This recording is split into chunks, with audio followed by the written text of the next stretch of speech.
Senate President and the Senators of the Republic of the Philippines.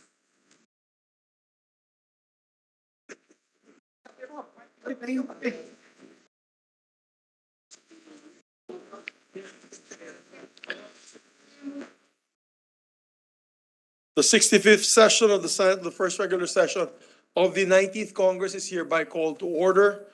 The chamber will be led in prayer today by no other than our distinguished colleague, Senator Grace Poe. Sa ngalan ng Ama, ng Anak, ng Espiritu Santo. Amen. Panginoon, salamat po sa buhay na ipinagkaloob mo sa amin. Salamat sa bawat simula, sa bawat pagkakataong lumikha ng mabuti at makakabuti sa aming bayan. Manahan ka po sa aming lahat na naririto ngayon. Gawin mo po kaming instrumento para sa paglikha ng isang bansang payapa at masagana sa pamamagitan ng mga panukalang batas na aming inaakta. Bigyan mo po ang bawat isa ng lakas at tapang na maglingkod ng may integridad at paggalang sa aming posisyon at institusyon ng may malasakit at pagmamahal sa aming pinaglilingkuran. Naway liwanag mo, Panginoon, ang aming maging gabay sa aming trabaho at sa aming buhay. Amen. Sa ngalan ng Ama, ng Anak, ng Espiritu Santo. Secretary, please call the roll of members. Roll call of members. The Honorable Senator Angara, Senator Binay, Senator Cayetano Alan, Senator Cayetano Pia, Senator De La Rosa, Senator Ejercito, Senator Escudero, Senator Estrada, Senator Gatchalian, Senator Go, Senator Ontiveros, Senator Lapid, Senator Legarda, Senator Marcos, Senator Padilla, Senator Pimentel, Senator Poe, Senator Revilla, Senator Tolentino, Senator Tulfo, Senator Villanueva, Senator Villar Cynthia, Senator Villar Mark, the Senate President. With 21 senators present, the chair declares the presence of a quorum. Majority Leader? Yes, Mr. President. Mr. President, before we proceed with 20 anything else. Correct, 22 kasama si Senator Tolentino sa 21 members present. Yes, Senator Tolentino is here, Mr. He's President. part of the 21. Oh, sorry, Majority Leader, please proceed. Yes, Mr. President, before we proceed with anything else, Mr. President, today is the birthday of our dear colleague, the distinguished lady from the city of Taguig and Pateros, Senator Pia Cayetano. We wish her a happy, victorious, and blessed birthday. Happy birthday to our distinguished colleague, Senator Pia Cayetano. Allow me to suspend session for 1 minute so we can greet her. Session suspended.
Mr. President, with the permission of the body, I move that we dispense with the reading of the journal of the 64th session, Tuesday, March 21, 2023, and consider the same as approved. There being no objection to the motion of the majority floor leader, the motion is approved. Yes, Mr. President, before we proceed, we'd like to acknowledge some guests from the gallery. We have here with us our good friend, Ambassador Ilan Flas of Israel. We also have with us, Mr. President, the ASEAN Center for Biodiversity, led by its executive officer, Dr. Teresa Lim, guest of Senator Ligarda, guest of Senator Subiri, our Senate President, the local government of Bagong Bayan, Suntan Kudarat, led by Mayor Lonalet De Pedro. Guest of this representation, Mr. President, the champions of the 2022 Engineering Innovation Challenge from Batangas State University. They are here with us, headed by our good friend, President Tirso Ronquillo.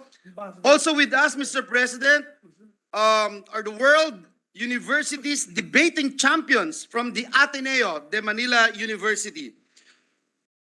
We also have with us the Mayor of Sadong Bernal of Dasol, Pangasinan, guest of Senator Binay, guest of Senator Estrada, Councilor Chucky Antonio of the 3rd District of Quezon City, and TV and movie director Bobet Vidanes. We welcome all of them in this August chamber, Mr. President. Yes, we'd like to welcome all our guests to your Senate and also this Israeli ambassador. Your Honor, welcome to the Senate, to the Ambassador Plus. Yes, Mr. President, Senator Tolentino is seeking the floor. I Yes. that he be recognized, Mr. Our President. distinguished Mr. colleague, President. Chairman of the Committee on Justice and the Blue Ribbon Committee is recognized. Mr. President, just two quick manifestations, Mr. President, before I take up the time of this honorable chamber. Mr. President, with just a little over 6 months before the long overdue barangay elections, napakaaga po nung filing. The filing will be first week of July. And with the consent of my chairperson, Senator Amy Marcos, this representation filed a petition before the Commission on Elections seeking the postponement of the filing of the certificate of candidacy to extend it from the first week of July to the last week of August, Mr. President. Sa palagay ko po, Mr. President, if this will be approved, this will prevent violence. This will likewise help the LGUs perform well. This will prevent early politicking, Mr. President. Just a manifestation. And I hope the Commission on Elections is listening, and I hope that a forthcoming resolution will be out soon. Another manifestation, Mr. President, while I still have the floor, Mr. President. And now I invoke Rule 39, Section 107 of our rules, Mr. President. And this manifestation has something to do with my personal privilege, Mr. President. I understand that there are concerns about the Senate Blue Ribbon Committee's inaction on the alleged anomalous sugar importation. And I take this allegation seriously. And I believe, for me, is violative of our tradition of courtesy.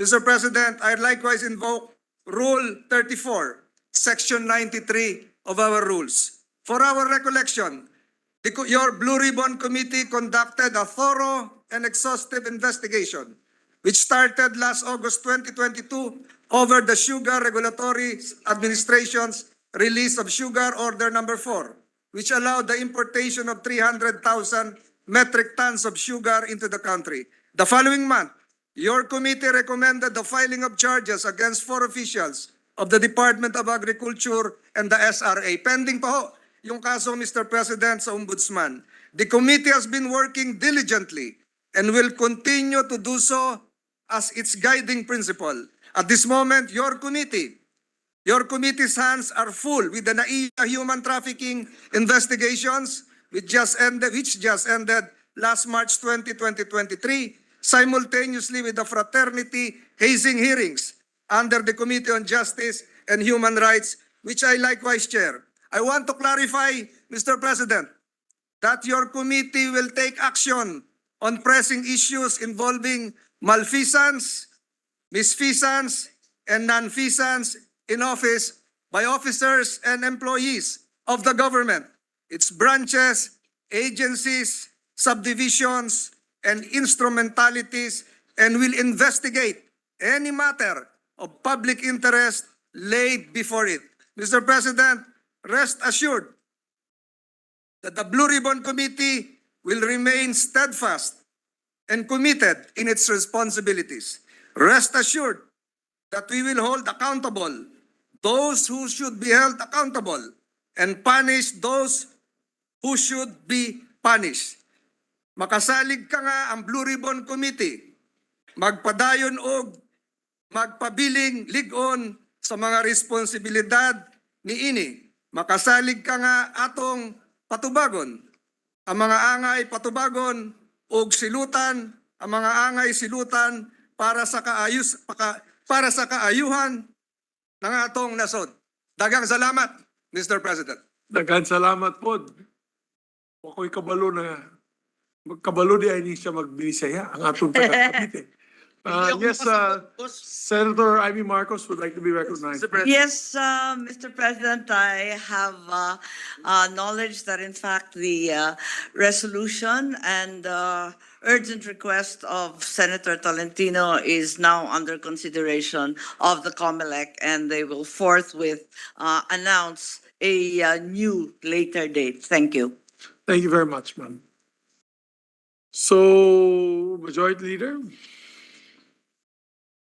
We appreciate also the manifestation made by our gentleman, our chairperson of the Committee on Justice and Blue Ribbon. Yes, Mr. President. The Deputy Minority Leader is seeking the floor, Mr. President. I move that she be recognized, Senator Risa Ontiveros. May I recognize, we recognize Senator Risa Ontiveros, our Deputy Minority Floor Leader. Salamat kaayo, Mr. President. Just a brief manifestation in support of what the good gentleman from Cavite has said.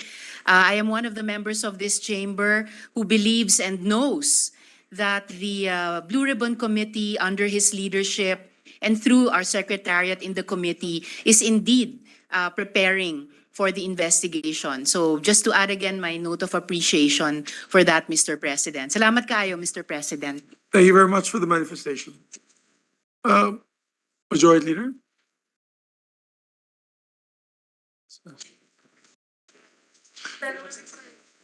Yes, Mr. President, and we'd also like to put on record that the particular resolution was already referred to the Committee on Blue Ribbon Committee, Mr. President of the Senate. Thank you, Mr. President. Mr. President, at this juncture,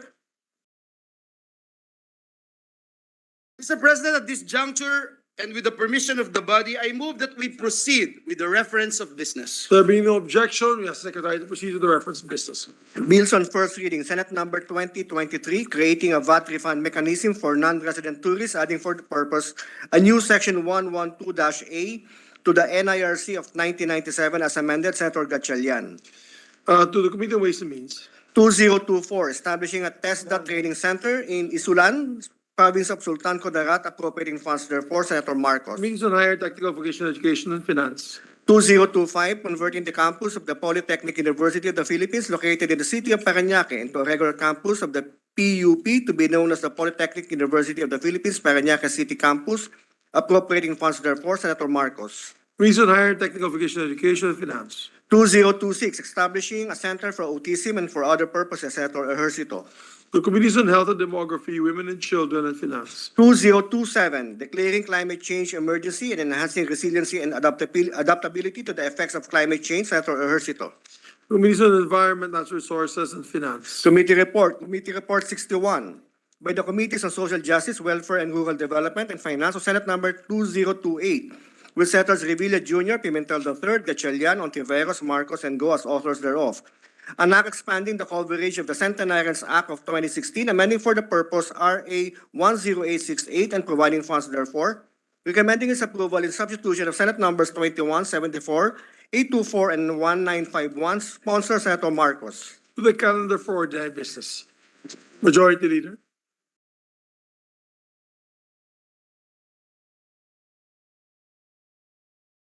Mr. President, can I move for a minute suspension? Session suspended.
Yes, Mr. President. Mr. President, I move that we proceed with additional reference of business.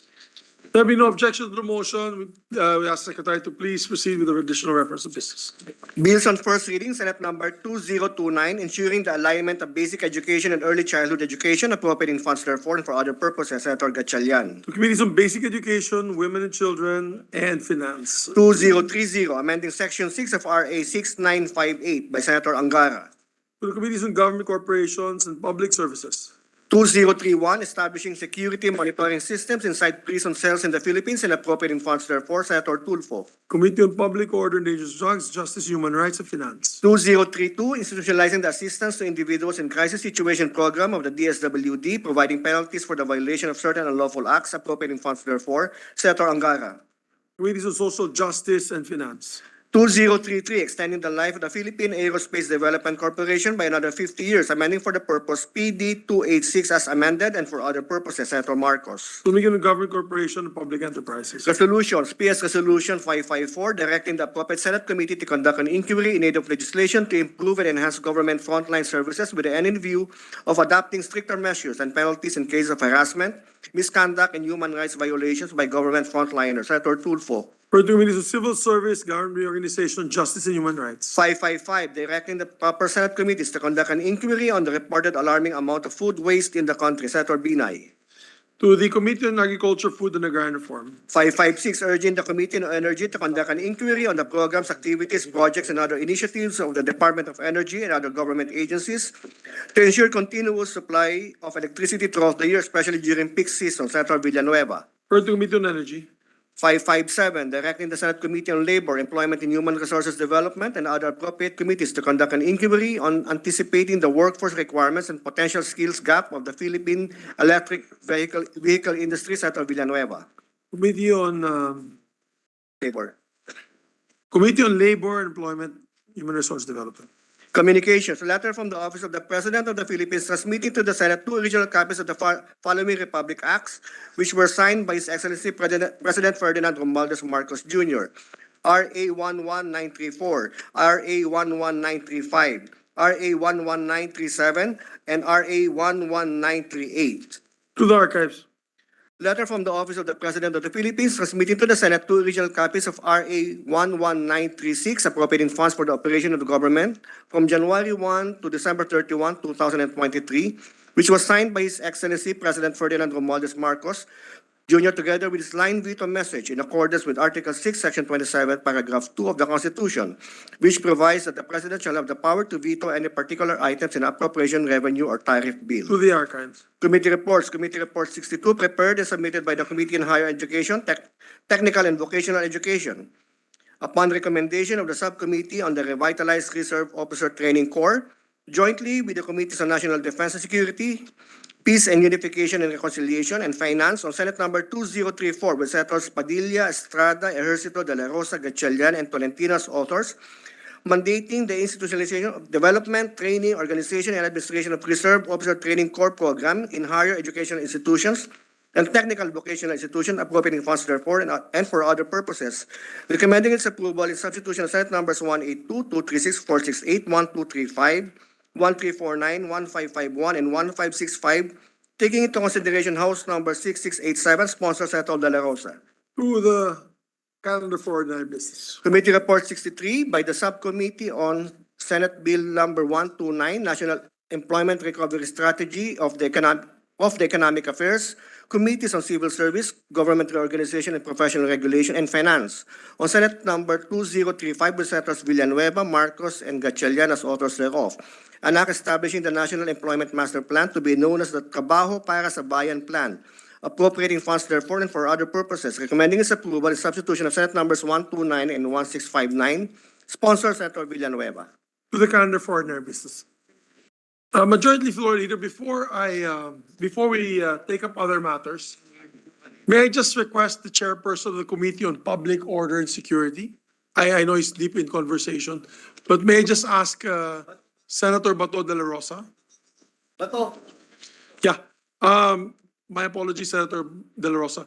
May I just request the committee, I know if you can do motu proprio, I'm just very worried about the apprehension of 100 firearms in this condominium unit in Rockwell, in Makati, and they're high-powered firearms. It could be anything, but it could be anything like, it could be anything such as gun running, but it could also be as bad as a terrorist cell. So I think there might be some security concerns and national security concerns on this particular issue. Maybe you can initiate your own inquiry under under Section 2 of the Rules of the Senate. You may do so. I think this needs further investigation on your part, and then you can brief the Senate, Your Honor, if possible. Yes, Mr. President, Your Honor, I will immediately comply to your instructions, Your Honor. Thank I you po. will do it and I will submit the required report. Thank You you are po. correct, Mr. President. The implication of such an issue would really it may reach as far as national security, Mr. President. So, kailangan aksyonan natin ito. And if I'm not mistaken, Mr. Chairman, my dear colleague, it was owned by a foreign national. Kaya yan ang nakakabahala. It's a foreign national. So we need to know if it's a gun running syndicate. Is it does he supply gun for hire syndicates? Or is he a terrorist cell or a cell of some sort by whoever, which can utilize the firearms at any notice. So maganda na tignan natin na malalim ito, Senator, and hopefully we can get to the bottom of it.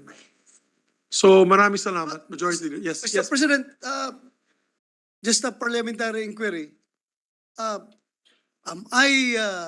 Is my committee authorized to conduct such an investigation without resolution to that effect?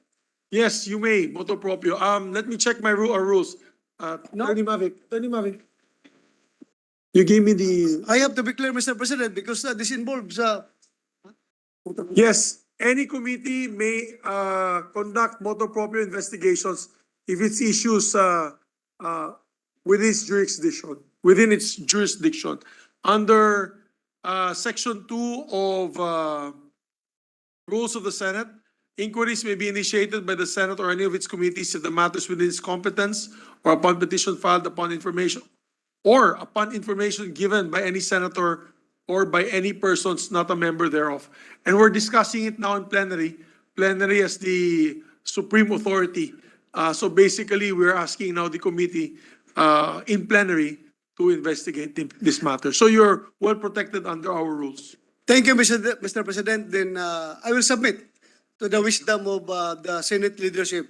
Thank you, Mr. President, for that instructions. I will do Thank it. you. And I'm sure you also would like to know what's going on there. Being the chairman of public order and dangerous drugs, Mr. President, I don't want to be asked by the people, General, what is happening to our country? Yes. That's the question that I don't want to be asked of me, Mr. President. Thank you. Thank you very much, Your Honor. Thank you, Mr. President. And just Majority to Leader. put on record, Mr. President, and to take this opportunity to commend and acknowledge the efforts of our dear colleague, Senator Bato de la Rosa. He's been proactively engaged, Mr. President, with this particular incident. In fact, in our Viber group, he was the first one who Yes. sent us all these photos, Mr. President. And so we laud his efforts, Mr. President. A lot of questions on my mind, Mr. President, like who is acquiring these guns and ammunitions, sinong nagpapapasok, sinong bumibili, Mr. President, at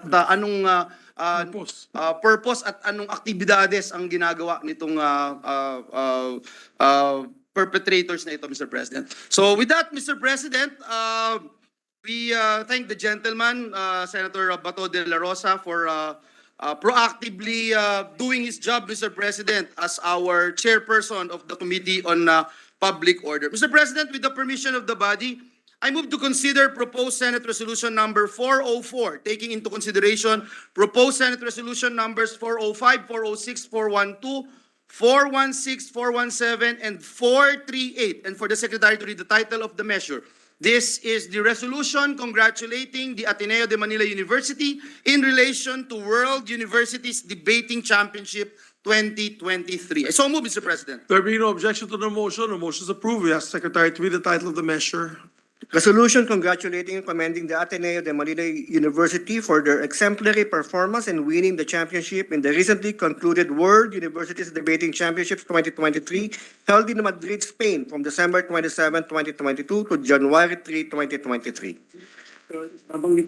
Yes, Mr. President. Mr. President, with the consent of the body, I move that this representation be recognized to deliver a very short sponsorship speech, Mr. President. Yes, there being no objection to the motion, please proceed. Thank you, Mr. President, esteemed colleagues. Ako po ay lubos na nagagalak na maisponsoran ang resolusyon na nagbibigay parangal sa Ateneo de Manila University Debate Society members na sina David Africa at Toby Leung sa kanilang pagsungkit ng kampyonato sa 2023 World Universities Debating Championship nitong nakaraang Enero sa Madrid, Spain. Nagagalak po tayo, Ginoong Pangulo, sapagkat ang dalawang kabataang ito ay narito ngayon, physically present sa ating bulwagan. Mr. President, the World Universities Debating Championship is the world's biggest debating tournament. This is the third consecutive time that a team from Ateneo has advanced to the final round. And the first time in the tournament's 43-year history that a Filipino team has won the championship. Mr. President, in this year's final round, the teams debated on whether it's preferable to have a world where all individuals have a strong belief in Ubuntu. Ubuntu, which translates to I am because we are. It's an African philosophy that puts emphasis on being self through others. You know, Mr. President, this word Ubuntu is very close to our hearts, especially with this representation and Senator Sani Angara, considering we are both Boston Celtics fanatic, Mr. President, especially during the 2008 NBA Finals. Mr. President, David and Toby bested other teams from Princeton University, Tel Aviv University, and Bulgaria's Sofia University in the finals. All in all, Mr. President, they defeated over 260 teams that joined the tournament this year. So to Toby and David, the Ateneo de Manila Debate Society, and the entire university, our biggest congratulations and commendation for this incredible achievement. Maraming salamat, Ginoong Pangulo, and may God bless us all. Yes, congratulations are in order to the team. Thank you, Mr. President. Mr. President, our Deputy Minority Leader, Senator Risa Ontiveros, is seeking the floor. I move that she be recognized. Our distinguished colleague, Senator Risa Ontiveros, who's an Atenean, by the way, proud Atenean, is recognized. Salamat kaayo, Mr. President. It is my honor and delight to associate myself with this resolution commending the Ateneo Debate Society, specifically David Africa and Toby Leung, for winning the 2023 World Universities Debating Championship. As an Atenean, as remarked on by the good Senate President, I am delighted to hear that my fellow Ateneans bagged the coveted championship and are the first Filipinos to do so. But more importantly, it is wonderful that this honor is bestowed on the Philippines at a juncture when the Philippines needs this shot of hope.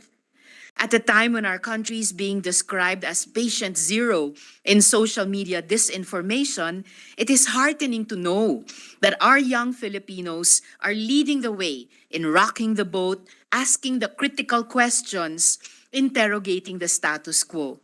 After all, a healthy and thriving culture of debate feeds a working and flourishing democracy and empowers its citizens to demand a government that is open to criticism, accountable to the people, and free of corruption and violence.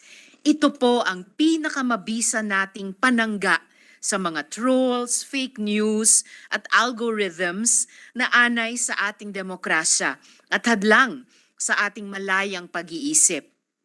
To David Africa, and incidentally, Mr. President, si David ay miyembro ng Akbayan Youth, and Toby Leung, may you continue to commit your lives and work to fostering debate and critical thinking, not just within your university and in global competitions, but in spaces where debating and critical thinking are most challenged. Shine the light of your brilliance, not only where it is appreciated, but also where it is sought to be suppressed. And in that space that seeks to suppress that light, may it shine even brighter. Salamat kaayo, Mr. President. Mabuhay, David at Toby. Mr. President, very thank much. you. Mr. President, another Atenean would like to seek the floor. And according to him, Mr. President, there's lots of bonus Oh, reserved for the. there should be from Yes, the Mr. Atenean from President. San The Juan. manager of the Senate, Mr. President, no other than Senator Jingo Estrada. I move that he be recognized. Our distinguished colleague, Senator Jingo Estrada, is recognized. Thank you, Mr. President. Mr. President, with the indulgence of the sponsor, I would like to co-sponsor Senate Resolution number 404 entitled Resolution Congratulating and Commending the Ateneo de Manila University for their exemplary performance in winning the championship in the recently concluded World Universities Debating Championship 2023 held in Madrid, Spain from December 27 to January 3, 2023. Mr. President, the WUDC is the world's biggest debating tournament that is held annually in English language, in British parliamentary format, and with teams representing prestigious universities around the world. And in this 43rd WUDC, the Philippines emerged triumphant with the Ateneo de Manila University, I repeat, Ateneo de Manila University, bearing our flag. We are so proud of the victory of Mr. Toby Leong and Mr. David Dimitri Africa for having dominated this largest and most respected international debate competition. Toby Leong was named as the second best speaker, while David Africa was named as the 8th best speaker in this 43rd World Universities Debating Championship. They are the first Filipinos and the first Southeast Asians to have won these most coveted honors among debate enthusiasts. They have bested contenders from Harvard College, Stanford University, Princeton University, Brown University, National University of Singapore, London School of Economics, and University of Sydney, among others, in the earlier rounds to secure a spot in the finals. Our very own Ateneo de Manila University becomes the second university in Asia to bag the championship title. This momentous victory is a proof of the Filipino students' capacity to stand alongside the world's best young speakers and thinkers. They have ably represented the country and have showcased the nation's gift of eloquence, intellectual prowess, and ingenuity. They're master of the art of persuasion, critical thinking, and creative formulation of ideas, honed through the years of dedication, study, and discipline, even at a young age, are positive characteristics that are worthy of emulation, especially for our students. At bilang isang Atenista, at bilang isang Pilipino, ako po ay lubos na nagagalak sa galing at talino ng kabataang Pilipino. My felicitations also goes to the other members of the Ateneo debate teams, namely Quintin Chua, Ali Baranda, Bernard Vincula, and Zen Tiangco for their job well done, and to all other people who have contributed their meaningful help and support to our champion team. Again, thank you, Mr. Toby and Mr. David Africa, for making us all proud. I hope that you will continue to use your talent and your genius to noble causes to inspire your fellow youths. Congratulations, and we are proud of you. Basta Atenista, magaling ka. Thank you, Mr. President. Oh. Basta Pilipino, magaling talaga, Ginoong Pangulo. Mr. President, Senator Revilla would like to just insert into the records his sponsorship speech. So as Senator Lito Lapid, just to manifest on the floor, Mr. President. There be no objection. Mr. President, Senator Lauren Legarda also would like to associate herself to the speeches made by our distinguished colleagues in this August chamber. And a lot of our colleagues had informed this representation to move that all members be made co-authors of this resolution. I so move, Mr. President. There being no objection, motion is approved. Mr. President, no other member wishes to interpolate or propose amendments to the measure. I move that we adopt proposed Senate Resolution number 404, taking into consideration proposed Senate Resolution numbers 405, 406, 412, 416, 417, and 438, subject to style. There being no objection to the motion of the Majority Floor Leader, proposed Senate Resolution number 404, taking consideration all the aforementioned resolutions are hereby adopted, subject to style. Thank you, Mr. President. We'll invite them later on, Mr. President, as we have another resolution. And with the permission of the body, I move that we consider proposed Senate Resolution number 325, taking into consideration proposed Senate Resolution numbers 331 and 377, and for the Secretary to read the title of the measure. This is the resolution congratulating and commending the Batangas State University Engineering Students Team. Yes, there being no objection to the motion, the Secretary may proceed. Resolution congratulating and commending the Batangas State University Engineering Students Team for being the champion university category in the Engineering Innovation Challenge 2022 held in Singapore. Thank you, Mr. President. Mr. President, with the consent of the body, I move that this representation be recognized to deliver just a very short sponsorship speech, Mr. President. There be no objection, the Majority Leader is recognized to speak. Thank you, Mr. President, esteemed colleagues. Today, I am deeply honored to sponsor Senate Resolution number 325, commending the team of engineering students from Batangas State University for winning in the university category of the Engineering Innovation Challenge 2022 held in Singapore last November for their AI Aquaponics 360 invention.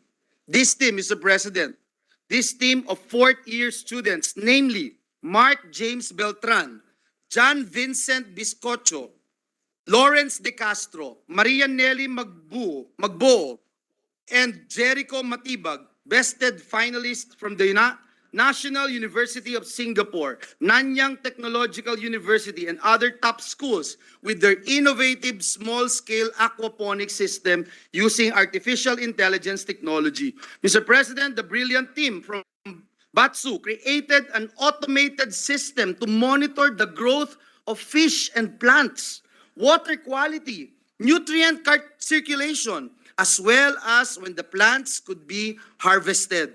And they were given, Mr. President, only 1 month to develop and finish the project. Talagang naman, Mr. President, na iba talaga ang mga Pilipino, iba talaga ang husay at galing ng mga kabataang Pilipino. Mr. President, the Batsu team will continue to work on their prototype for its possible introduction in the market. When this happens, Mr. President, it will be a game changer as it will vastly contribute to sustainability and agricultural modernization and even promote home urban farming. Muli, Ginoong Pangulo, binabati po natin ang Batsu team kasama ang kanilang mentor at head ng Digital Transformation Center ng Universidad na si Dr. Alvin Alon. Gayon din po ang ating kaibigan si President Tirso Ronquillo at ang buong Batangas State University para sa tagumpay na ito. Indeed, the school was rightfully declared as the country's national engineering university in 2022. Mabuhay po kayo at maraming salamat and God bless us all. Thank you very much, Majority Leader. I'd like to also make special mention of Batangas State University President Tirso Ronquillo, who was here also to help in the change of their status to Science University of the region. So at least it is paying off when we talk about science and innovation. So It's worth it, Mr. President, that we pass that measure also. So is there a motion to? Yes, Mr. President, before I make that motion, Senator Lapid and Senator Revilla would also like to insert for the records their co-sponsorship speech in this resolution and their intention to be co-author of the measure. Yes, Yes, and I also move, Mr. President, that all members of the Senate be made co-authors of this resolution. There be no objection to the motion. Motion is approved. Mr. President, no other member wishes to interpolate or propose any amendments. I move that we adopt proposed Senate Resolution number 325, taking into consideration proposed Senate Resolution numbers 331 and 377, subject to style. So move, Mr. President. There be no objection. Proposed Senate Resolution number 325, taking into consideration proposed Senate Resolutions 331 and 377 are hereby adopted. subject to stand. Thank you, Mr. President. May I ask for a minute suspension and invite our awardees, Mr. President, to join you on the rostrum, Mr. President. And after which we'll come back to work, I think. Yes, a few because more- we are about we're to swamped with ratify, work Mr. today. President, two Yes. landmark legislations, Mr. President. Yes, so Thank you, Mr. session President. suspended for half a minute.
Mr. President, this juncture, I move that we resume consideration of Committee Report number 39. This is pertaining to air traffic management system glitch at the NAIA terminal. So move, Mr. President. There being no objection to the motion, motion is approved. Mr. President, the parliamentary status of the measure is that we have sponsored the measure, and I now move to open the period of interpellations and recognize the sponsor, the distinguished lady from the province of Pangasinan, Iloilo, and the Republic of the Philippines, no other, Senator Grace Poe, and to interpellate our minority leader, Senator Coco Pimentel. So move, Mr. President. Our distinguished colleague and chairperson of the Committee on Public Services, Senator Grace Poe, is recognized to sponsor, and our minority floor leader, rather, Senator Coco Pimentel, to interpellate. Mr. President, thank you.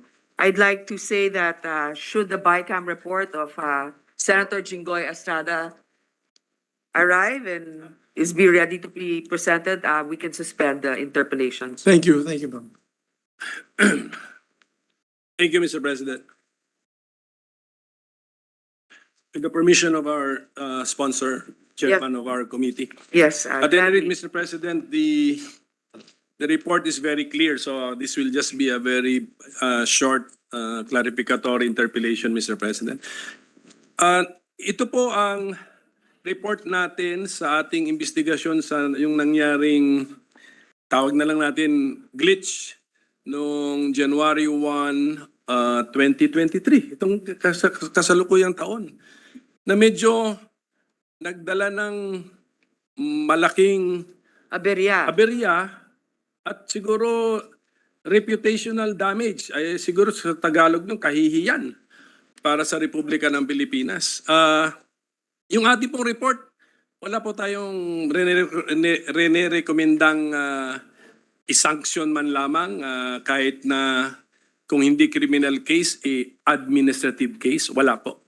Actually po, yun ang isa sa ating nabanggit sa committee report na kailangan meron talagang managot dito. Subalit, ang inuna natin dito sa committee report ay pinag-aralan muna natin ano ba talaga ang nangyaring sira at ano ang pwedeng gawin para ito ay maisaayos. Ngayon, doon din sa ating committee report, inilahad natin na ang DOTR, sa pamumuno ng DOTR, kasama din ang ibang ahensya katulad ng DICT at National Security Group Council, ay iimbestigahan ang mga nangyari dito kung sino talaga ang personal na dapat managot dito. Pero para sa akin, Mr. President, unang-una, doon natin nakikita ang kailangan natin ng PTSB, Philippine Transport Safety Board. Pero sa susunod na yung debate doon, dahil alam ko may tanong ang ating minority leader. Pero para lang yun sa independence ng mag-iimbestiga. Pangalawa, nakita rin po natin dito na hindi lang pala itong administrasyon na ito.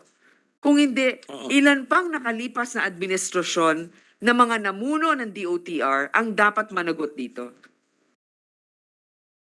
So, ang ibig pong sabihin, although meron na tayong committee report, hindi pa tapos itong issue na ito. At pwede po ba nating through our committee i-monitor natin, i-follow up natin kung ano po yung mga administrative developments or actions which might be taken in the future? Pwede po ba yan? Yes, Mr. President, definitely.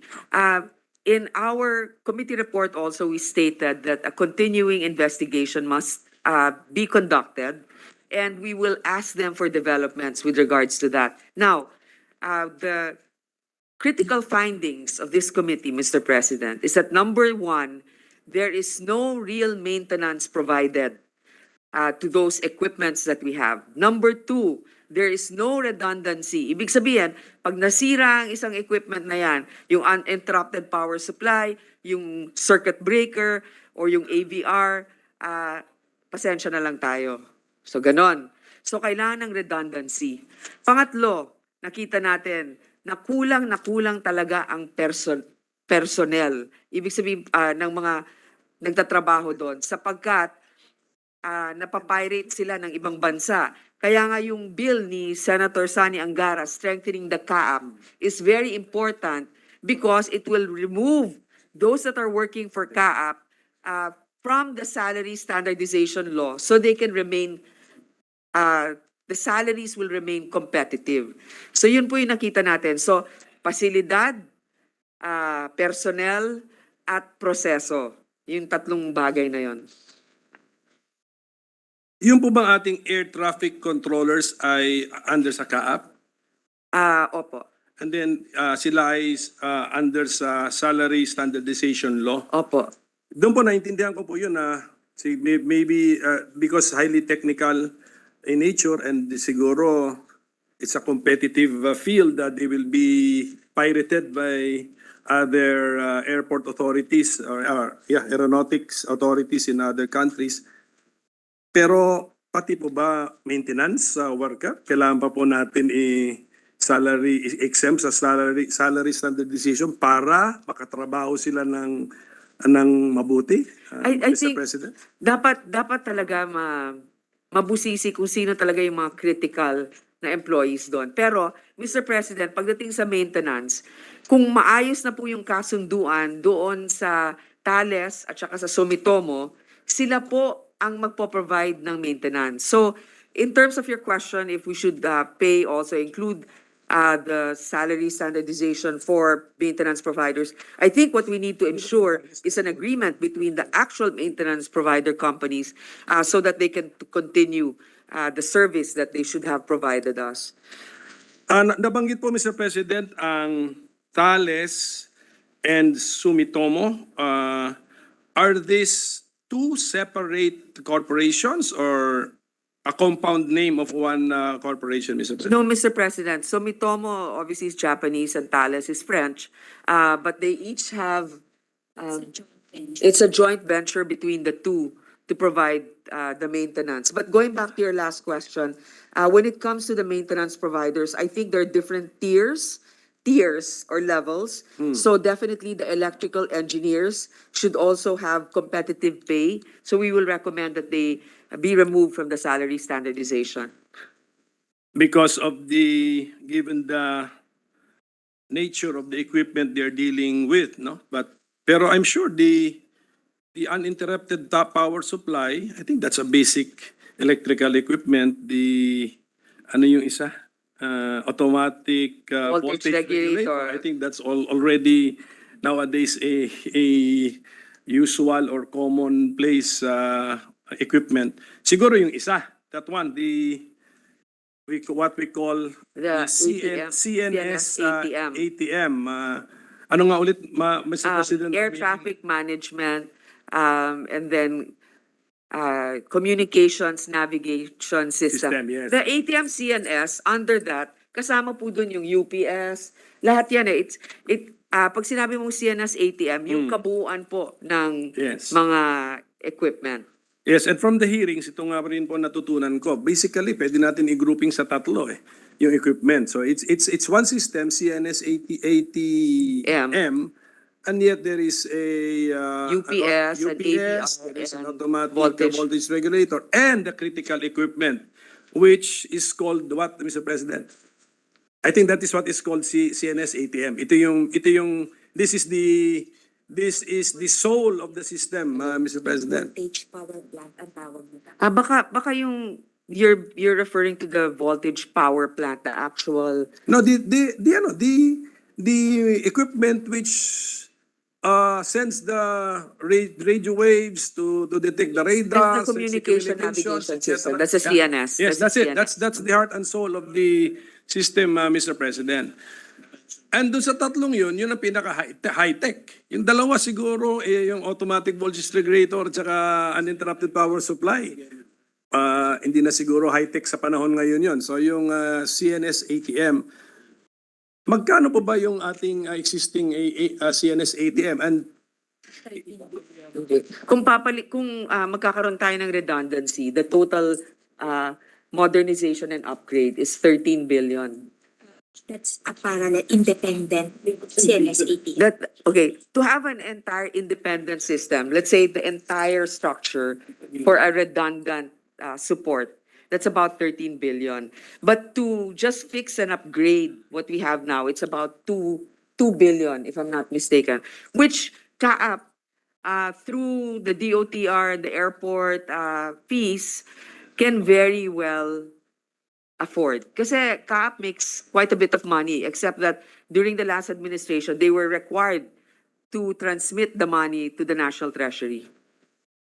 So that rule has changed, Mr. President. So they can now use their locally generated funds to the tune of 2 billion They will use the to fix and upgrade Okay. the current system, Mr. President. For now, I believe that they are now able to use that to be able to support their technical needs. But for the entire system, it's a grant by JICA that will support it. There's a grant given by the Japanese government. Thank you for that, Mr. President. But for that heart and soul of the system, the CNS ATM, we have only one such machine now or equipment now. How much did that cost us, Mr. President? Kasi tatanungin ko mamaya yung how long did it take us to install and activate the system, Mr. President? 13 po. 13 That will be about 13 billion. Now, how long did it take us? As I mentioned earlier, this whole process started in 2001, the study, and then in 2013, it should have been operational already, but it was stopped by the then DOTC, and it wasn't until 2015, I think, that 2017. 2018 that there was an actual turnover. So it started working completely in 2018. Sige. So just to summarize, para malaman din natin mga kababayan how we waste a lot of resources, money, and time in this beloved country of ours. That system, sa sobrang mahal niya, we have only one such system. That's what we call the CNS ATM. It cost us 13 billion to procure, to purchase. We bought it and paid for it maybe around year 2013. Brand new siya. Siguro sana naman, brand new siya nung dineliver siya noong 2013. Pero nagamit na natin 2018. So, ano bang tawag mo dyan? Tawag mo niya new, but unused but no longer brand new. Tama po ba yan, Mr. President? It's a 5-year-old equipment by the time. With the indulgence of the, Yes, I'm sorry, it's what they call new old stock already. new old stock. Yes. And also CNS means communication, navigation, and surveillance. Oh, So it okay. also has a national Surveillance. security feature in that CNS system. Thank you for the correction to our very knowledgeable Vice Chair of the Committee on Public Services. Actually, Mr. President, yung nakakatakot lang talaga dito is wala ngang backup yon. So kung nasira itong CNS ATM natin, wala tayong pampalit. In fact, meron ng uninterrupted power supply ngayon na backup, pero hindi pa nakakabit. At saka hanggang ngayon, yung automatic voltage regulator, hindi pa rin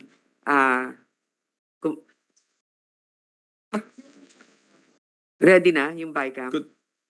Continue, ma'am.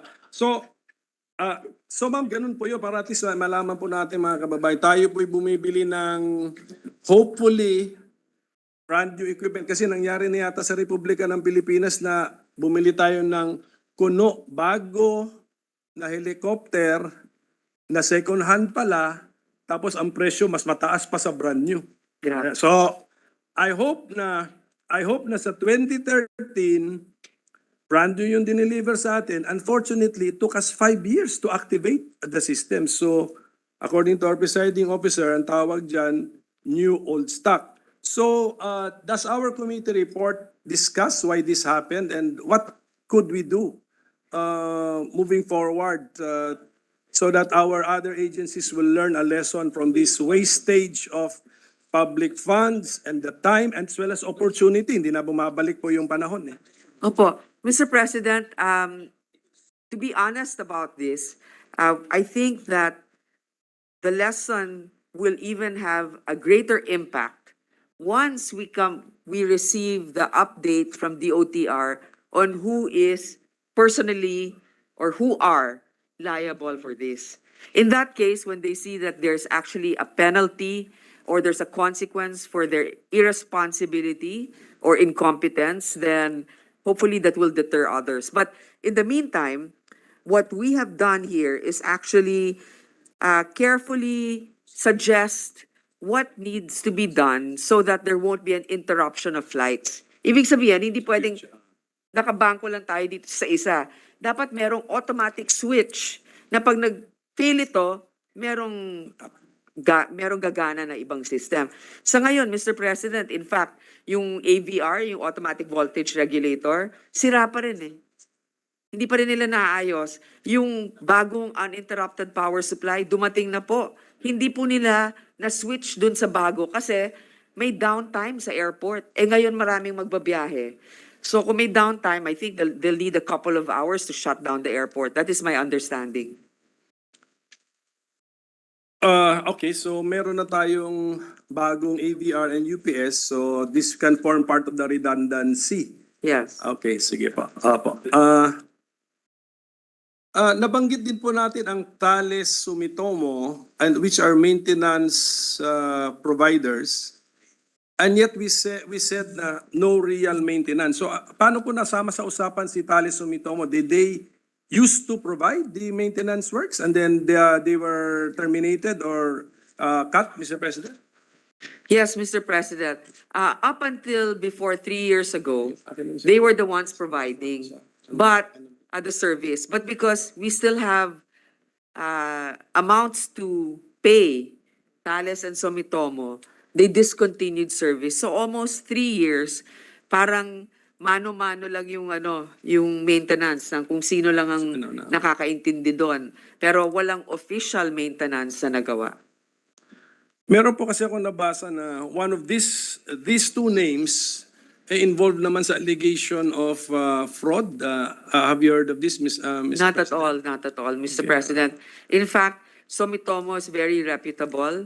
Thales, I'm not very much aware but I know that they are also a company that provides many different equipments to other countries, not just the Philippines. So per the joint venture, how much does the government owe them, according to them, Mr. President? There's no amount yet right now, but what I can say is that we owe at least $1 billion to Thales and about that much also to Sumitomo. So what Secretary Bautista is doing now is this. Can you maintain first our existing equipment, and we will have an agreement with regards to the cost of that maintenance. Do not include first what we owe you in the past for actually installing the system. Kasi doon pa tayo nagbabayad eh. Hindi man lang sa maintenance, installing pa lang. So parang sinasabi nila, hindi pa kompleto yung bayad. We're not going to maintain this for you. So now, because of this awakening, Secretary Bautista is now trying to negotiate a separate deal for maintenance. And as I understand, this is already ongoing, and I think that they've already done preliminary inspections for the maintenance. Mahal din po pala ang maintenance kasi kung 13 billion yung equipment cost, and then siyempre may bayad na tayo na portion doon, pero may utang pa pala tayong 1 billion each to two firms. Wow, that's 2 billion and then That's why we're seeking a separate installation. maintenance agreement. But again, kailangan maging matipid tayo at huwag magsayang ng pera. Pero syempre, pagdating sa kaligtasan, talagang nakaano tayo dyan. Wala tayong magagawa. Kung ano man ang kailangan bayaran para masiguro ang kaligtasan natin, ay talagang kailangan ay lulunin natin yun. Yes, tama po. That's why pagdating sa science, highly scientific equipment, medyo napag-iwanan po tayo. That's why sabi ko nga, we really have to go back to making our young people interested in science. That's the only way makahabol tayo. Actually, how many bananas, plane loads of bananas do we need to export so that we can earn the amount that we are paying for one CNS ATM equipment, Mr. President? Yeah, that's why we also have to, you're right, we have to encourage also the youth in science and technology. But of course, we have other industries here, not just agriculture, semiconductors, for example, an IT BPO process outsourcing process. These are all high earning industries that are not too labor intensive. Yes, ma'am. At any rate, Mr. President, just for the information of our sponsor, maybe the committee can take a look into this information. Thales, formerly Thomson CSF NCS France, supplied the DOTC with the GMDSS in 1998, but failed to deliver the purchase equipment, which resulted to its being blacklisted by the Commission on Audit. So this is the product of our online research, which gave us a Philippine Star report dated August 17, 2010. So matagal na po ito. Yes, So, Mr. President, in fact, it was the issue of COA at the time for stopping the implementation of this new CNS ATM system from Thales. But that was 2010. But eventually, after 2013, they realized they got another supplier eh. DOTC got another supplier, Palpak. So they had to be able to use again this one from Thales. Mr. President, I mean, I have to look into that issue as you mentioned. Thank you for the information. But minsan kasi ang nangyayari pag nagpapalit ng administrasyon, nag-iiba-iba yung mga kontrata eh. Hinahanapan din ng problema. So gusto ko malaman kung totoo ba talong allegation na to dun sa Thales. Yes. But regardless, right now, they have the expertise. Yes, if I may also interject with the indulgence of our sponsor. Minority Leader, Thales, is one of the most reputable when it comes to avionics, surveillance, radar, not only for air travel but also for defense. For example, in naval equipment, about 80 navies out of all over the world use Thales as their air combat management system this time. So that's how reputable Thales is. And thank you Thank to you. our, thank you, Mr. President, to our Vice Chair of Public Services. yes, Maybe the Vice Chair of Public Services can take my place here for a while. So, okay. So, yes, there are firms which have reputable products, but this concerns a specific, specific contract with our government. So kung cleared na po yung pangalan nila and there is no amount due, ang isip ko kasi if maybe the reason why there is still an unpaid amount in favor of Thales is the government may also have a claim against it. So baka offsetting ang gusto ng gobyerno natin. I do not know, Yes, Mr. President. Mr. President, it's also come to my attention that there was a disallowance nga in 2011, but in 2013, COA lifted it upon finding the project is all above board. So, Above board. pwede rin talagang, alam mo, baka na politika rin kasi ito eh. Parang, teka muna, kabago kaming pasok dyan, tingnan muna natin, hanapan ng issue. Sige po, Mr. President.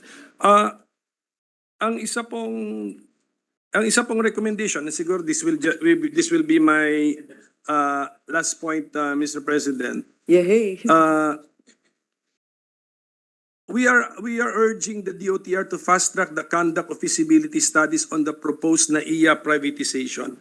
But meron po bang koneksyon ang status of the NAIA sa glitch?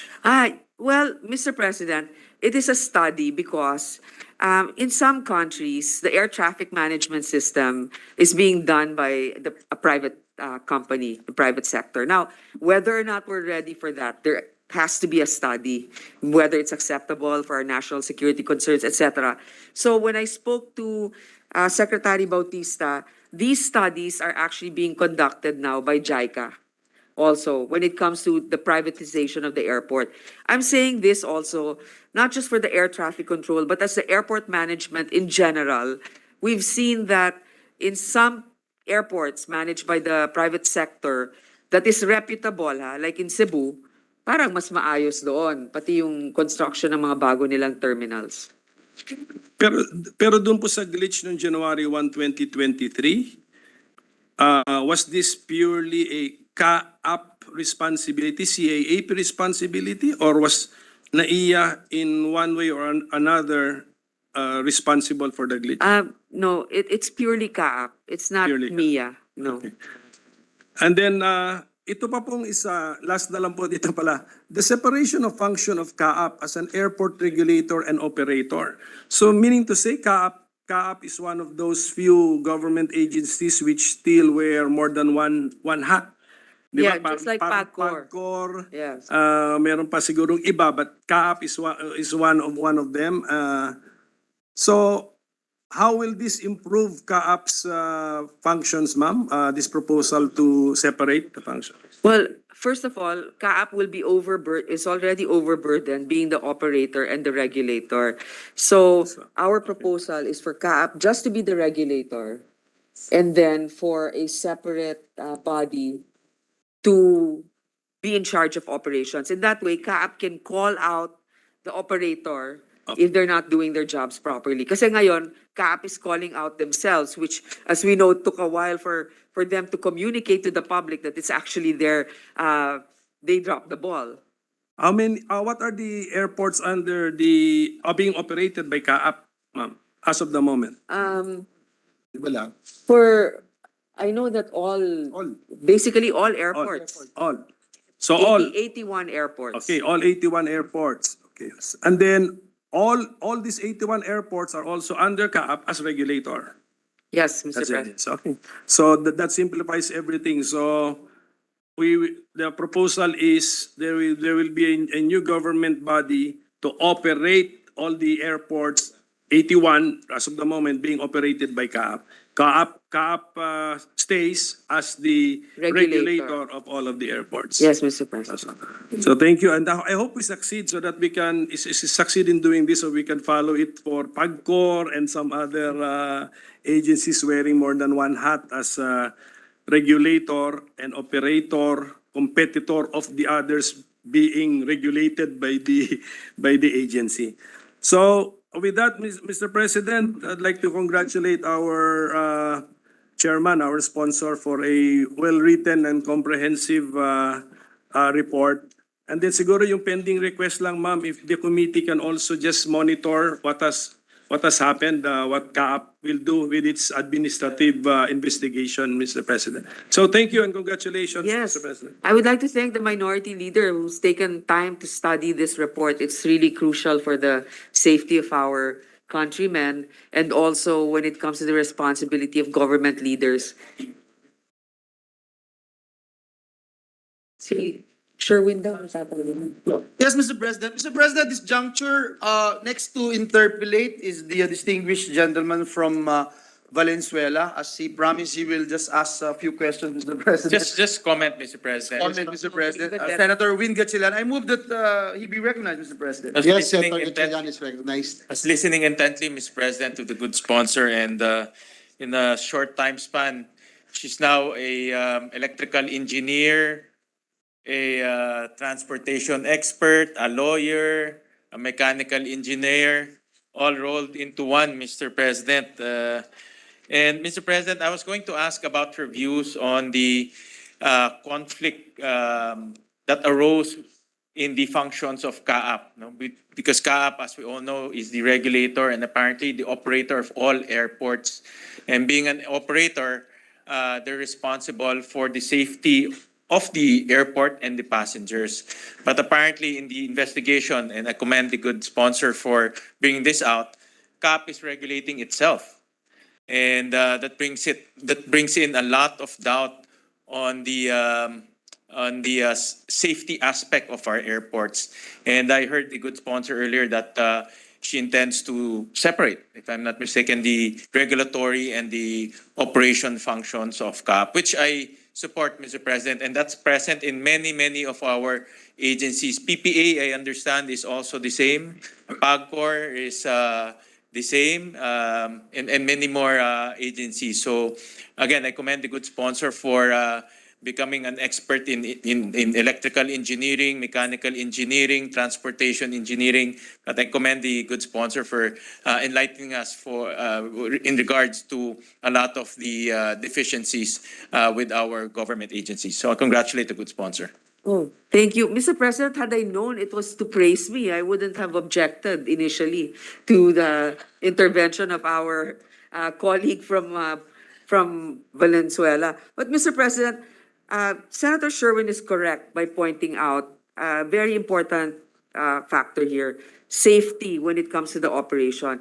In fact, hindi nga tayo masyado makagalit kay Mr. Tamayo kasi policy talaga siya.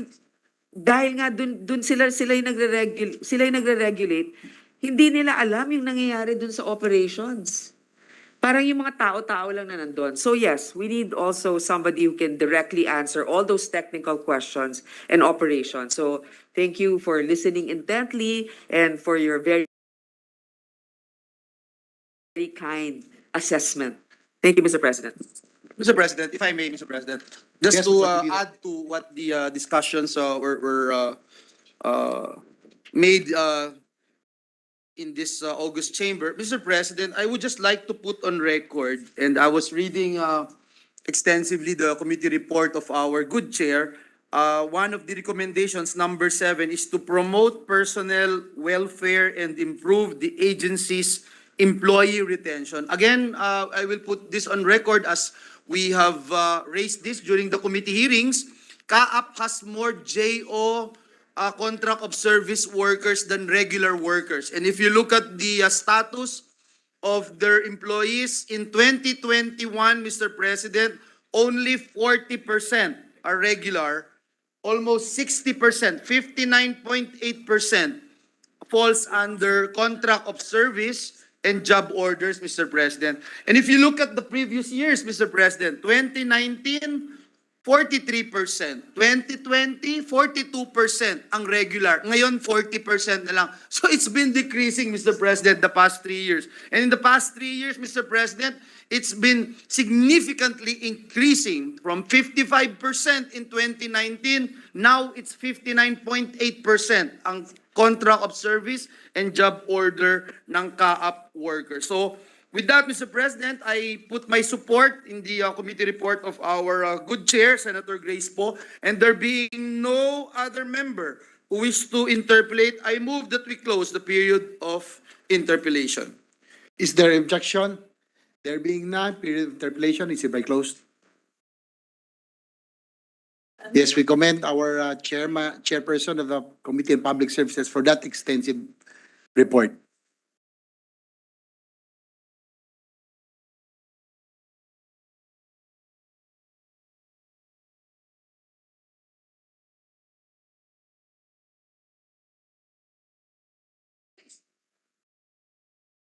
Grace! Spend. Spend ba natin? No amendments, no amendments. So okay na. Yes, Mr. President. Mr. President, there being no amendments, Mr. President, I move to close period of amendments. Is there an objection? Hearing none, period of amendments hereby closed. Yes, Mr. President, with the permission of the body, I move to approve the recommendations in Committee Report number 39 pertaining to air traffic management system glitch at DINEA. I so move, Mr. President. Is there an objection? Hearing none, the committee report is hereby adopted. Thank you, Mr. President. Mr. President, I move for a minute suspension. Session is suspended.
Mr. President, I move that we transfer from the calendar for ordinary business to the calendar special orders committee report.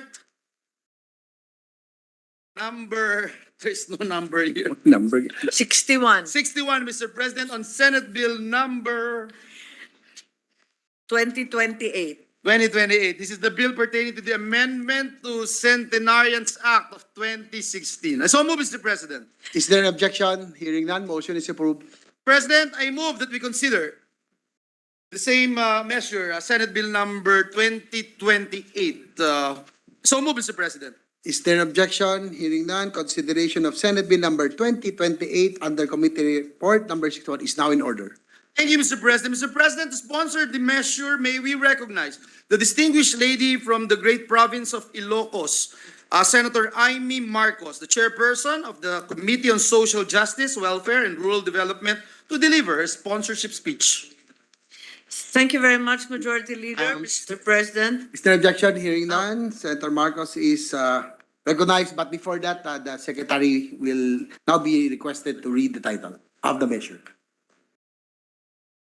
An act expanding the coverage of the Centenarians Act of 2016, amending for the purpose Republic Act number 10868 and providing funds therefor. Majority Leader? Yes, Mr. President. Mr. President, I move that we recognize the sponsor of the measure, Senator Amy Marcos, our chairperson of the Committee on Social Justice, Welfare, and Rural Development, to deliver her sponsorship speech. Senator Amy Marcos is recognized. thank you very much, Majority Leader. Mr. President, my dear colleagues in the Senate, today I submit to this chamber committee report number 61, sponsoring herewith Senate Bill number 2028, entitled An Act Expanding the Coverage of the Centenarians Act of 2016, amending for the purpose Republic Act 10868 and providing funds therefor. Our senior citizens are an integral part of our society, their hard work having shaped the country as we know it today. Even in their late years, they continue to make a significant contribution to the labor force, to their families, and to the state.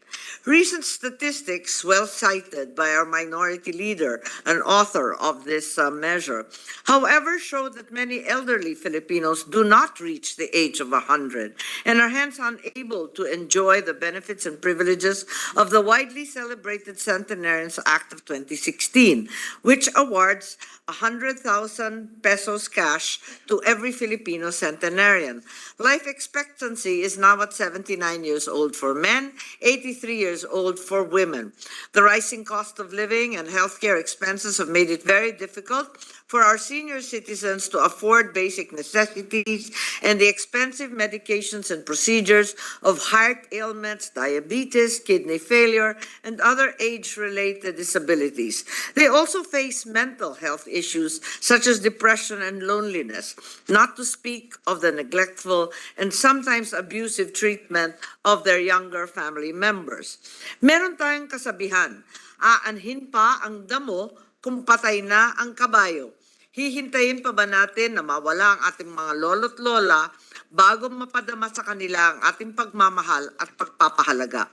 Thus, to assist our senior citizens as they approach their late years, this bill seeks to distribute the 100,000 cash gift much earlier and in 3 tranches when they reach the ages of 80, of 90, and of 100.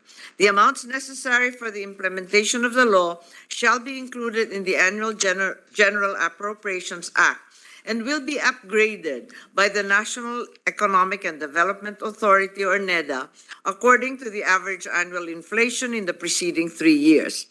Sa awa ng Diyos, mabibigyan na tayong lahat ng mas mahabang buhay. Sana'y hindi natin mararamdaman ang pagkabaliwala sa ating pagtanda.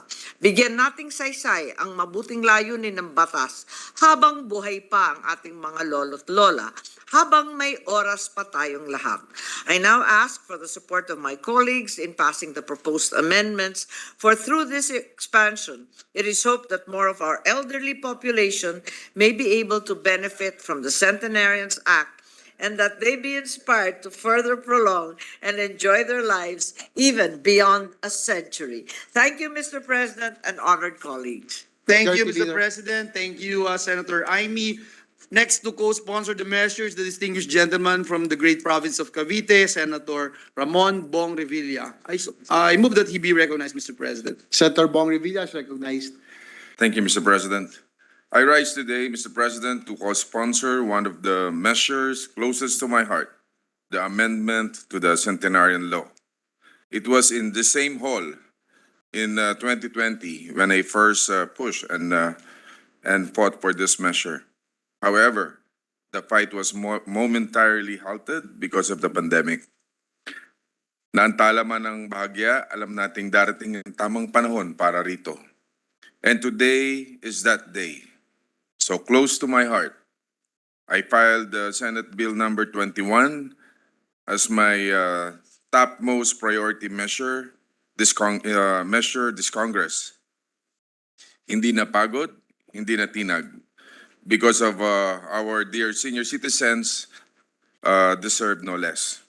Kaya nga nagpapasalamat tayo sa ating chairperson, Senator Amy Marcos, na talaga namang hinanapan at ginawa ng paraan upang maisakatuparan ang mga adhikain ng panukalang ito. Hinihikayat ko kayong lahat na bigyan suporta ang ating mga mahal na senior citizens. Let us recognize and value the role that our elders play in our society. An African proverb says that those who respect the elderly pave their own road toward success. Pero tayong mga Pinoy, normal na sa ating kultura ang paggalang, pagpapahalaga sa mga nakatatanda. Hindi ito bago sa ating pamumuhay. Lahat tayo ay ipinanganak at lumaki sa aral na ang mga nakatatanda ay ginagalang, nirerespeto, pinagpapahalagahan. This legislative measure is a testimony to that special Filipino culture. We acknowledge the very laudable intent of the Centenarian Law, and with this proposal under consideration, we just wish to provide in advance the benefits afforded by the law. There are accounts that Centenarian Law beneficiaries are too old to enjoy the cash gift they receive. Meron pang salalay na hindi na naintindihan ng ating mga lolo at lola kung ano man ang natatanggap nila. Panukala lang natin na ma-advance lang sana ng mga nakatatanda upang kahit papano ay ma-enjoy pa nila ito. Habang sinusuportahan natin ang panukalang ito, kalakip nito ang dalangin matamasan nila ito sa lalong madaling panahon at maihatid natin ang tulong at kalingang damandama sa ating mga senior citizens. In view of all this, Mr. President, this representation together with our very able sponsor, Senator Amy Marcos, appeal to this body to overwhelmingly support this measure. Thank you, Mr. President. Thank you, Mr. President. Thank you, Senator Revilla. Next to co-sponsor the measures, the distinguished gentleman from the city of Valenzuela, Senator Sherwin Gatchalian. I move that he be recognized, Mr. President. Senator Sherwin Gatchalian is recognized. Thank you, Mr. President. Good afternoon to everyone. Good afternoon, dear colleagues. I rise today to co-sponsor Senate Bill number 2028 under Committee Report number 61, otherwise known as an act expanding the coverage of the Centenarians Act of 2016. The cultural value of family and respect for the elderly is deeply ingrained in our Filipino culture. It is common for us to have multi-generational households where grandparents live with their children and grandchildren. We always make sure that our lolos and lolas are well cared for and that they never feel abandoned or neglected. Even in our local communities, we all know that it is too heartbreaking to see elderly people surviving on the streets. That's why in Valenzuela, for example, we established Bahay Kanlungan to serve as a home for abandoned senior citizens residents. In fact, with our intent to replicate this initiative nationwide, this representation filed Senate Bill number 950, known as Homes for the Abandoned Senior Citizens Act of 2022, which seeks to provide a framework for other local government units to address the plight of a more vulnerable sector of senior citizens. As we push for such transformative steps for our senior citizens, there is no denying that we wish our aging loved ones could stay with us forever. Unfortunately, as much as we want to, living to reach 80, 90, or even 100 years is quite rare in our country. According to the latest data of the World Bank, the average life expectancy at birth in the Philippines is 72 years. Given this context, not many Filipinos live up to enjoy the benefits of Republic Act number 10868 or the Centenarians Act of 2016. This also means that only a few centenarian Filipinos enjoy the fruits of this act, including the 100,000 peso cash gift as well as the letter of felicitation. According to the 2020 data released by UK-based care home marketplace Loti, only 2 in every 100,000 Filipinos are centenarians. Sa madaling salita, kaunting senior citizens lamang ang kinikilalang benepisyaryo ng ipinasang Centenarians Act of 2016. With this reality, Mr. President, I stand today to co-sponsor this measure that seeks to broaden the coverage of the Centenarians Act of 2016. Through this measure, we can further celebrate the contributions of our beloved senior citizens to nation building by providing more beneficiaries with the necessary support and recognition they deserve. Once the passage of this bill becomes a reality, our Filipino octogenarians and nonogenarians will also reap the rewards of the Centenarians Act. With this, more senior citizens will benefit from a cash gift of 100,000 pesos, as it will be equally distributed in 3 tranches at ages 80, 90, and 100. This means that around 33,000 pesos will be given to beneficiaries for every 10 years, while also allowing inflationary adjustment of the amounts that they will receive. Mr. President, the passage of this measure will surely motivate our senior citizens to live longer. The 100,000 pesos cash gift that will be equally distributed in 3 tranches will support them as they pay their living expenses, medicines, healthcare costs, and other necessities as they reach the milestone of 80, 90, and 100. Sa totoo lang, ang simpleng paggamit ng senior citizens discount, tuwang-tuwa na ang ating mga lolo at lola. Sa pagpasa ng panukalang ito, paniguradong mas lalong gaganda ang kanilang mga ngiti dahil tiyak na malaking tulong ito lalong-lalo na sa mga may iniindang karamdaman dahil makakatulong ito sa pambili ng kanilang gamot. Noong panahon ng aking panunungkulan sa Valenzuela, naging saksi mismo ako kung gaano ito napasaya ang mga Valenzuelanong centenarians dahil bukod sa pagkilala sa kanila, binibigyan din natin sila ng tig sa 10,000 sa kanilang kaarawan. Nakakatuwa ring malaman na ngayon ay umabot na sa 50,000 pesos ang ipinamahagi sa kanila. Kaya naman sa mga kapwa kong mambabatas, huwag na sana nating ipagkait ang munting biyaya na ito para sa pinakamamahal nating octogenarians, nonogenarians at centenarians. Sama-sama nating ipagdiwang ang kanilang pagpupunyagi tungo sa mahaba, masagana at mayabong na buhay. Para sa ating senior citizens, mabuhay po kayong lahat. Kayo ay buhay na kayamanan ng ating bansa. To end, allow me to express my gratitude to the sponsor of this bill, Senator Amy Marcos, and to my fellow co-authors, Minority Leader Senator Coco Pimentel III, Senator Bong Revilla Jr., and Senator Risa Ontiveros for their contributions in drafting this significant measure. Maraming salamat po. Thank you very much, distinguished colleague from Valenzuela. Yes, Mr. President. Mr. President, with the permission of the body, Senators Go, Padilla, Estrada, and this representation's co-sponsorship speech be inserted into the records. So move, Mr. President. We take note of the manifestation. Thank you very much, Mr. President. Mr. President, I move that we suspend consideration of Senate Bill number 2028 under Committee Report number 61. I so move, Mr. President. There be no objection to the motion. Motion is approved. Mr. President, At this juncture, I move that we transfer from the calendar for ordinary business to the calendar for special orders. Committee Report number 59 on Senate Bill number 2021. This is the bill on shared service facilities project for micro, small, and medium enterprises. I so move, Mr. President. There be no objection, motion is approved. We ask Secretary to read the title of the measure.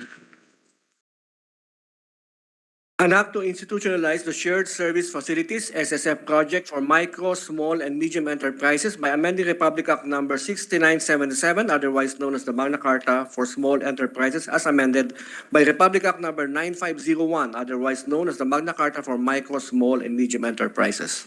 Thank you, Mr. President. Mr. President, at this juncture, I move that we recognize the sponsor of the measure to deliver the sponsorship speech, no other than the distinguished gentleman from the great province of Aurora, Senator Sani Angara. The Honorable Angara, Mr. President. Your Honor, Honor. our distinguished colleague from the province of Aurora and one of the surfing capitals of the Philippines, Baler, Senator Sani Angara is recognized. Thank you, Mr. President. Thank you, Majority Leader, for accommodating us today, dear colleagues.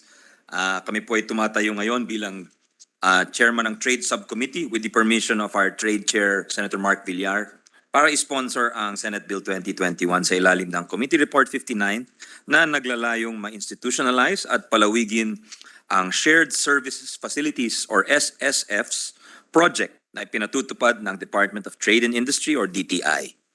We thank Senator Villar for entrusting this to us. At ang panukalang ito ay isa lamang sa mga batas at programa na ating isinusulong sa ilalim ng advokasya natin na Tatak Pinoy or Proudly Filipino. Dito po ang pangunahing pakay ay ang makapaglikha sa bawat sulok ng bansa ng mas magandang trabaho at ng mas maraming pagkakataon para kumita upang mas madaling makaahon mula sa kahirapan ng ating mga kababayan. At buong-buo ang ating paniniwala ng SSF's program ng DTI ay isang mabisang paraan para maabot ang hangarin na ito. We all know the cliche, Mr. President, give a man a fish and so forth, but if you teach him how to fish, then he will eat for perpetuity. Pero tama man ang sentimento, may kulang pa rin ho dito. Kasi ano man ang husay ng mangingisda, wala pa rin ho siyang mahuhuli kung wala siyang sibat, lambat, pain o bangka.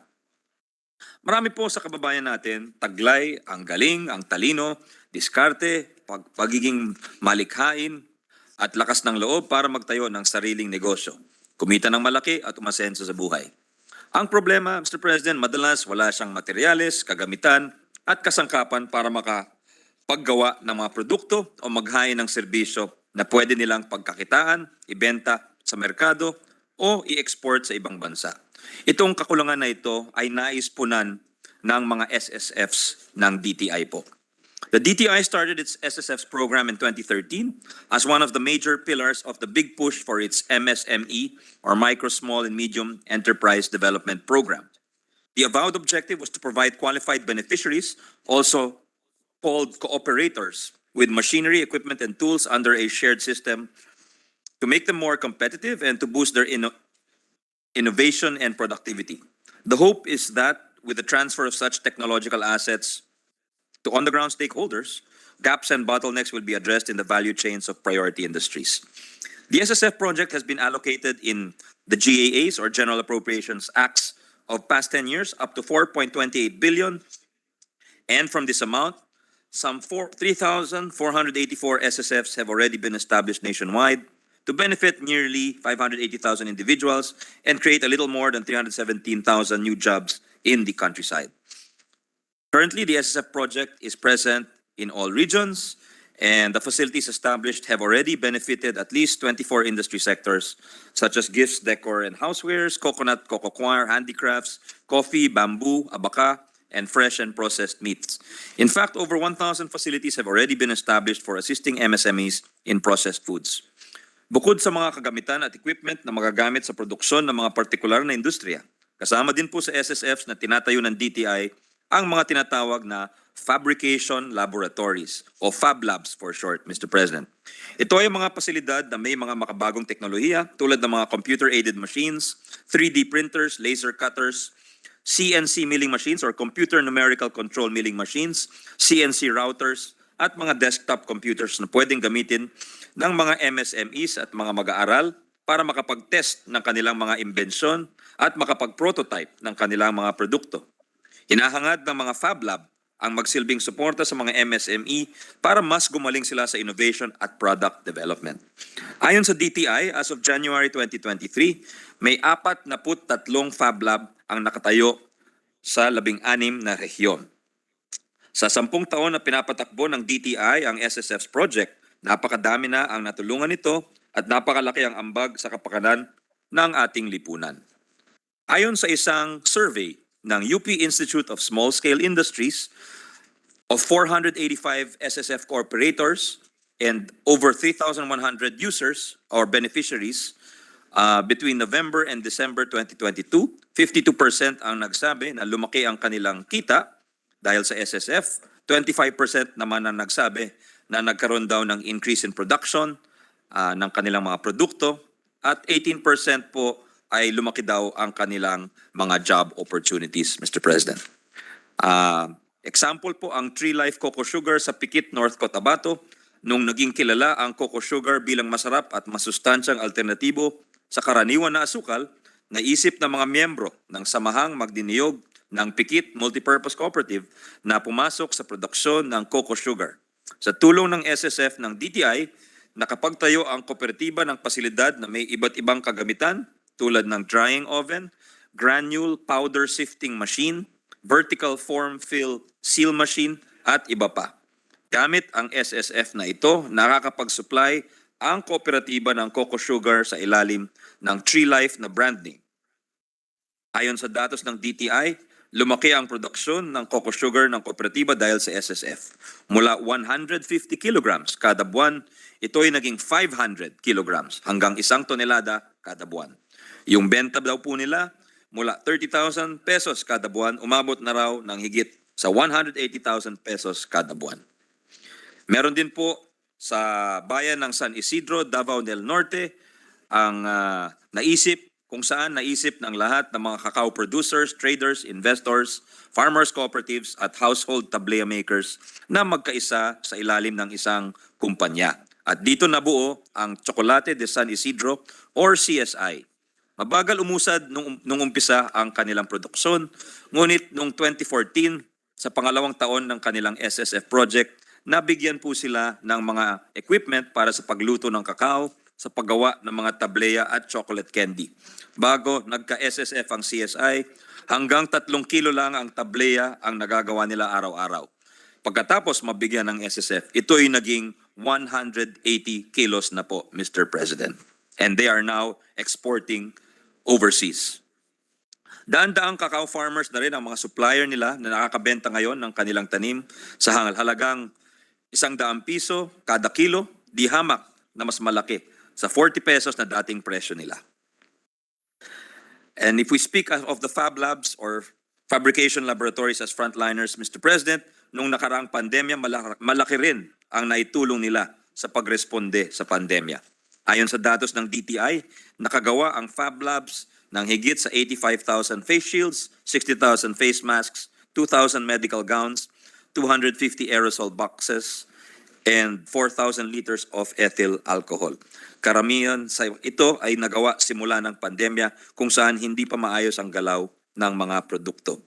Kaya masasabi po natin parang naging mga frontliner na rin ang mga SSFs at Fab Labs bilang mga standby emergency production hubs. Mr. President, the SSFs of the DTI are among the select government initiatives that truly deserve more support because of the demonstrable success they have garnered over the years. The contribution to economic development and poverty of alleviation of these packages of equipment and facilities are tremendous and should not be ignored. An impact evaluation assessment submitted to the UNDP in July 2021 underscored that the shared nature of the project makes it a viable strategy, and it is expected to have a positive impact on the performance of covered MSMEs. To us, this is a vote of confidence that this project should be institutionalized and ramped up as among our major initiatives at growing our economy and making it more inclusive. By institutionalizing this project, we assure, among other things, continued financial support from the government, and without this valuable support, it would be difficult to realize the current administration's avowed goal to transform the economy and make more of our MSMEs be driven by science, technology, and innovation. We hope that with increased government support, bigger SSFs could be established, hopefully to result in bigger changes not only to MSMEs but to entire industries, resulting in more jobs, more progress across more regions, and reducing poverty in the process. The tagline of the DTI for this project is thus, SSFs equate to shared success for Filipino MSMEs. But as MSMEs are among the foremost job creators and income generators of the country, we are convinced that a scaled-up, well-provisioned, well-coordinated, and institutionalized SSF project will result in shared success for all Filipinos. Thank you, Mr. President, dear colleagues. Thank you, Senator Angara, Majority Leader. Yes, Mr. President, I was about to ask the sponsor why he is not wearing his Tatak Pinoy outfit, Mr. President. The one with the heart. The one with the heart, Mr. President. Designed by a world-class designer, Mr. President. You wanted to know who designed it, Mr. President? I think it's the Speaker of his house. The Speaker and the Commander-in-Chief, Mr. President. You are correct. President, Vice President, and all. Mr. President, to co-sponsor the measure, may I be allowed to just deliver a very short co-sponsorship speech, Mr. President? The Majority Leader is recognized. Thank you, Mr. President. Mr. President, it is my honor and privilege to co-sponsor Senate Bill number 2021 under Committee Report number 59, institutionalizing the Shared Service Facilities Project for micro, small, and medium enterprises. We commend and thank, Mr. President, once again, the sponsor of the measure, no other than Senator Sani Angara, for his hard work on this particular and important measure. This very important bill will help address the gaps and bottlenecks in the MSME production value chain through the provision of machinery, equipment, tools, systems, accessories, and other items, skills, and knowledge under a shared system. Since the program's establishment, Mr. President, in 2013, it has funded the creation of 3,473 facilities with about 570,000 MSMEs assisted, generating employment for 312,981 individuals. Mr. President, government has also allocated a total of 3.19 billion for the program since 2013. The SSF has served key industry clusters such as processed food, coffee, cacao, dairy, coconut, abaca, bamboo, metal, and rubber, among others, and is present in all 17 regions, Mr. President.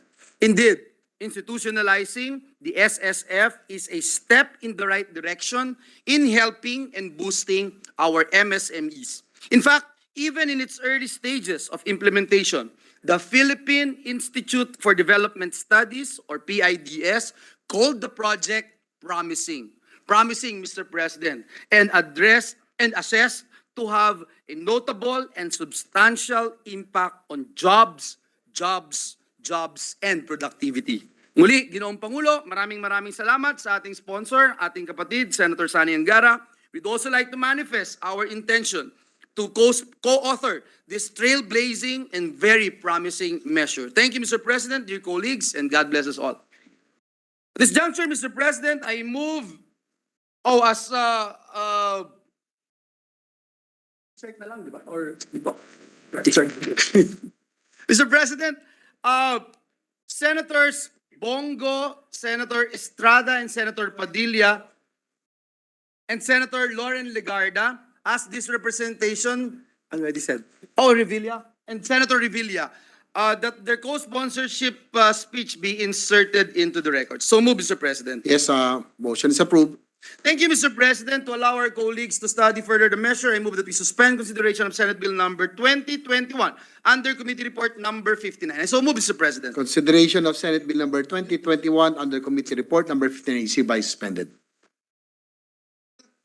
Si Jingo, ay nandyan? Thank you. Ito na mag-represent kay Jingo. Nandyan na? Okay. Sige. Okay.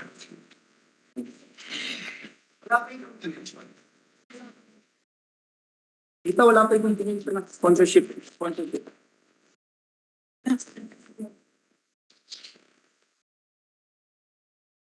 Mr. President, this juncture, I move that we transfer from the calendar for ordinary business to the calendar for special orders, Committee Report number 62 on Senate Bill number 2023. This is the bill pertaining the Revitalized Reserve Officers Training Corps Act. So move, Mr. President. Yes, I distinguished, there being no objection to the motion, motion is approved. Mr. President, I move that we consider Senate Bill number 2023 under Committee Report number 62.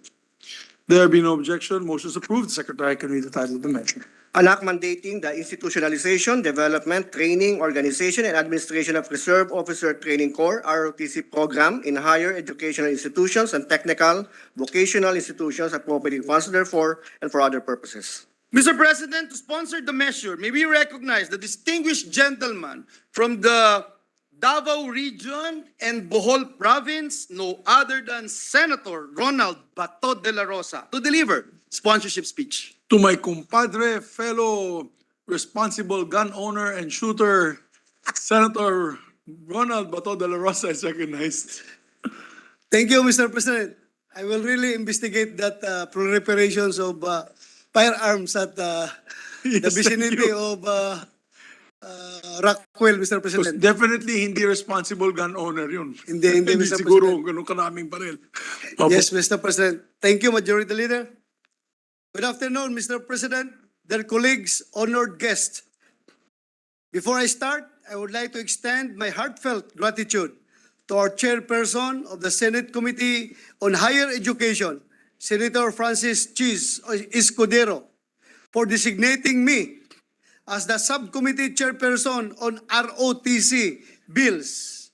I would not be standing today to sponsor Senate Bill number 2034 under Committee Report number 62 or the ROTC Act, if not for his imprimatur. Truly, our dear colleague from Sorsogon has a big heart for the welfare of our youth and nation. Thank you, Senator Cheese Escudero. We cannot always build the future of our youth, but we can build our youth for the future. Franklin Delano Roosevelt. Mr. President, this is what we aim to accomplish in proposing Senate Bill number 2034, authored by Senators Padilla, Ejercito Estrada, Ejercito De La Rosa, Gatchalian, and Tolentino, entitled An Act Mandating the Institutionalization, Development, Training, Organization, and Administration of Reserve Officers Training Corps, ROTC program in higher educational institutions and technical vocational institutions, appropriating funds therefore and for other purposes. We want our youth to be ready for the future because of their important role in nation building. No less than the Constitution recognizes the vital role of the youth in nation building. Because of such an indispensable role, the state is mandated to promote and protect our youth's physical, moral, spiritual, intellectual, and social well-being. The state shall also inculcate in the youth patriotism and nationalism and encourage their involvement in public and civic affairs. As such, Mr. President, as I have mentioned before, there is a need to prepare our youth for the enormous task that they are expected to do, build our nation to its full potential. Kaakibat po ng pagtataguyod sa bansa ay ang pagtatanggol nito. The Constitution states that the government may call upon the people to defend the state, and in the fulfillment thereof, all citizens may be required under conditions provided by law to render personal, military, or civil service. Wala pong ibang magtatanggol sa Pilipinas kundi tayong mga Pilipino. The importance of defending the country was highlighted by former President Carlos P. Garcia in his speech read by then Defense Secretary Alejo Santos during an ROTC field day. He said, and I quote, reason, and the instinct for self-preservation actuated them, open, close parenthesis, the framers of our Constitution, into unanimously legislating as the first law of the Commonwealth of the Philippines, Commonwealth Act Number 1, otherwise known as the National Defense Act. It provided, among other things, for the creation of a citizen army whose training would be a joint endeavor of the national government and the educational institutions of the country. You belong to that citizen army. You go through systematic military training to prepare yourself not for war, but for peace. You will be a part of a reserve force of officers and non-commissioned officers who, when the need comes, will be called upon to lead the fight in defense of our existence as a free and happy people. Should this be endangered by enemies within or enemies outside our own borders. And so, yes, an important aspect of mandating ROTC for our youth is ensuring that they are fully equipped to heed the call to defend the nation when the need arises. Ngunit hindi lamang natin ipinapanukala ang mandatory ROTC para lamang pangalagaan ng ating bansa, ngunit para na rin sa kapakanan at kinabukasan ng ating mga kabataan at mamamayan. Ginoong Pangulo, meron po tayong tinatawag na parens patriae. Ang pamahalaan po ang tagapagtanggol, ang legal protector ng kanyang mga mamamayan na hindi kayang ipagtanggol ang kanilang mga sarili. Tumatayo pong magulang ng sambayanan ang pamahalaan. Pero bahagi po ng pagiging isang magulang ang ituro sa kanyang mga anak kung paano ipagtanggol ang sarili mula sa anumang mga banta na maaari niyang kaharapin. Madalas po nating marinig sa ating mga nakatatanda, paano ka na kung wala na kami? Kahit po siguro sa kabilang buhay ay hindi natin mapapatawad ang ating mga sarili kung may mangyayaring masama sa ating mga anak. Nasa atin pong mga kamay ngayon ang pagkakataon na mabigyan ang ating mga mamamayan ng kaalaman kung paano nila maipagtatanggol ang kanilang mga sarili at ang ating bayan. Bahagi ng pagiging magulang ang pagtuturo ng disiplina at kabutihang asal sa kanyang mga anak. Bahagi ng paggugobyerno ang gumawa ng desisyon na sa tingin nito ay makabubuti sa kanyang mga mamamayan. Excuse me. Ngunit, Ginoong Pangulo, hindi lamang po banta ng pananakop ng dayuhan ang nais paghahandaan ng ROTC. Hindi lamang po digmaan ang nagdudulot ng hirap at pasakit. May mga sakuna na hatid ng kalikasan.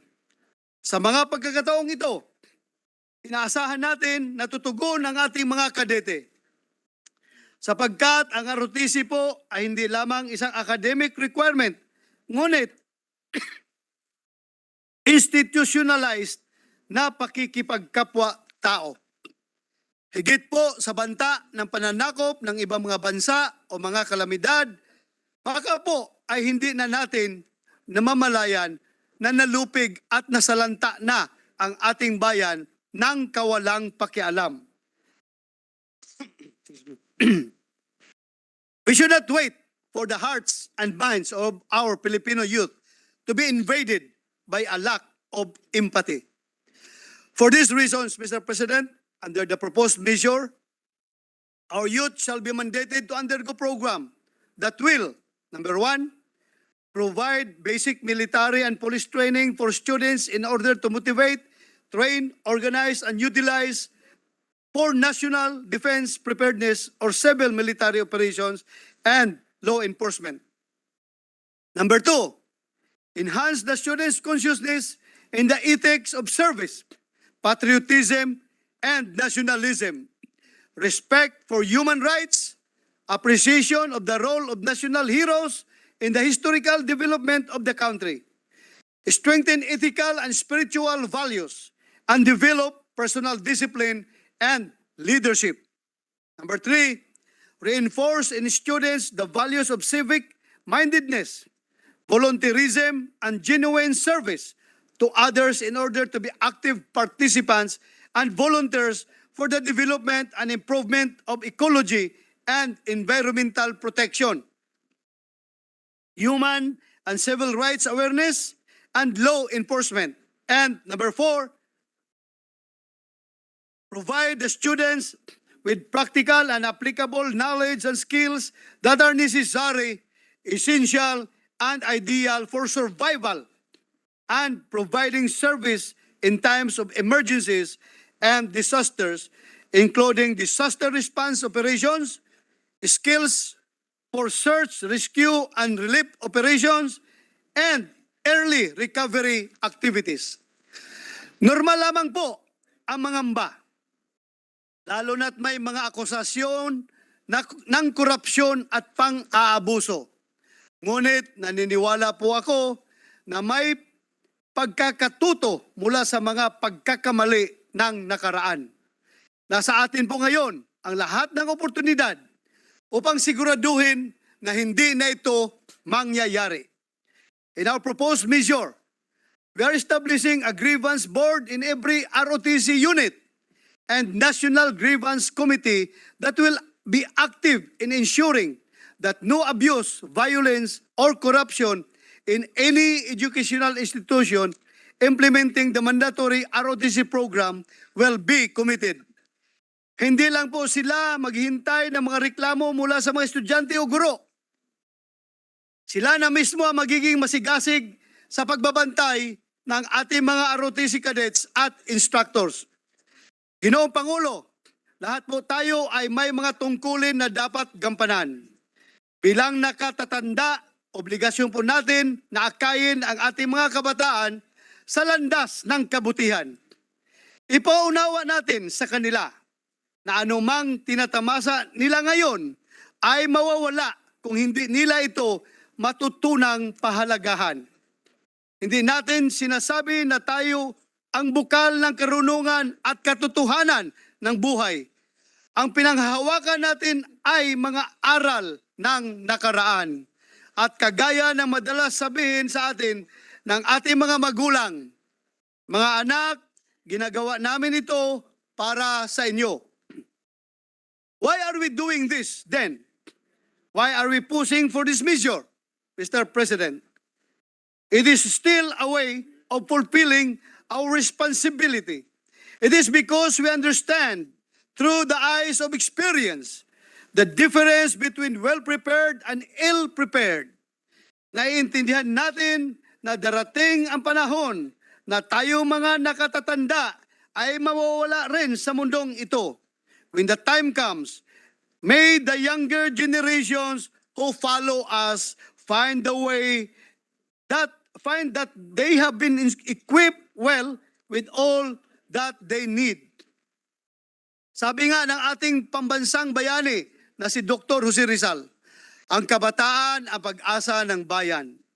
Marahil sa tingin ng iba, gasgas na ang kasabihang ito, o beryos, kumbaga, but we cannot deny its truth, Mr. President. Sa ating mga kabataan, nakasalalay ang pag-asa dahil sila rin ang may hawak ng kinabukasan. The youth today will be tomorrow's leaders. If we fail them now, we will also fail as a nation. But if we can prepare them for the unknown future and do what we can to help form them holistically into the leaders they are meant to become, what a victory that would be. Dito mismo sa aking kinatatayuan, Mr. President, dama ko na ang tagumpay. Maraming salamat po. Maraming salamat, Senator De La Rosa. Kumbate. Kumbate. Mr. President, there are a number of our colleagues who wanted to co-sponsor the measure, but I just got here with me, Mr. President, bicameral conference committee report. So if I may, Mr. President, may I move that we suspend consideration of Senate Bill number 2034 under committee report number 62? So, There Mr. being no President. objection to the motion, motion is approved. Thank you, Mr. President. Mr. President, we are in a receipt of a bicameral conference committee report on the disagreeing provisions of Senate Bill number 1850 and House Bill number 6336. This is the measure about the condonation of agrarian reform debt. And at this juncture, may we recognize, Mr. President, the chairperson of the Senate panel, Senator Cynthia Villar, to give the highlights of the conference committee report. Session, may I just request for a minute suspension? They're requesting. Yes, Mr. President. Session suspended. Ano?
Motion to consider the bicameral conference committee report on disagreeing provisions on Senate Bill number 1850 and House Bill number 6336. I so move, Mr. President. Yes, we take note. Yes, Mr. President, at this juncture, we are also in a receipt of a bicameral conference committee report on the disagreeing provisions of Senate Bill number 1849 and House Bill number 6517, entitled Strengthening Professionalism in the Armed Forces of the Philippines.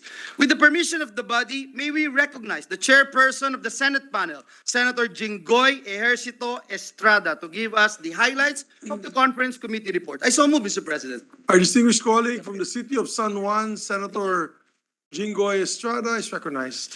Thank you, Mr. President. Mr. President, honorable members of this august chamber, as your chairperson of the Committee on National Defense and Security, Peace, Unification, and Reconciliation, it is my honor to present the bicameral conference committee report on the disagreeing provisions of Senate Bill 1849 and House Bill 6517, amending Republic Act number 11709, otherwise known as an act strengthening professionalism and promoting the continuity of policies and modernization initiatives in the armed forces of the Philippines by prescribing fixed terms for key officers thereof, increasing the mandatory retirement age of generals, flag officers, providing for a more effective attrition system, and providing funds therefore. The House panel, led by Congressman Raul Boboy Tupas, graciously came to the Philippine Senate and agreed to use the Senate bill as our working draft. Section 1 of Senate Bill 1849 was adopted, which provides, among others, for a 3-year maximum tour of duty for the AFP Chief of Staff and 2-year maximum tour of duty for the Commanding General of the Philippine Army and Philippine Air Force, Flag Officer in Command of the Philippine Navy, and the Superintendent of the Philippine Military Academy. Section 2 was amended to adjust the compulsory retirement age to 57 years old. This applies to both the AFP officers and enlisted personnel. Section 3 was adopted, which amends the existing definition of the term active duty. Section 4 was also adopted, which increased the maximum tenure in grade for Brigadier General and Commodore from 3 years to 5 years, and Colonel, Captain from 8 years to 10 years. Section 5 which provides for the officer grade distribution based on the AFP's table of organization, was adopted with amendments to adjust the percentages for the general flag officers to 1.25% and for the grade of first lieutenant, lieutenant junior grade, and second lieutenant ensign to 42.75% in line with the modernization program of the Armed Forces of the Philippines. A new Section 6 was introduced to clarify the application of the proposed legislation. Specifically, the bill shall also apply to the officers and listed personnel appointed and/or promoted under Republic Act 11709 and other pertinent laws. Mr. President, I would like to recognize the patience, wisdom, active participation, and significant contribution of our distinguished colleagues as members of the Senate panel, our Defense Committee Vice Chairpersons, Senator Ronald Bato de la Rosa, Senator Christopher Lawrence Bongo, Senator Francis Tol Tolentino, our Minority Floor Leader, Senator Aquilino Coco Pimentel III, Senator Amy Marcos, and Senator Sani Angara. I would also like to acknowledge our colleagues from the House, Congressman Tupas, Congresswoman Mercedes Alvarez, Congressman George Bustos, Congresswoman Divina Grace Yu, Congressman J.J. Romualdo, Congressman Lex Anthony Colada, and Congressman Joseph Stephen Paduano for supporting and prioritizing the passage of this vital measure. Finally, Mr. President, I would also like to thank the Senate and House Secretariat for their tireless committee and legislation staff and stenographers who stayed until late night to finalize the reconciled bill. Mr. President, I respectfully move that we adopt and ratify the bicameral conference committee report on the disagreeing provisions of Senate Bill 1849 and House Bill number 6517. Thank you, Mr. President. Thank you to our distinguished colleague. We know very much how you toiled on this measure. Majority Leader, I just wanted to mention to the chairperson, Chairperson Jinggoy Estrada, that he toiled many hours and many days having sleepless nights on this particular issue, and we finally got it done together as a team, together with Senator Bato de la Rosa, our only general in the Senate. Plus, Yes, please. plus the spare ribs, Mr. President. The Spare spare ribs? ribs of Senator Jinggoy. I unfortunately we were not given the spare ribs, so maybe we should just recall the motion, recall the measure. Just kidding. Too much Yun, spare, but, too much spare, Mr. President. I heard the food last night served in the BICAM was excellent. Of course, care of the chairperson, Well, Senator Mr. Jinggoy President, Estrada. yes, we join the motion of the distinguished gentleman from San Juan, Senator Jinggoy Estrada, and I move that we approve and ratify the bicameral conference committee report on the disagreeing provisions of Senate Bill number 1849 and House Bill number 6517, and let the text of the joint explanation be inserted into the record of the chamber. I so move, Mr. President. There being no objection, the bicameral conference committee report, the disagreeing provisions of Senate Bill number 1849 and House Bill number 6517 is hereby ratified. Congratulations. Thank you, Mr. President. Mr. President, I move that we again resume Senate Bill number 2034 under committee report number 62. I so move, Mr. President. There being no objection to the motion, motion Yes, Mr. President. Mr. President, I move for a minute suspension, Mr. President. session suspended.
again withdraw my motion and suspend consideration of Senate Bill number 2034. So move, Mr. President.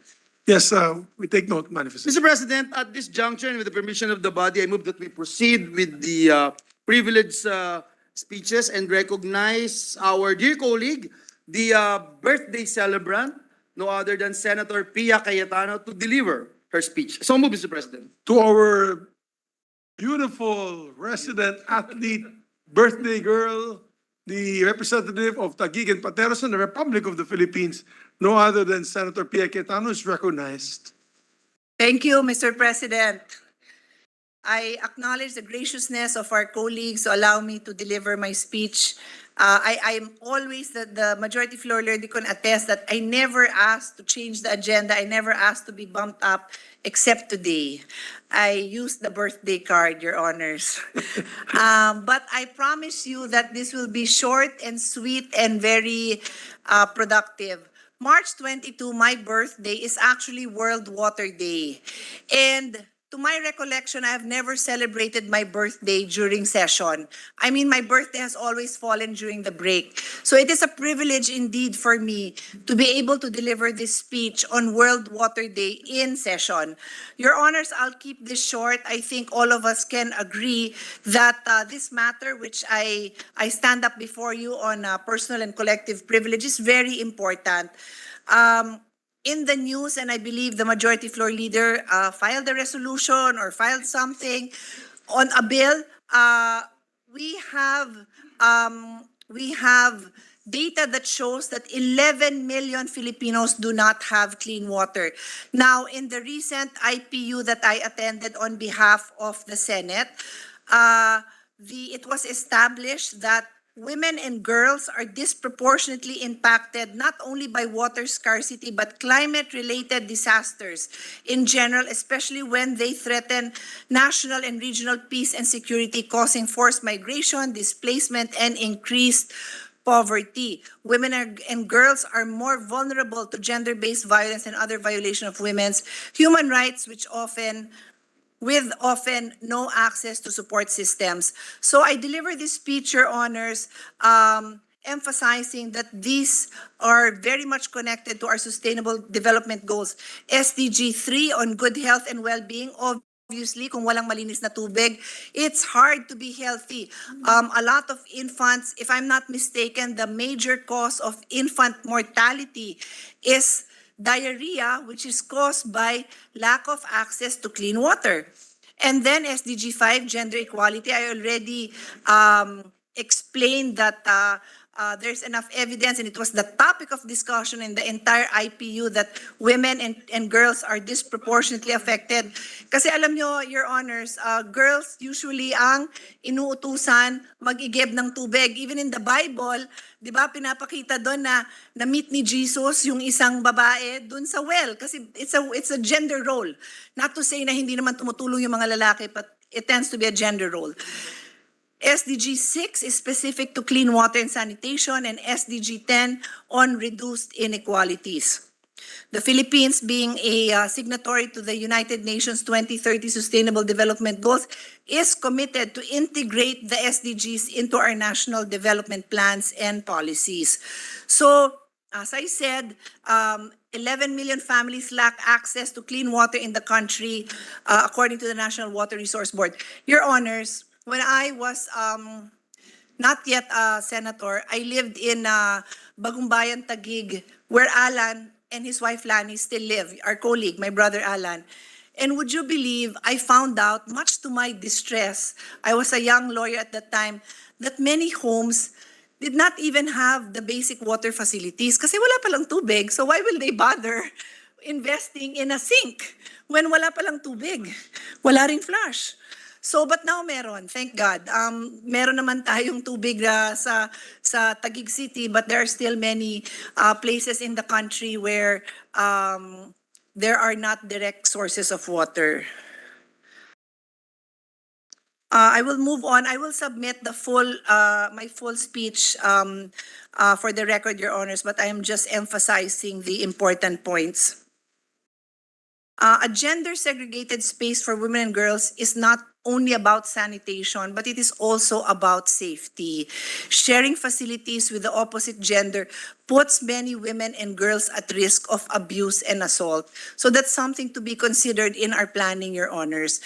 Lalo na yung kulang na kulang yung facility, share, tapos sa gabi, can you imagine, madilim, sa gabi, magpupunta mag-isa doon ang batang babae.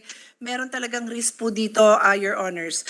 A clean and functioning bathroom with access to sanitary products is necessary for women and girls to manage their menstrual hygiene and pregnancy as well.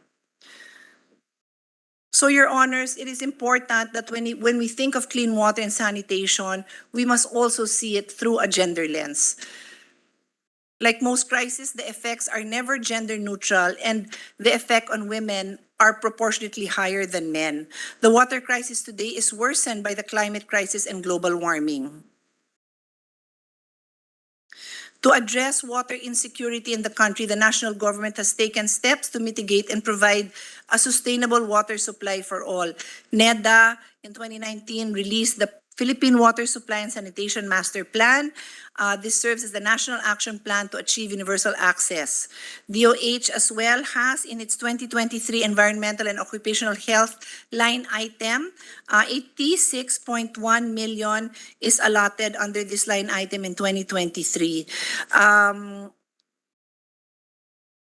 must end simply, Your Honors, by saying that all of you who work on the budget can attest that we must do more in terms of budgetary support for access to clean water. And not just that, Your Honor. I speak as your chairman of the Committee on SDGs, Innovation, Futures Thinking. Ano ang future ng Pilipinas kung wala tayong sapat na tubig?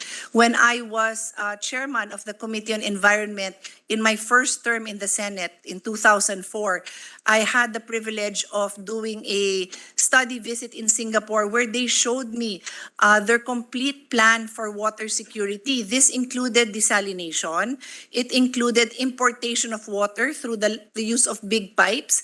And finally, it included cleaning sewage water. They have this, I assume it's still there, and I invite all of you to go, let's go on a field trip because it was very educational for me. If I recall correctly, it was called New Water, New, bagong tubig. Pero galing po to sa sewage. Baka malakas lang ang loob ko, pero yung mga kasama ko, they were scared to drink it. But I drank it because I trust the process. I trust science, I trust technology.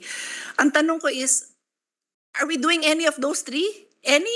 Do we have serious desalination programs? I don't know if we need to go to the extent of importing water. Are we cleaning our water? So ang dami-dami pa natin pwedeng gawin.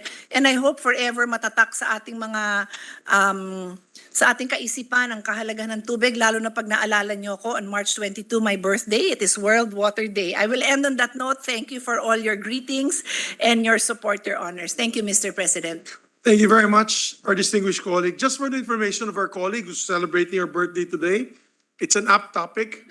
I filed Senate Bill number 310, which is the Potable Water in Every Barangay Act. So, because I am with you, really, in the provinces like in Bukidnon and many provinces, there are no potable water sources. Yes, Mr. so- President, thank you so much for that. May I ask that this, because my speech is I precisely showed how it is related to all the SDGs. I would like to hear this with due respect to any other committee that wants to focus on water. But I am offering my service to the Senate. If you want me to be the one to take the lead in these hearings, I am happy. If not, I can focus on SDG, whatever is the pleasure of the body, Your Honor. Oh, I would love it if the lady senator can be tasked to also listen to these issues. Yes, Mr. President, and if I may, let me state for the record what the distinguished lady from Taguig and Pateros, our birthday celebrant, made mention a while ago that today, March 22, Mr. President, we celebrate the International Water Day. And according to the National Water Resource Board, Mr. President, 11 million Filipino families, this is not individuals, Mr. President, Filipino families, or almost half of Filipino families lack access to clean water, Mr. President. And that's why this representation filed Senate Bill number 1048, or the Safe Drinking Water Act, which seeks to ensure the provision of potable water. We also filed, Mr. President, Senate Bill number 2013, providing for an integrated water resources framework. Again, Mr. President, the news that you made mention about accessing clean water and access to water, Mr. President, is really unacceptable considering we have 36,000 kilometers of shoreline, Mr. President, which is fifth in the world, Mr. President. So with that, Mr. President, and as mentioned a while ago by our distinguished colleague, SDG number 6 talks about clean water and sanitation. And so, with that, Mr. President, I move that the speech of the distinguished lady from Taguig and Patero, Senator Pia Cayetano, and the manifestations thereon be referred to the Committee on Sustainable Development Goals, Innovation, and Futures Thinking. As you move, Mr. President. There being no objection, motion is approved. And Majority Leader, if I may, on my bill, particularly on my bill, if I can ask the permission of the chairperson where it was referred to, kasi matagal na ito na-referred, Senate Bill number 310, baka we can also give it to the Committee on Sustainable Development Goals, and including your bills. Yes, Mr. President. Water, I was about to say that, Mr. President. with the permission of the body. So maybe we can, while we're listening to other speeches, we can ask our secretary to clean up. We can do that before we adjourn today, Adjourn, Mr. President. correct. Yes, thank you, Mr. President. Thank you. Our resident expert on water as well, si Ma'am Pia. And then I move for the previous question, Mr. President. Yes, that's approved. Yeah. Thank you, Mr. President. Mr. President, let me go back to the continuation. I move that we resume consideration of Senate Bill number 2023 under Committee Report number 62. This is the Revitalized Reserve Officers Training Corps Act, Mr. President. So move, Mr. President. There being no objection, motion is approved. Mr. President, to co-sponsor the measure, I move that we recognize our Deputy Majority Leader, Senator J.V. Ejercito. So move, Mr. President. Our distinguished colleague, Senator J.V. Ejercito is recognized. Thank you, Mr. President. Because we have a lot of things to tackle since it's the last day of session before we adjourn. I just have my co-sponsorship speech being inserted in the record, but I just like to make a short manifestation on why I support ROTC, Mr. President. I would like to let everyone know that I'm a product of the ROTC. No, for 2 years, for almost 2 years, I really told every Saturday. I reported to De La Salle and sometimes Fort Bonifacio. Kahit nung time na yon, Mr. President, that you know that during those times we are yun yung mag-gimmick times, so Fridays, weekends, and Saturdays. But for almost 2 years, I was there under the sun, exercise. But Mr. President, it's not only military training. No, let me stress that it also in ROTC you will also learn how to have discipline, patriotism, or love for country, because iba po yung meron kang bandera sa iyong dibdib o sa iyong balikat. Also teaches you respect for authority, and more importantly, it teaches you to become a responsible citizen. And in this version filed by Senator Bato de la Rosa, it's not purely military training. Kasama rin po dito ang disaster response and other activities that is aimed in serving the youth, helping the youth do their part in serving the nation. So again, Mr. President, I reiterate my support for the ROTC because I'm a product of the ROTC. There are people who said that they had bad experiences, but I would say that this experience, which I worked hard for 2 years, no, pinaghirapan ko po to, and I think it has made me realize and valued more. Of course, the love for country, patriotism, taught me about discipline, and again, respect for authority. So that's why, Mr. President, I strongly support the revitalization of ROTC. Thank you, Mr. President. Thank you. I am also a product of ROTC, Your Honors, coming from UP, and it taught me discipline. It taught me also love for country. I also learned a bit of training at it, and yes, we learned a lot, and we are what we are now because of some of that training that we learned for 2 years. And Mr. President, to add, no, at that time I could have easily accepted myself, no, My father was senator, became vice president. Ang dali ko sana ma-accept. But I really valued the training that I received during those times.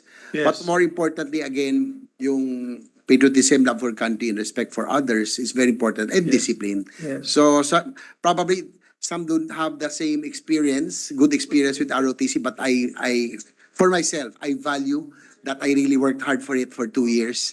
Na kahit na may hangover ako ng Friday evening, talagang papasok ako, magpapakabilid ako, kaya siguro gantong kulay ko, hindi na bumalik. But again, those 2 years were difficult, but I think it may help me mold the person I am today. Thank you, Mr. President. Thank you. And the majority floor leader reminded me about something that on another topic on water, that you are very good in saving water, Conserving, Mr. President. conserving water, and we will not The anymore conservation czar say why. of water, Mr. President. Mr. President, to co-sponsor the measure, I move that we recognize the gentleman from Valenzuela, Senator Win Gatchalian. So move, Mr. President. Our distinguished colleague from Valenzuela, Senator Win Gatchalian, also another fellow who knows how to conserve water. Thank you, Mr. President. I just follow my friend, Senator J.V. Arcito, in terms of water conservation. Good afternoon, esteemed colleagues. Magandang hapon po. Discipline is a fundamental attribute to our youth. Discipline is a fundamental attribute that our youth must acquire as the future leaders of our nation. The revival of the mandatory basic ROTC program and the voluntary advanced ROTC program will instill such discipline in our youth through the reinforcement of leadership, camaraderie, and sacrifice for the realization of our nation's vision and shared objectives towards peace and progress. In fact, it was in the 16th Congress when our lobbying effort to reinstate basic military and officer training for our tertiary students began, when we filed House Bill number 2338 while I was still a member of the House of Representatives. Sharing the same vision up to now, it is my goal to provide our youth with the appropriate training to ensure their readiness to respond to the call of service. Here in the Senate, the original proposal of this representation sought to reinstate our ROTC program in the senior high school level. However, due to the following intervening events and circumstances, mandating the basic ROTC program at the tertiary level would be the most viable track for this proposal. First of all, the COVID-19 pandemic has caused learning loss among our learners. Learning recovery, such as through streamlining the basic education curriculum, should be the top priority of the basic education sector. Secondly, as the country is reeling from the negative effects of the economy due to the COVID-19 pandemic, the cost implications of basic ROTC program in senior high school are undesirable. Based on the estimates provided by the Armed Forces of the Philippines and the Department of Education, the total cost to fully implement the basic ROTC program in senior high school on a national scale in the first year alone would amount to 9.3 billion pesos. And lastly, a substantial number of senior high school graduates will be captured under the basic ROTC program at the tertiary level. In the past 4 years, on average, about 81% of those who graduate senior high school proceeded to enroll in college. Given this context, I stand today to co-sponsor Senate Bill number 2034, also known as the Reserves Officer Training Corps, or ROTC Act, which seeks to reinstitutionalize the mandatory basic ROTC program on all public and private universities, colleges, vocational schools, and other tertiary education institutions. The ROTC Act will be instrumental in raising students' awareness on the importance of civic duty, patriotism, and most of all, discipline in building a prosperous and progressive nation. In a nutshell, the program will emphasize the youth's critical role in nation building while also promoting and protecting their holistic well-being. One of the objectives of the program is to train students in basic military training. In critical times when we need to produce the needed workforce, it is important that our youth receive such training for national defense readiness, civil military operations, and law enforcement. Mr. President, the benefits of the ROTC program also go far beyond basic military training. Our archipelagic nation lies in the path of tropical storms from the world's largest ocean and is also situated in the so-called Ring of Fire. This makes our country vulnerable to catastrophes like typhoons, earthquake, and volcanic eruptions. According to the World Risk Index 2022, the Philippines ranked first in the world in risk among 193 countries worldwide. With this reality, there is definitely a need to cultivate community crisis managers and leaders that can provide practical and applicable knowledge and skills necessary for survival and resilience. As such, the ROTC program will cover the mechanisms to prepare during actual disaster response operations on needs assessments, improve skills for search, rescue, and relief operations, and early recovery activities. Mr. President, there is no way of knowing what sort of unexpected events or catastrophes may occur in the future. We do know, however, that certain events have tested the readiness of our nation. A super typhoon like Yolanda, which threatened our country and caused damage to nearly 1.5 million homes and killed more than 6,000 people, it is one such example. Apart from this, we can also recall how Super Typhoon Odette impacted about 11 million people and resulted in over 400 deaths. More lives lost due to lack of preparedness simply cannot be tolerated. The arrival of the ROTC program will open doors and opportunities to our youth to manifest and realize their desire to make positive and proactive change in our nation. By helping them reach their full potential, we can strengthen our country's ability to produce the workforce it needs in times of crisis, such as calamities, disasters, and wars. This representation is also highly conscious of safeguarding concerns with the RTC program. For the record, Mr. President, it cannot be overstated how the subcommittee has already contemplated putting up measures to safeguard students from hazing, corruption, and other forms of abuse ever since we first filed this measure. In particular, the provisions of the Anti-Hazing Act of 2018, the Anti-Graft and Corrupt Practices Act, will be adopted in the implementation of this act. Further, every ROTC unit will also have an independent investigative body known as the ROTC Grievance Board, set up to formulate a system and prescribe a process that promotes and encourages the reporting of any incident of hazing, violence, abuse, and corruption. In a broader scope, a National Grievance and Monitoring Committee will also be established to guarantee the law is being carried out as intended, that training is being administered properly, and that there is no room for any form of abuse. Truth be told, my experience as a reserve officer has allowed me to further deepen my commitment to public service through the inculcated values and principles. By carrying out the ethics of service, patriotism, and nationalism, this representation has become more driven to fulfilling the ultimate duty of serving our nation and our fellow Filipinos. Now, it's up to us to help the next generation reach their full potential by passing this significant measure. Sa ating mga kabataan, panahon na upang mas maitanim sa inyong puso at isipan ang pagmamahal sa ating bayan at disiplina. Gamitin niyo ang inyong lakas bilang isang kolektibong puwersa sa pagsulong tungo sa kaunlaran ng ating bansa. Dahil kung hindi ngayon, kailan pa tayo magiging handa sa pagharap sa mga paparating na hamon. Lastly, allow me to express my gratitude to the sponsor of this bill, Senator Bato de la Rosa, and to my fellow co-authors, Senator J.V. Arcito, Senator Jinggoy Estrada, Senator Amy Marcos, Senator Robin Hood Padilla, and Senator Tol Tolentino for their keen insights in drafting this important measure. Maraming salamat po.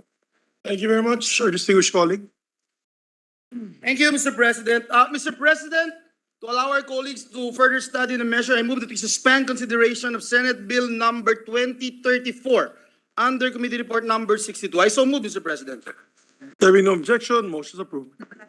Mr. President, at this juncture and pursuant to Section 62 of Republic Act Number 9136, the Electric Power Industry Reform Act of 2001 or IPIRA law as amended by Republic Act Number 11571 or the JCEC Enhancement Act, I move that we proceed with the Senate President's designation of members of the Joint Congressional Energy Commission. I so move, Mr. The President. following members are hereby designated as members of the Joint Congressional Energy Commission, the chairperson being Senator Raffy Tulfo, the vice chairperson, Senator Wing Gatchalian.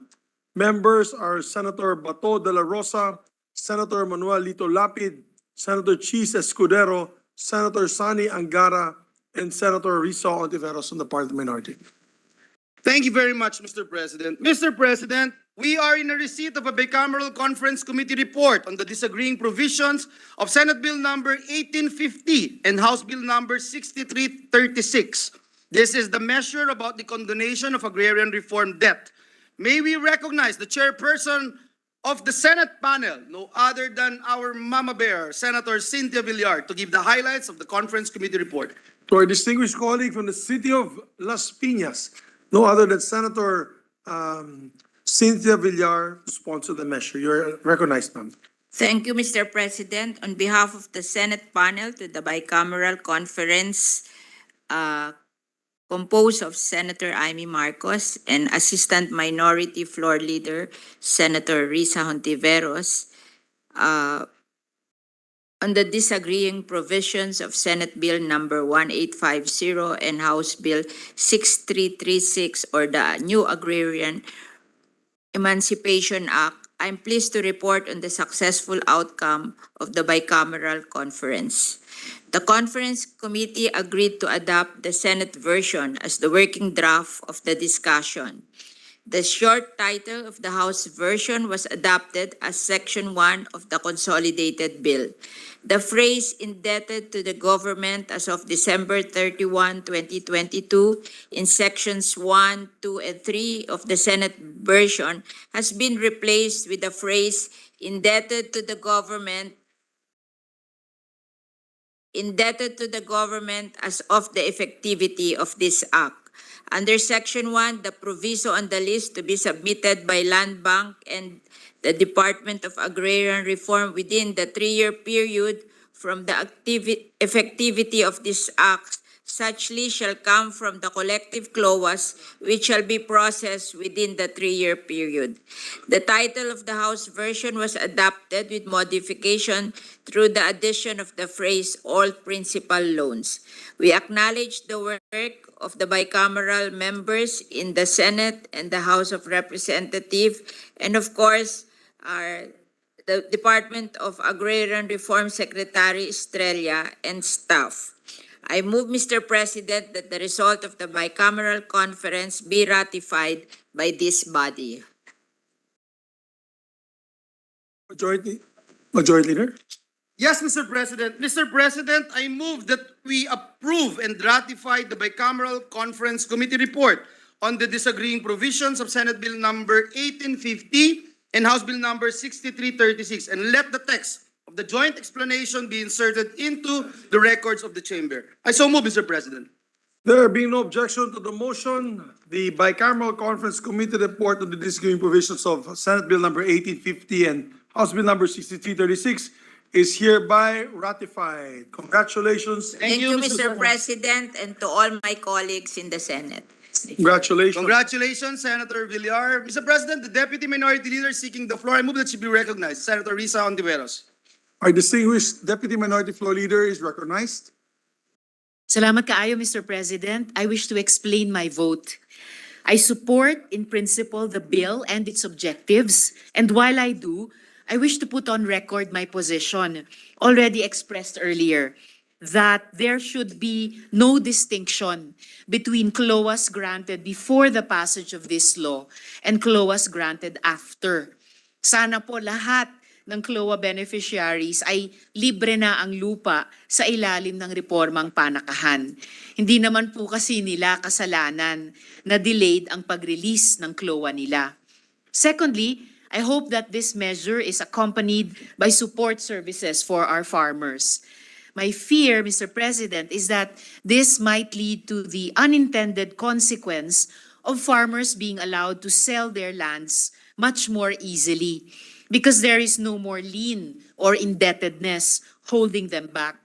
Therefore, I urge our implementers to craft the IRRs, taking into account these concerns and ensuring that there are still meaningful safeguards against land selling. Panghuli po, the goal of agrarian reform is not just land sovereignty, but food security. I hope that incentives will be given for these lands to remain agricultural, so they will continue to be cultivated and produce food for all of us. Ano't ano pa man, this is a positive development for our agrarian reform beneficiaries, and I congratulate our sponsor for its passage. Salamat kaayo, Mr. President. Thank you. Salamat kayo po, my dear. Majority Leader? Session suspended for a minute.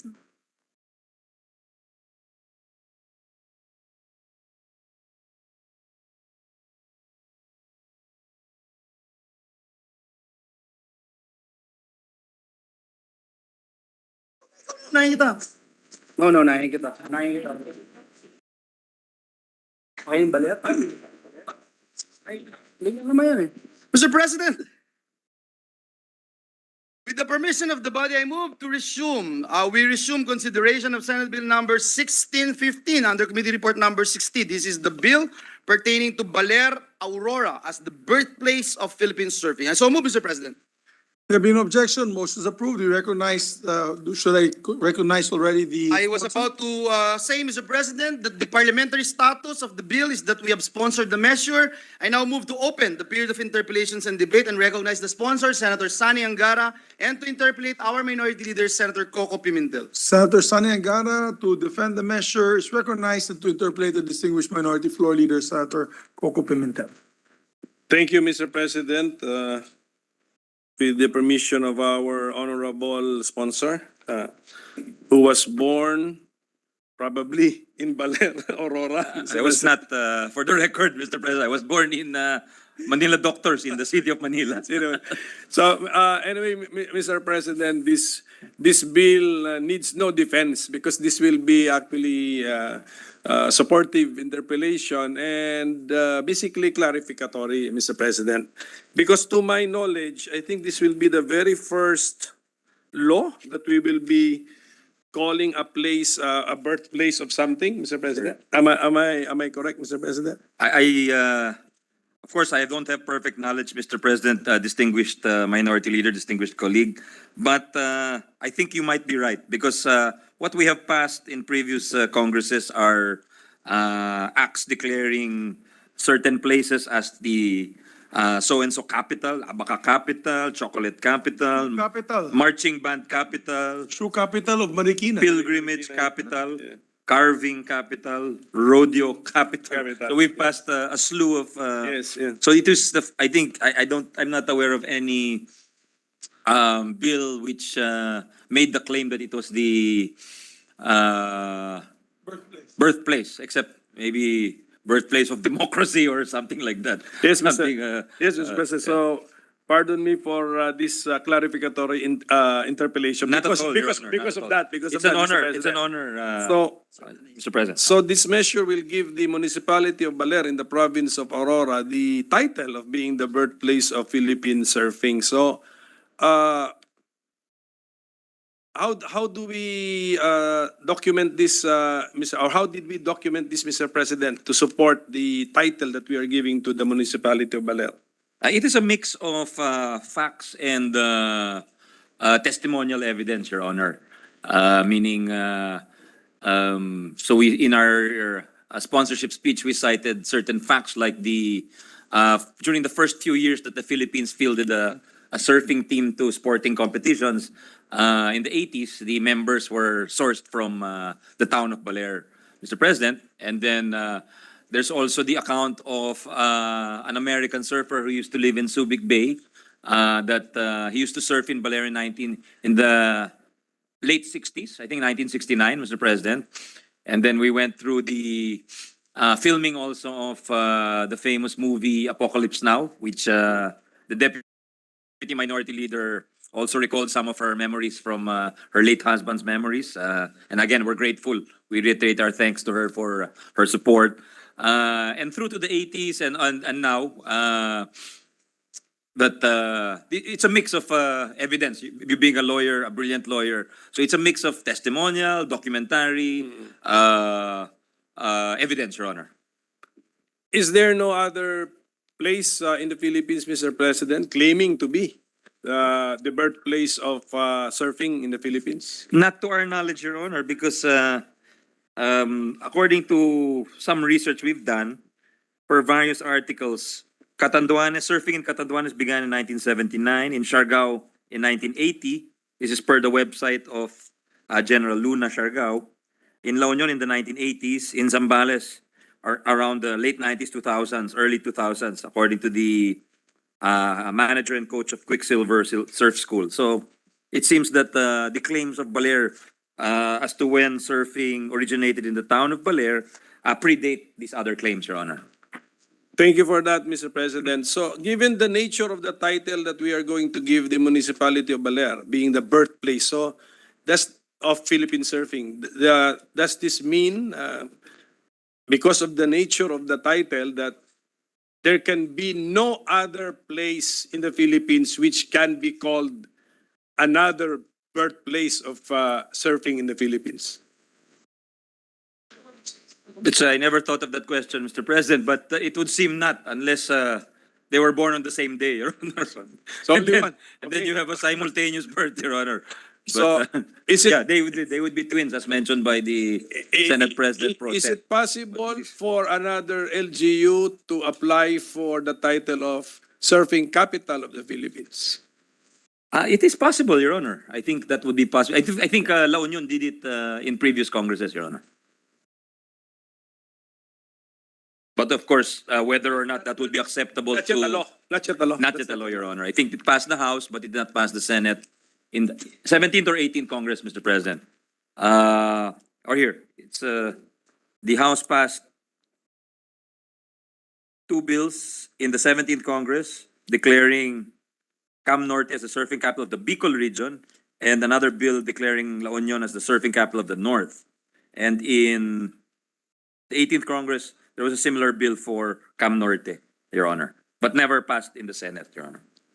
So at least we made that of record, Mr. President, that it may no longer be possible for another LGU to apply to be the birthplace of Philippine surfing, but it is still possible for other LGUs to apply for the title of capital of For now, Philippine yes, Your Honor. surfing. But nothing would forestall future Congresses from repealing laws because we only legislate, or our legislative power is only for the duration of our Congress. Future generations might decide that there are more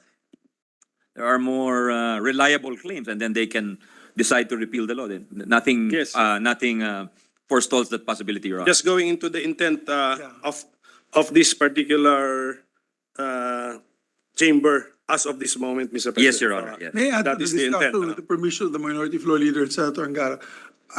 So basically the law is really just to establish that it was the birthplace. Yes, Your Honor. We're not naman claiming that it is the The capital. only capital. No, because there are so many beautiful surfing destinations, Correct, and correct.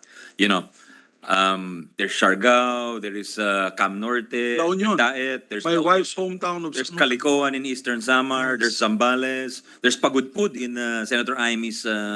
Yes. So there's so many. There's Lanuza in Surigao del Sur. Yes. So there's so many. In fact, it's a circuit, Mr. President, Your Honor, because surfing is seasonal. So in the months where certain locales are not available or the waves are not conducive to surfing, they would go to the other. It's the same set of individuals who compete in Baler, let's say in the summer months. They will go to Caloocan, West side, east or side. to Lanuza, or to Zambales in other months. Depending on the Opo. Amihan and the Habagat. Yes, that's correct. That's you're 100% correct, Mr. President. Thank you for allowing me to intervene. What would, Mr. President, be the anticipated benefits for the municipality of Baler if we confer it this distinction or title, Mr. President? Well, that's a great question, Mr. President. If you will allow me to mention that Baler really suffered during the pandemic, Your Honor, and because it receives a lot of tourist revenues, tourism revenues. For 2 years, there were no tourists allowed, with the exception of government officials visiting, which was quite sporadic, Mr. President. So for 2 years, there were hardly any tourist arrivals in our province. Also because of some of the policies pursued by the local governments, where perhaps we were slower to open up than other local government units. So there was really the livelihood of the locals, not only in Baler but also in the surrounding 7 towns, was really affected. And my family owns a hotel there, in fact, so for full disclosure. And of the 200 employees, we had to lay off 120 employees during the pandemic, Mr. President. So yun po that's only one establishment. And there are hundreds of establishments in our province, Mr. President. So the passage of this measure would really give the tourism of the province a shot in the arm. I think it would result in positive publicity and public relations and good marketing for our province, Your Honor. Yes, but is it the position of our sponsor, Mr. President, that if we do not have this law, Baler cannot use the title of birthplace of Philippine surfing in its marketing efforts? Mr. Oh no, nothing would stop that, Your Honor. Nothing stops. So what would be the practical effect or difference, Mr. President, na even if we don't have this as law, Baler Aurora can market its the place as this birthplace of Philippine surfing, and then with this law, it just makes it an officially recognized claim, Mr. President. Pretty much that is the answer, Your Honor. There's the seal of approval or the stamp of approval as if it passes this chamber and passes the legislative branch, then there is that it gives that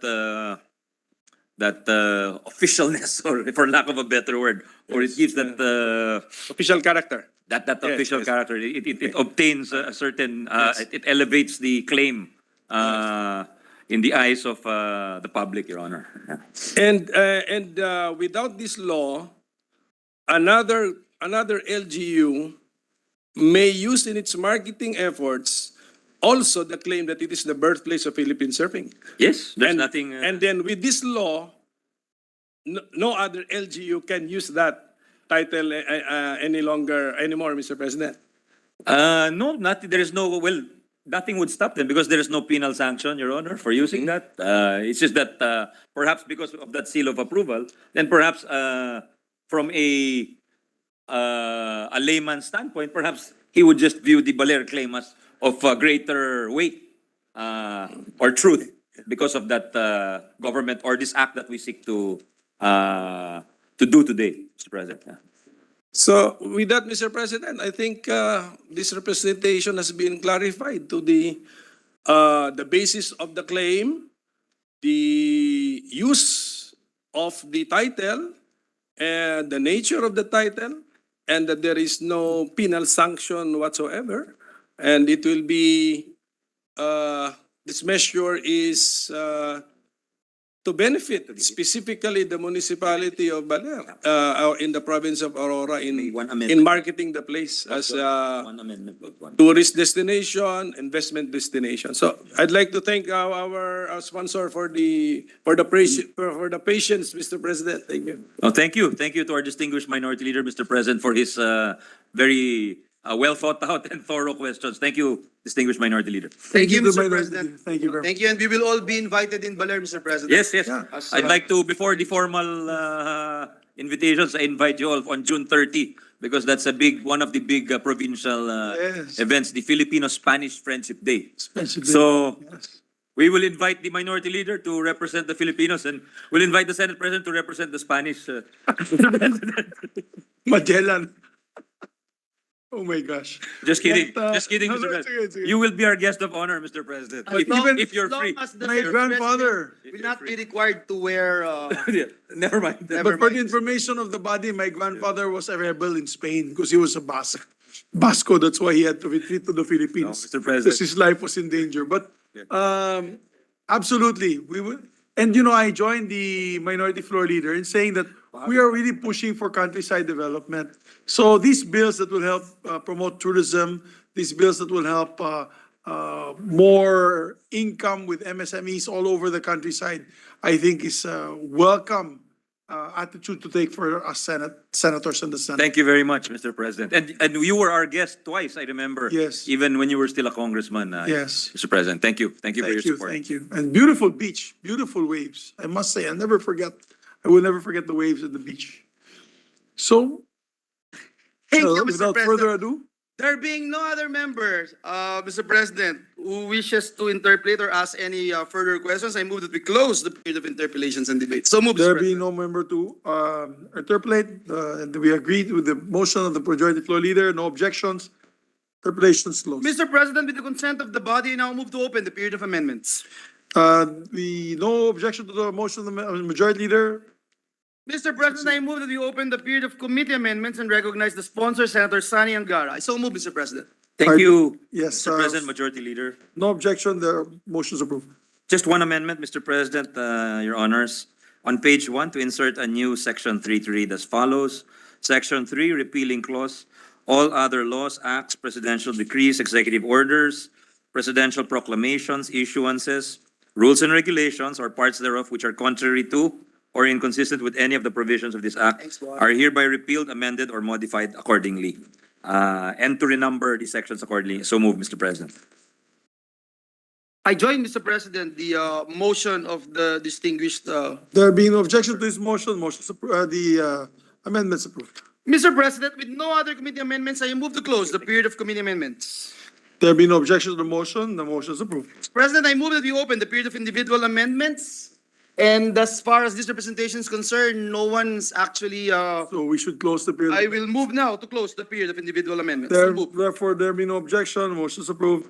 Mr. President, with the consent of the body, I move that we approve on second reading Senate Bill number 1615, subject to style. I so move, Mr. And President. the promise of the sponsor that he would be wearing Speedos on a surfing board. Yes, boss. In the next presentation. There being no objection, motion is approved. Its bill is approved on second reading. Many thanks, Mr. President, Majority Leader, Minority Leader, and all our colleagues. Congratulations, Thank you. Mr. President. Mr. President, Congratulations. with that, I move that we suspend consideration of Senate Bill number 1615. I so move, Mr. President. There be no objection, motion is approved. May I ask for a minute suspension, Mr. President? Session suspended.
Thank you, Mr. President. Mr. President, I move that we transfer from the calendar for ordinary business to the calendar for special orders.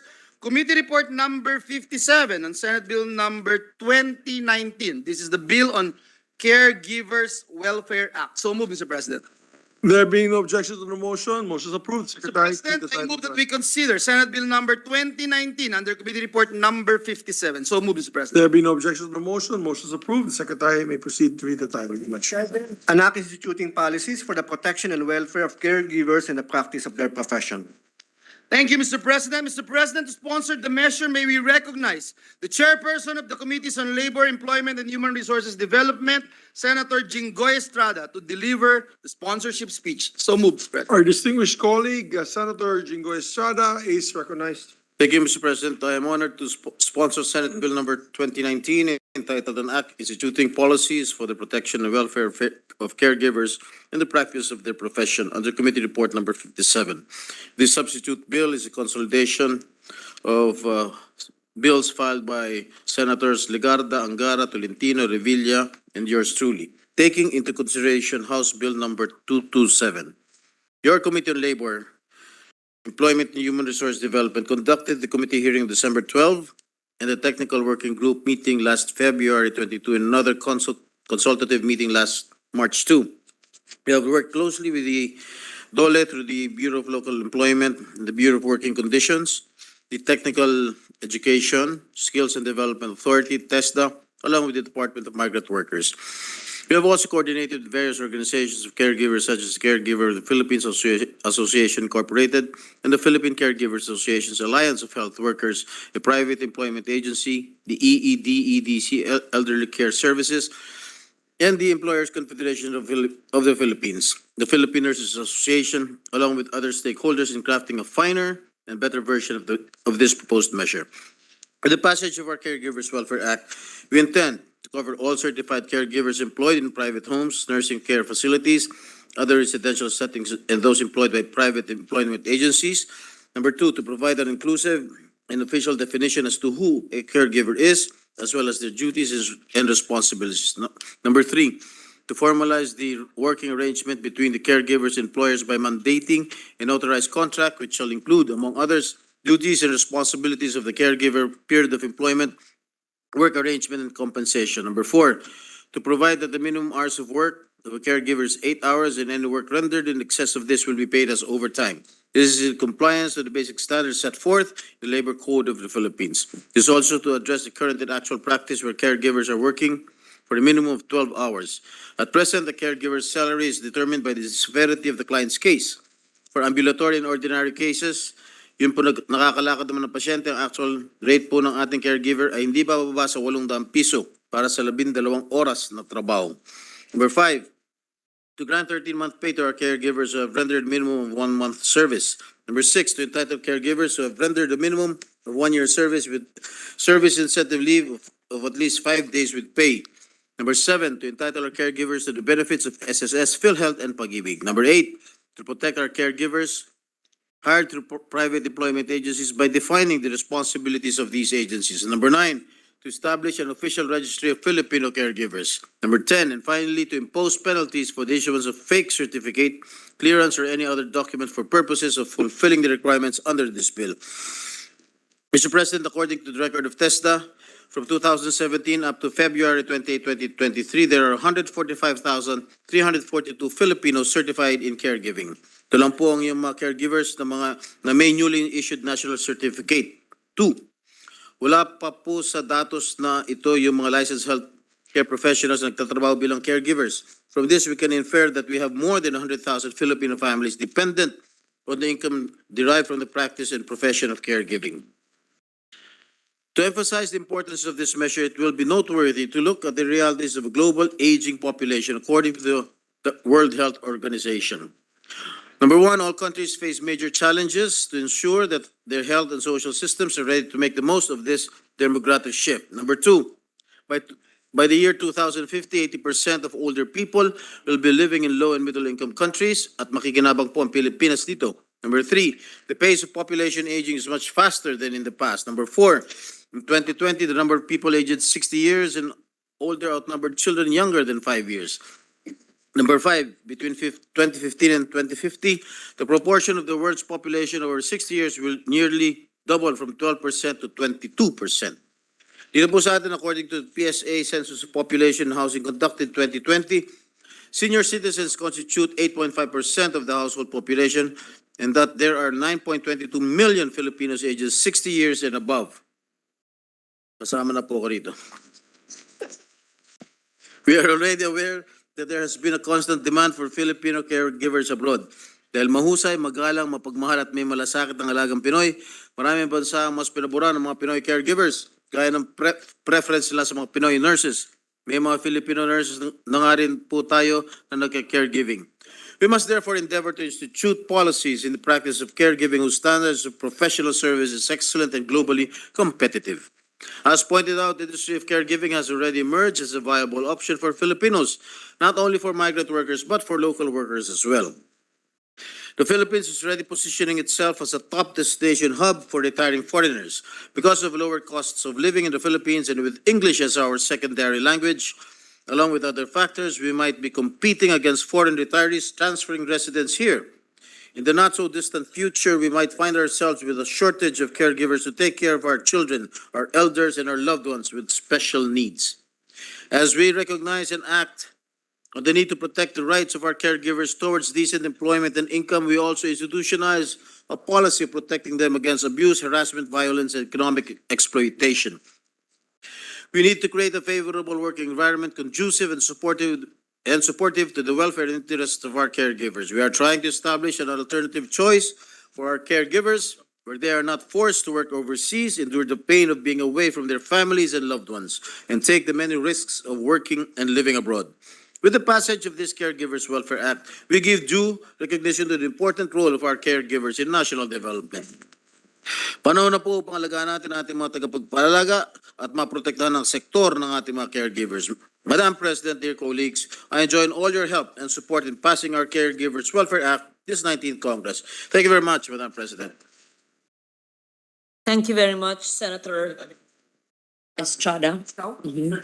Majority. Mr. President, the co-sponsorship speech of Senator Angara, he requested me that it be inserted, Madam President, into the records. Yes, so It's so inserted. manifest, Mr. President. Next to co-sponsor the measure, co-sponsor.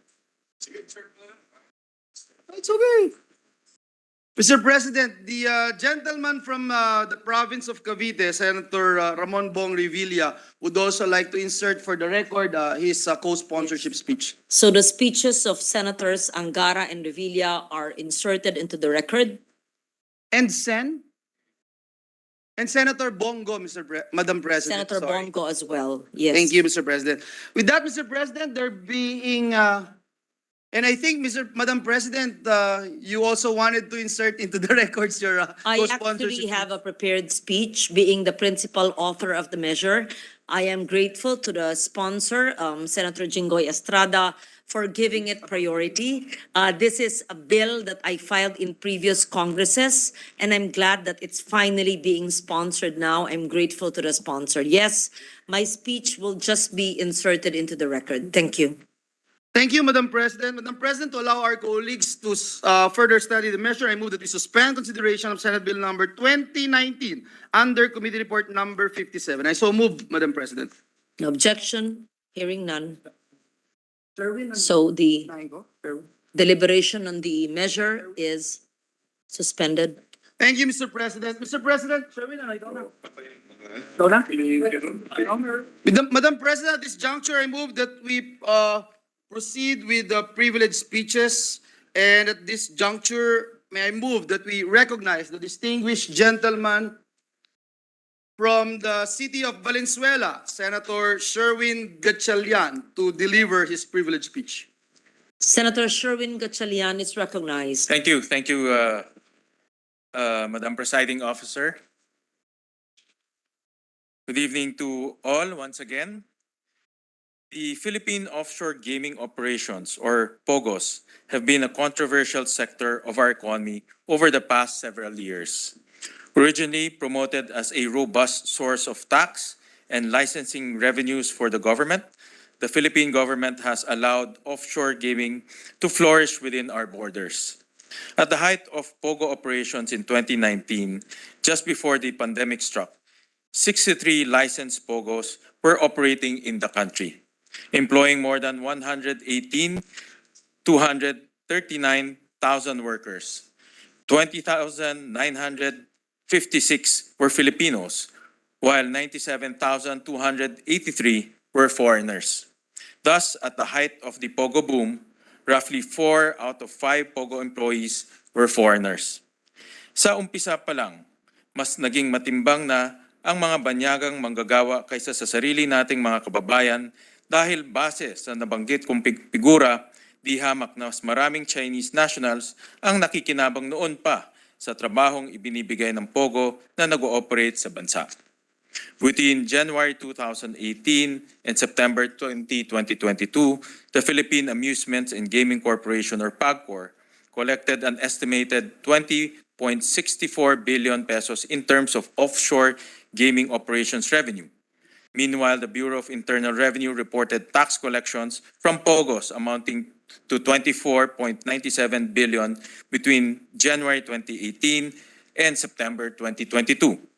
Based on these figures alone, it seems that the POGO industry has contributed to the Philippine economy. However, this is only part of the equation. POGOs have also been linked to alarming criminal activity in the Philippines. Some of these crimes are violent in nature, such as kidnap for ransom or even murder. Other POGO-related crimes, such as money laundering, empower criminal syndicates to disrupt public order here at home and abroad. Some have argued that the reputational damage that the Philippines resulting from POGO-related crimes has cost the Philippine economy more than it has gained from economic activity and government revenue generated by these enterprises. The legality of POGO operations catering to mostly to Chinese nationals has also at times strained our diplomatic relationship with China, a major regional ally and top Philippine trading partner. Kung matatandaan natin, mismong China na noon ang humihimok sa atin na ipagbawal ang online gambling dito sa bansa, lalo na't mga kapwa din nilang Chinese ang karamihan sa mga customer ng POGO, habang illegal sa kanilang bansa ang lahat ng uri ng online gambling. Amid the conflicting data and passionate arguments for and against POGOs, a critical question arises. Do the economic benefits provided to the Philippines by POGOs outweigh the economic and social cost?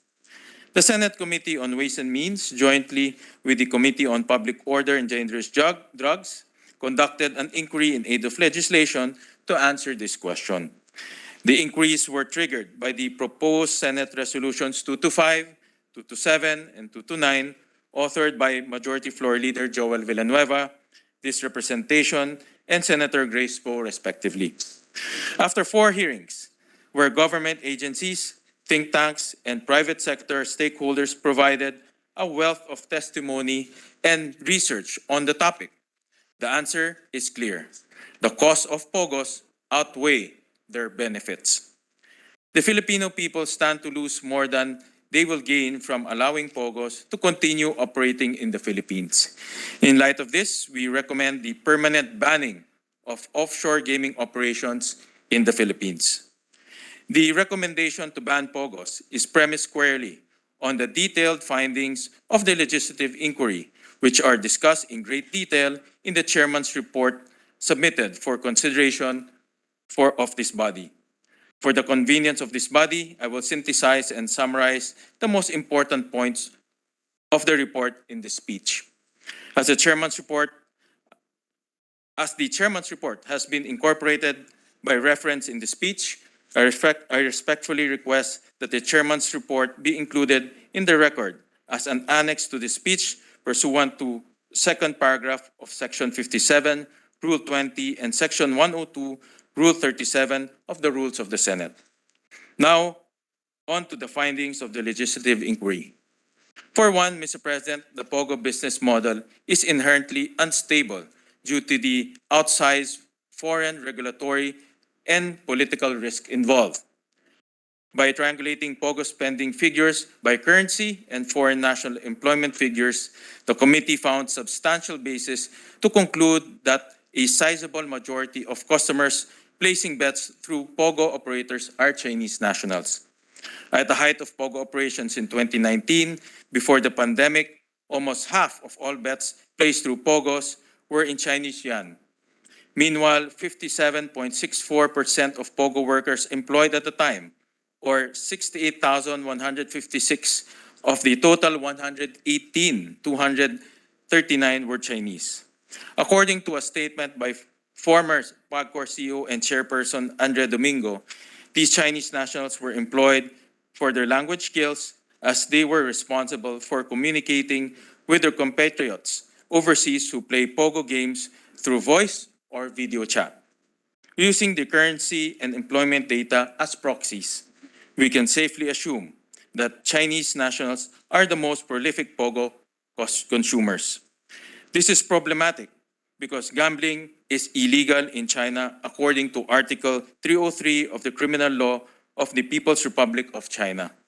The provision also covers online gaming websites and gambling agents as per the May 12, 2005 decision of the Supreme People's Court and the Supreme People's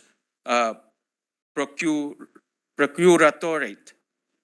In essence, Chinese nationals are using offshore gaming operations based in the Philippines as a loophole to circumvent Chinese criminal law. It is no surprise that the Chinese Embassy of the People's Republic of China in the Philippines has released several public statements in relation to its citizens involved in gambling in the Philippines. On September 27, 2021, September 22, 2022, and October 11, 2022. The strongest statement was the most recent, when the spokesperson of the Chinese Embassy said, crimes induced by and associated with Pogo not only harm China's interest and China-Philippines relation, but also hurt the interests of the Philippines. It is therefore widely believed that social costs of Pogo far outweigh its economic benefits to the Philippines in the long run, and Pogo should be tackled from root so as to address the social ills in a sweeping manner. I can imagine the Philippine government would react in a similar way if a foreign ally were allowing Filipinos to bet on prohibited games like Hueteng or Isabong through online casinos housed in another country. The risk inherent to the Pogo industry were well summarized by the Philippine Institute for Developing Studies in its position paper dated October 10, 2022, which stated, Pogo faces more than the usual business risks, making Pogo-related investment inherently unstable, particularly if one views it against reported views and sentiments of the political leadership of the main source/partner country. In addition, the Pogo industry poses troubling social risk here in the Philippines. According to the report submitted by the Philippine National Police during the investigation, there were at least 102 Pogo-related crimes reported between the period of January 1, 2017 and January 23, 2023. 316 people were victimized by these crimes. A vast majority of victims, 214 were Chinese, while 28 were Filipinos. The most common crime reported in connection to the Pogo industry was the heinous crime of kidnap for ransom, with 30 cases recorded during the 5-year period. 14 cases of trafficking of persons were also recorded, along with 13 violations of the Access Device Regulation Act, and 10 cases of kidnapping and serious illegal detention. Saksi mismo ang ating mga kapulisan sa mga kinakasangkutang krimen ng Pogo. Hindi na rin ito bago sa pandinig nating mga mambabatas. Sa katunayan, ang usaping ito ay ilang beses na ring natalakay sa Senado. Sa mga nagdaang pagdinig, naging saksi tayo mismo sa pagsasangkot ng Pogo sa iba't ibang krimen dito sa bansa. According to a letter received on March 17, 2023 from Police Brigadier General Jose Hidalgo Jr., the Regional Director of Police Region 3, the PNP Anti-Kidnapping Group led an entrapment operations at the premises of Pogo operator Lucky South 99 in Angeles City, Pampanga on September 14, 2022. This led to the rescue of Wu Jiaming, a Chinese national, and 42 other foreign nationals.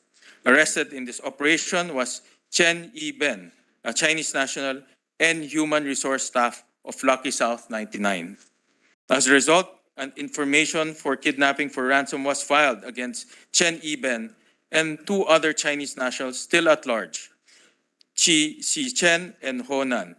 and information for qualified human trafficking in persons was also filed against Chen Iben and Gao Che. Meanwhile, in a letter dated March 9 of 2023, the National Bureau of Investigation, Director Attorney Menardo de Lemos, revealed that the Embassy of the People's Republic of China in the Philippines has filed on February 16, 2023, a request for assistance with the NBI to rescue a Chinese national, Xiao Xiaolong. Xiao Xiaolong is allegedly being illegally detained at the premises of Brick Hearts Technology Incorporated, a licensed POGO service provider at Xiongma Industrial Park in Bacoor, Cavite.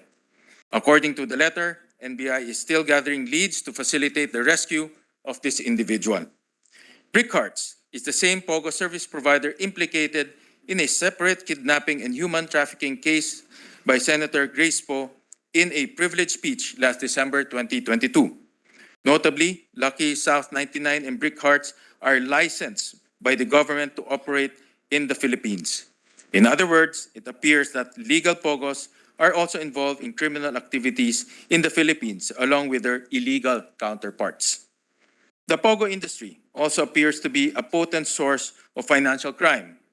In a study, the Anti-Money Laundering Council reported that POGOs and their service providers are highly vulnerable to money laundering, given that financial transactions of internet-based casinos are generally remittance-based and non-cash.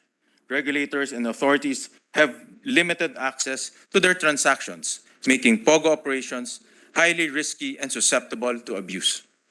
This is backed up by the findings of compliance checks conducted by the AMLC on 27 POGOs between 2020 to 2022.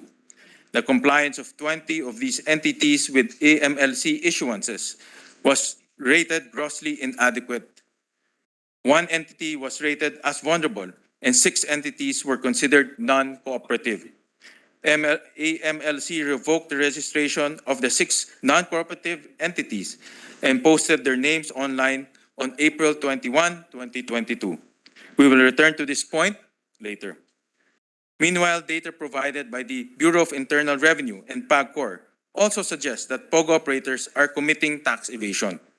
Under the tax code, as amended by Republic Act number 11590, POGOs must pay 5% on all gross gaming revenue or receipts derived from their gaming operations. The same law allows PAGCOR to collect regulatory fees equivalent to 2% of gross gaming revenue. According to the BIR, the indicative gross gaming revenue or GGR of POGOs for the period January to September 22 was 32.5 billion based on the amount remitted to them by licensed POGOs to satisfy the 5% gaming tax requirement. However, based on larger PAGCOR collection number from January to August 2022, the actual GGR appears to be 66.67 billion. This implies that licensed POGOs underreported their gross gaming revenue by 34.2 billion during the 8-month period alone, resulting in unpaid taxes amounting to 1.7 billion due to under-declaration. On this issue, the BIR, in its October 17, 2022 submission to the Committee on Ways and Means, and I quote, "It seems that there is a discrepancy between the collection of the BIR and the PAGCOR. The numbers convey that indeed POGOs are not declaring their revenues properly to the BIR." Napakalaking sampal naman ito sa mga kababayan natin, Ginoong Pangulo, kung sa mga maliliit na taxpayers, napakahigpit ng paniningil. Paano naman sa mga kumpanya ng POGO na bilyong piso ang hindi binabayarang buwis? Hayaan na lang ba natin silang makalusot sa pangil ng batas? On this issue, we recommend that the Bureau of Internal Revenue be directed to review the tax liabilities of POGO licenses, service providers, and the embattled third-party auditor and subsequent report to the Congressional Oversight Committee created under RA 8424 or the tax code on the action taken thereof, particularly on the amount that BIR was able to collect to fund priority development projects and programs in GAA and program funds. Moving on to another point, Mr. President. Various government stakeholders such as the DOF have discussed the social cost of POGO. Their continuing operations in the country pose a reputational risk that could dissuade foreign firms from investing in the Philippines, discourage foreign tourists from visiting our shores, and result in severe economic consequences for our country. Kung ang Pilipinas ay patuloy nilang gagawing pugad ng kabi-kabilang krimen, walang duda na makakapekto ito sa imahe ng ating bansa.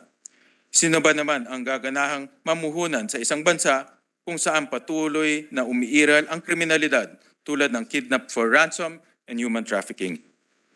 The sentiments of our people on POGOs illustrate the reputational risk involved. In a November 27 to December 1, 2022 survey commissioned by my office from Pulse Asia Research Incorporated, respondents were asked whether POGOs are beneficial or harmful to the country. 58% of the respondents who are aware of POGO said that they are somewhat harmful or extremely harmful to the country. Only 19% believe that POGOs are beneficial to the country. It seems that POGOs are damaging the reputation of our country in the eyes of our very own citizens. Ultimately, the merits of the POGO industry rest on whether the economic benefits provided outweigh the economic and social costs borne by the Filipino people due to their continuing operation. After all, the promised economic benefits were the main selling points of POGO legalization during the previous policy discussions. In this regard, we can rely on the comprehensive cost-benefit analysis conducted by the Department of Finance as an empirical benchmark to weigh the merits of the POGO industry. The partial direct and indirect economic costs produced by the POGO industry are valued by the DOF to be at 143.3 billion in 2021. Some of the more erroneous costs include the estimated decrease in foreign direct investment due to crime amounting to 26.23 billion and decrease in inbound tourism due to crime amounting to 28.62 billion.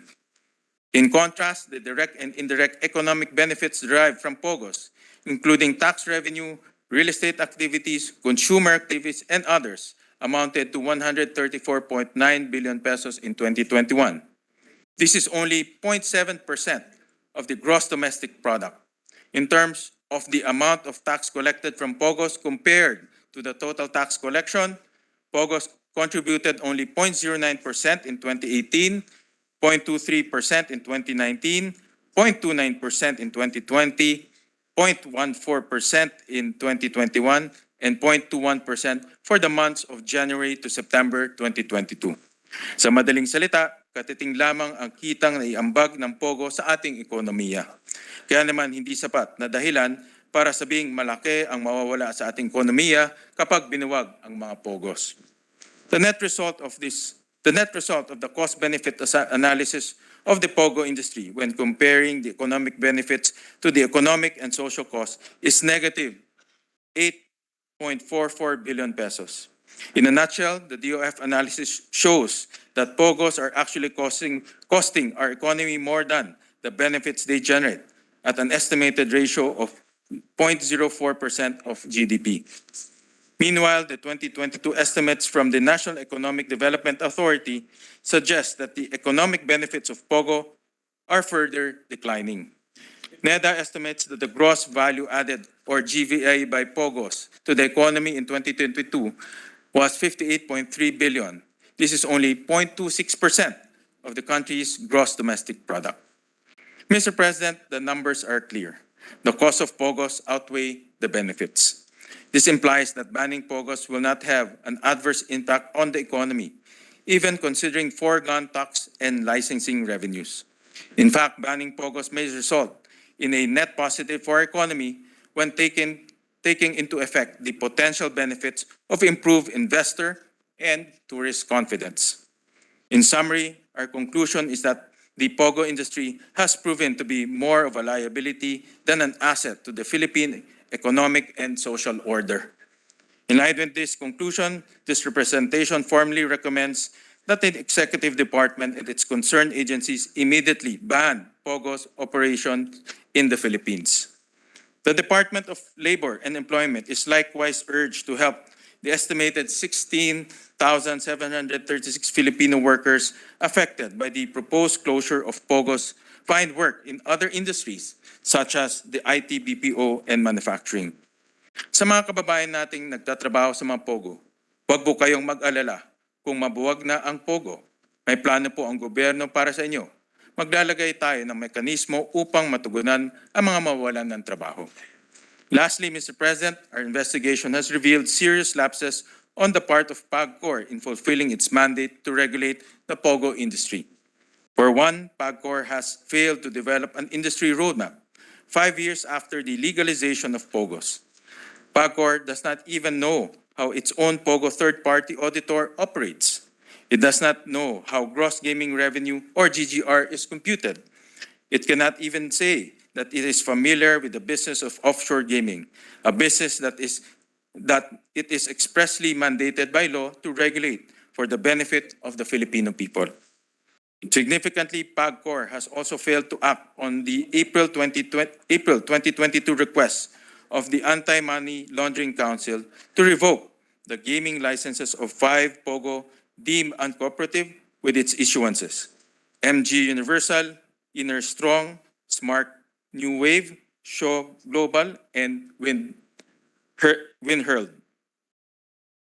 PAGCOR has likewise failed to act on reported POGO-related crimes. At the final committee hearing on this matter last January 2023, PAGCOR admitted that it had yet to revoke the license of Brickhart's Technology, an accredited POGO service provider implicated in POGO-related crimes through the privileged speech of Senator Poe last December. 5 weeks after the ordeal had been exposed on the Senate floor, PAGCOR has done nothing but more than impose a modest penalty of 10,000 USD equivalent to 500,000 pesos on the service providers. What is worse is that it appears that Brickhart's is still involved in kidnapping activities as late as this February, according to the March 9 letter of the NBI. And yet, Brickhart's is still accredited to operate in the POGO industry. Clearly, PAGCOR's dual purpose as both operator and regulator of gaming industries pose a clear conflict of interest. As an operator that seeks to maximize gaming profits, PAGCOR is incentivized to turn a blind eye to the failure of its licensees to comply with gaming regulations or even Philippine criminal law. Therefore, it is evident that PAGCOR must be restructured to separate its dual functions as operator and regulator. This is necessary to avoid regulatory capture and uphold the interests of the state and the Filipino people. Klarong-klaro na bigo ang PAGCOR sa mandato nitong pangasiwaan ang mga POGO. Huwag na sana nating hayaang magpatuloy pa ang kanilang mga kapalpakan. As such, it is recommended that Congress pass legislation separating the functions of regulation and operation in PAGCOR's charter. It is recommended that a new entity be created to perform solely regulatory functions as such authorization and licensing of games of chance and other forms of gambling. Meanwhile, PAGCOR will now function solely as a gaming operator. Mr. President, the POGO experiment has failed to provide the promised economic benefits to the Filipino people. Instead, POGOs have created the new avenues for crime and corruption, damaging our country's reputation among diplomatic allies, foreign investors, potential tourists, and even our own countrymen. The data and evidence on hand all point to the same conclusion: enough is enough. It is time to ban offshore gaming operations in the Philippines once and for all. Ginoong Pangulo, kung susumahin ang lahat ng mga ebidensya at datos na naisiwalat na kaugnay sa operasyon ng POGO, lumalabas na puro perwisyo lamang at walang pakinabang sa bansa ang mga POGO. Panahon na para buwagin ito. Mr. President, in line with the foregoing, I'm submitting for consideration a proposed Senate resolution urging the Executive Department to immediately ban all POGO operations in the country. The resolution also contains other recommendations crafted from the legislative inquiry, such as providing DOLE assistance to the affected Filipino POGO workers in finding alternative employment, the collection by PIR of the outstanding tax liabilities of POGO licensees, service providers, and third-party auditor, and the cancellation of work visas and alien employment permits issued to foreign POGO workers to facilitate their deportation back to their respective home countries. Mr. President, distinguished colleagues, I hope we can all join hands to do what needs to be done. It's game over for the POGO industry. Maraming salamat po. Thank you very much, Senator Sherwin Gatchalian. That's a privileged speech, but you mentioned a resolution as well. Is there a resolution that was filed as well? None, Madam President, You none. will submit a resolution. Intends, I think the chairperson intends to file a resolution. Madam Chair, may I just make a short manifestation before we recognize our Deputy Minority Leader to who intends to ask some questions to Yes. the Majority distinguished Leader. General. Thank you, Madam President. Madam President, just to put on record that I'd like to associate myself with the gentleman from Valenzuela, Senator Win Gatchalian, and thank him for his invaluable efforts and hard work in bringing these issues to fore, Madam President. I was listening attentively to the privileged speech of our brother, our seatmate, and I was thinking if it was actually me delivering the speech, Madam President. But just to put on record, Madam President, our efforts since 2016, and the presiding officer knows this very well, this representation has undertaken efforts to shed light on the issues of social costs associated with the proliferation of POGOs.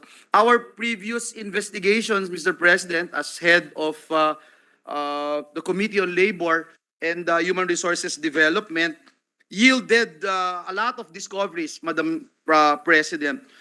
First is the discovery of Next Games Incorporated, an online gambling operator employed about around 1,546 foreign workers and only 11 Filipinos. Our hearings also led to the investigation and eventual arrest of Bureau of Immigration Commissioners Al Argosino and Michael Robles for accepting bribes. DOLE issued 115,652 alien employment permits from 2015 to 2017, but the Bureau of Immigration issued more, 185,099 special working permits or SWPs from January to November 30 of 2018 alone. And this led to the creation of the Interagency Task Force to monitor foreign workers in POGO industry and declared the mandatory nature of AEPs for all foreign workers in the country. And I recall, Madam President, you were then the chairperson of the Committee on Finance when we come up with this provision in our GAA. Another thing, Madam President, is that our office discovered that in SM ORA, which is a satellite office of the Bureau of Immigration, issued SWPs within 1 day if the application pays additional 5,000 pesos without any receipt. So alam na natin, unreceipted.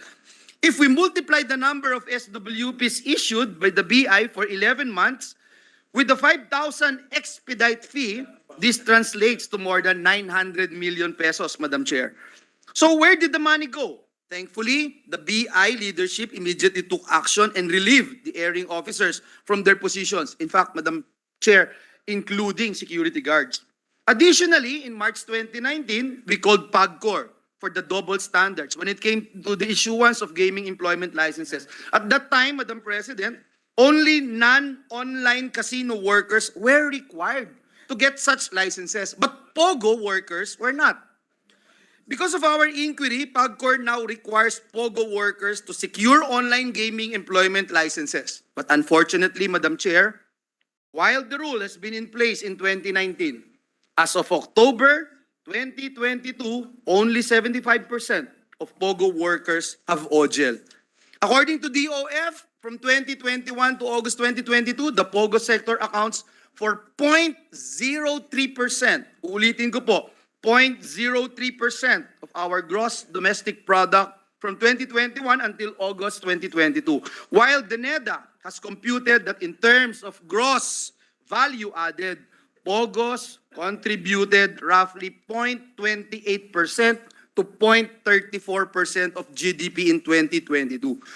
From 2016, Madam President, up to now, 7 years later, it has become clearer that POGOs exact a heavy toll on our country. We need a decisive action on the state policy that we want to take on this particular matter. All things considered, this representation still firmly and undoubtedly believes that there are things that we are better off without, and this include POGOs. Last but not the least, Madam Chair, let me put on record that this representation filed Senate Bill number 1281 or the Anti-Online Gambling Act. Kasama na po dito yung POGOs, Madam President, because as made mention by the Chair, costs of POGOs outweigh the benefits, including online gambling, Madam President. Until now, we have yet to come up with a clear-cut program as to how are we going to regulate, how are we going to deal with these evils of online gambling. And so again, let me state for the record my sincerest thanks and gratitude to the chairperson of the Committee on Ways and Means, and I fully support him, Madam President, with his energy and passion to really put a stop in the evils of gambling. Thank you, Madam President. And at this juncture, I move that we recognize our Deputy Minority Leader, Senator Risa Ontiveros, to interpellate the distinguished gentleman from Valenzuela. Thank you. Senator Ontiveros is recognized. Oops. Salamat po, Madam President. Good gentleman from Valenzuela, maari po bang tanong ng ilang mga tanong sa inyong privilege speech? Yes, Mr. President. I'll be more than happy to receive questions. Thank you very much, Madam President. I fully support the good gentleman's recommendation and call for the permanent banning of offshore gaming operations in the Philippines. Nagpapasalamat at nagpupugay ako sa kanila, Madam President, because this privilege speech and the awaited the committee report on the hearings, which this representation also signed, represent one of the most faithful investigations by various committees of the Senate over a few Congresses of this phenomenon of POGO. Naalala ko po, kung di ako nagkakamali, nagsimula dun sa investigasyon nung Senate Committee on Labor sa pamumuno ng dating chair nito na majority leader ngayon, yung kanilang investigasyon sa tax evasion, sa illegal employment at iba pang mga issue na in-enumerate din kani-kanina lamang ng majority leader. Over a couple of years, inimbestiga din ng ating Senate Committee on Women yung POGO-related prostitution, yung illegal recruitment and detention, yung pastilla scam, at umabot pa nga dun sa human trafficking na nitong huli, iniugnay na sa human trafficking at crypto scamming o yung tinatawag sa West na pig butchering. At ngayon, itong mahalagang committee report at yung ngayong gabi na privilege speech. So napaka-importante po. Parang nakapag-build up ang Senado bilang institusyon ng kaso natin laban sa POGO on various fronts. I noted, Madam President, good gentleman, one of the good gentleman's observations that the business model of POGOs is inherently unstable because of two reasons. I failed to write quickly enough, but I would appreciate, Madam President, if the good gentleman could reiterate these two reasons that make POGOs inherently unstable as a business model at kung ano yung significance na nakikita ng good gentleman dito na unstable ang business model ng POGOs, Yeah, thank you, Madam thank you. President. Thank you, Mr. President, and good gentle lady from Bayan. Thank you very much for that question. In our analysis, Mr. President, majority or almost all of the income is being derived from China. But China has repeatedly said that online gambling and gambling is illegal in China. And they've been trying to curb online gambling in China with various laws. So, in short, they're making it very difficult for Chinese to bet online and to also work in POGOs. And because of that, your main customer is doing everything it can to reduce revenue. The business model becomes unstable because there's always this threat of reducing the revenue coming in to the Philippines because it's a host of POGO. So that's why in a research paper that was conducted by PIDS, they mentioned that the business model is unstable because the main source of revenue is coming up with policies to stop their citizens, their own citizens, to gamble. So as to if they will be successful or not, apparently I talked to some Chinese law enforcement personalities. Apparently, they're doing everything they can to stop the betting, but their technology is evolving very fast. Like, for example, the VPN, the virtual private networks, enabled Chinese to go virtually invisible when they gamble. No?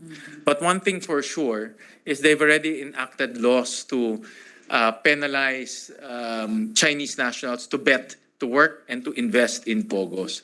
So that alone creates an unstable environment for the Philippines, because if the Philippines is expecting revenue from China through POGOs, and the main source is doing everything it can to stop their citizens to bet, then the business model is inherently flawed. No? So that's number one. And number two, Mr. President, in that conversation with that Chinese law enforcement personality, he also mentioned that only people who have the propensity for crime that goes into the POGO business, no? Because it's illegal in China. So those who have that propensity are actually the ones investing in the POGO business. So initially, they tried to do it in China, I think a long time ago, but they moved outside. The same personalities moved outside of China because China has already made it very stringent if you've been caught working in POGOs or investing in POGOs. So those same personalities are now here in the Philippines. So again, if you have personalities who are connected to criminal syndicates, who have propensity to crime working here, that also creates an unstable environment, because one day they can be apprehended, one day they can be put in jail. And what we found out through our hearings is a lot of the kidnappings actually happen. Even the POGO licensees are legal and registered with PAGCOR. So it doesn't matter if you're registered with PAGCOR. It doesn't matter if you're quote-unquote legitimate in the eyes of PAGCOR. But those personalities operate the POGO businesses. Salamat, good gentleman, Madam President. In fact, na-note ko what the good gentleman just mentioned dun sa kanilang privileged speech, where he pointed out that indeed even licensed POGO service providers are involved in criminal activities. Pero allow me, Madam President, just to take one step back dun sa pinag-uusapan namin ng good gentleman about the inherently unstable business model. So what we have here is an irony. Kabalintunaan, sinasabi natin sa Filipino, or we have a situation rich in contradiction, which we all as Asians, tayong mga Pilipino, siguro yung mga Chino din, appreciate some kind of a policy schizophrenia na yun na nga, yung main customers dapat as citizens or as civilian entities are involved in POGO, pero yung sarili nilang gobyerno has really laid down an opposite policy. So na-note ko po, Madam President, yung na Chinese law enforcers are doing all they can, and yet because of the technology, including the VPN, na in fact the good gentleman led us in his previous incarnation as the chair of the Senate Committee on Energy in the previous Congress to study in terms of our grid, no, yung sa NGCP, and again China's role there, this matter of the VPN. And very striking, Madam President, good gentleman, yung sinabi ng good gentleman na because of this tech, which is outpacing even Chinese law enforcement, POGO players or other entities can be rendered invisible. Naisip ko tuloy, hindi lang pala yung mga Hapon ang may ninja.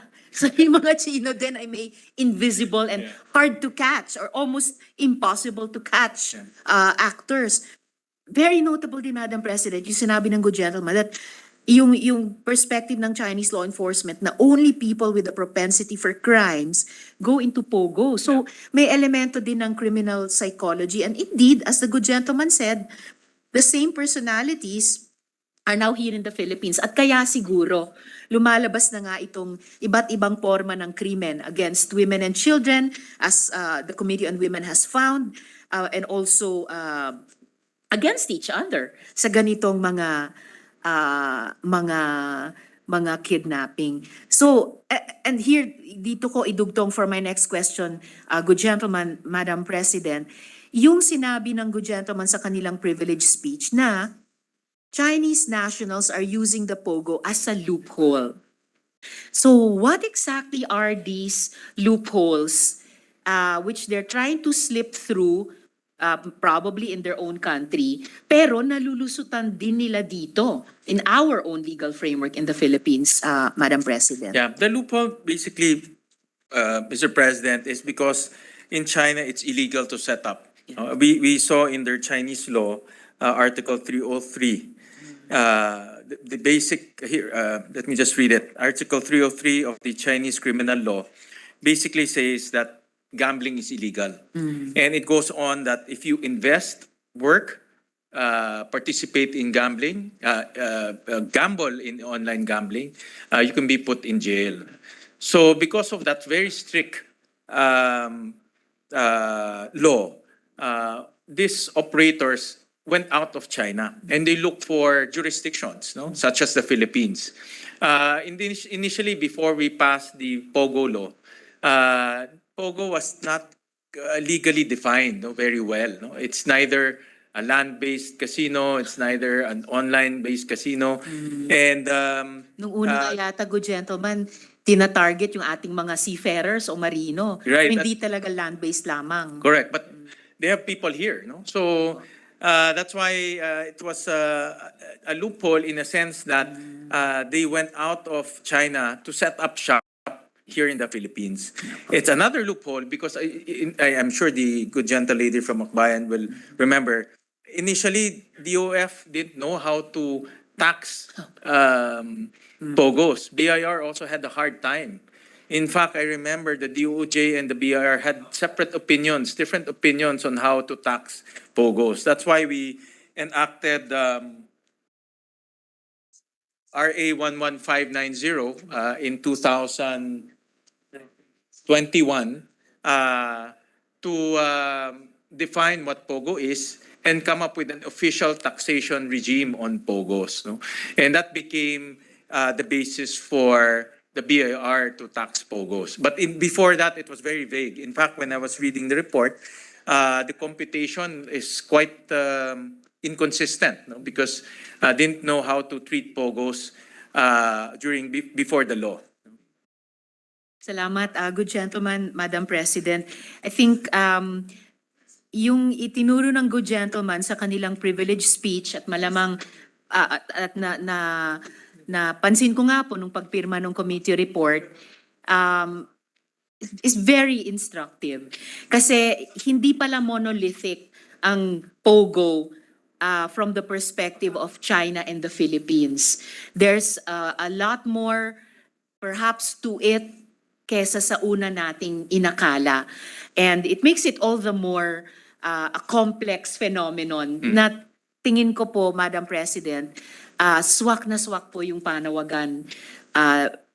Tulad nitong representation dati ng good gentleman from Valenzuela na yun na nga po. And I reiterate my support for his call for government to immediately ban POGO. Pantay pong suporta dun sa rekomendasyon na ang DOLE tulungan yung ating 16,000 Filipino workers. Ibig sabihin, miyembro po,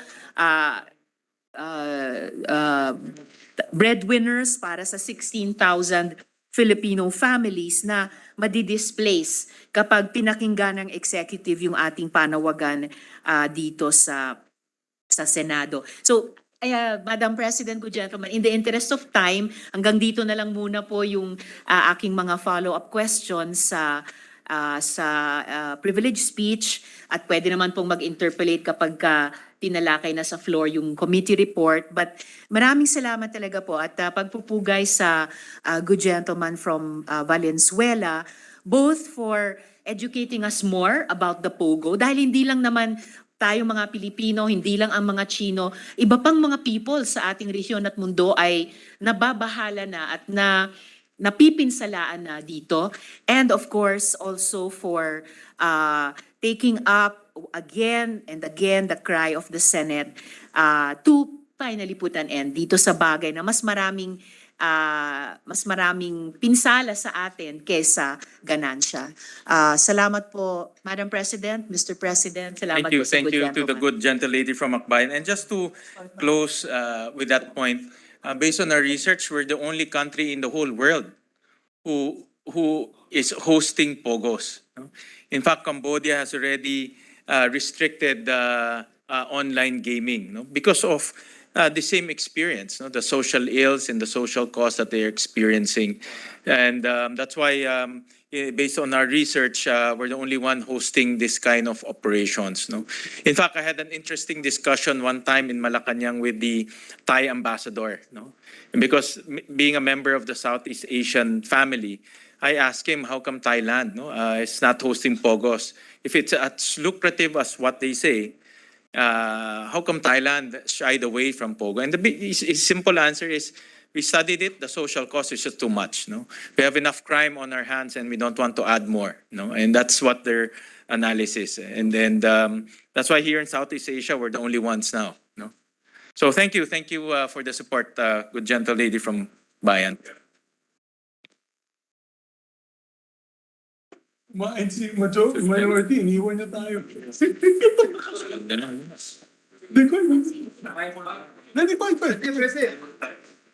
Is it long? You also want to partake?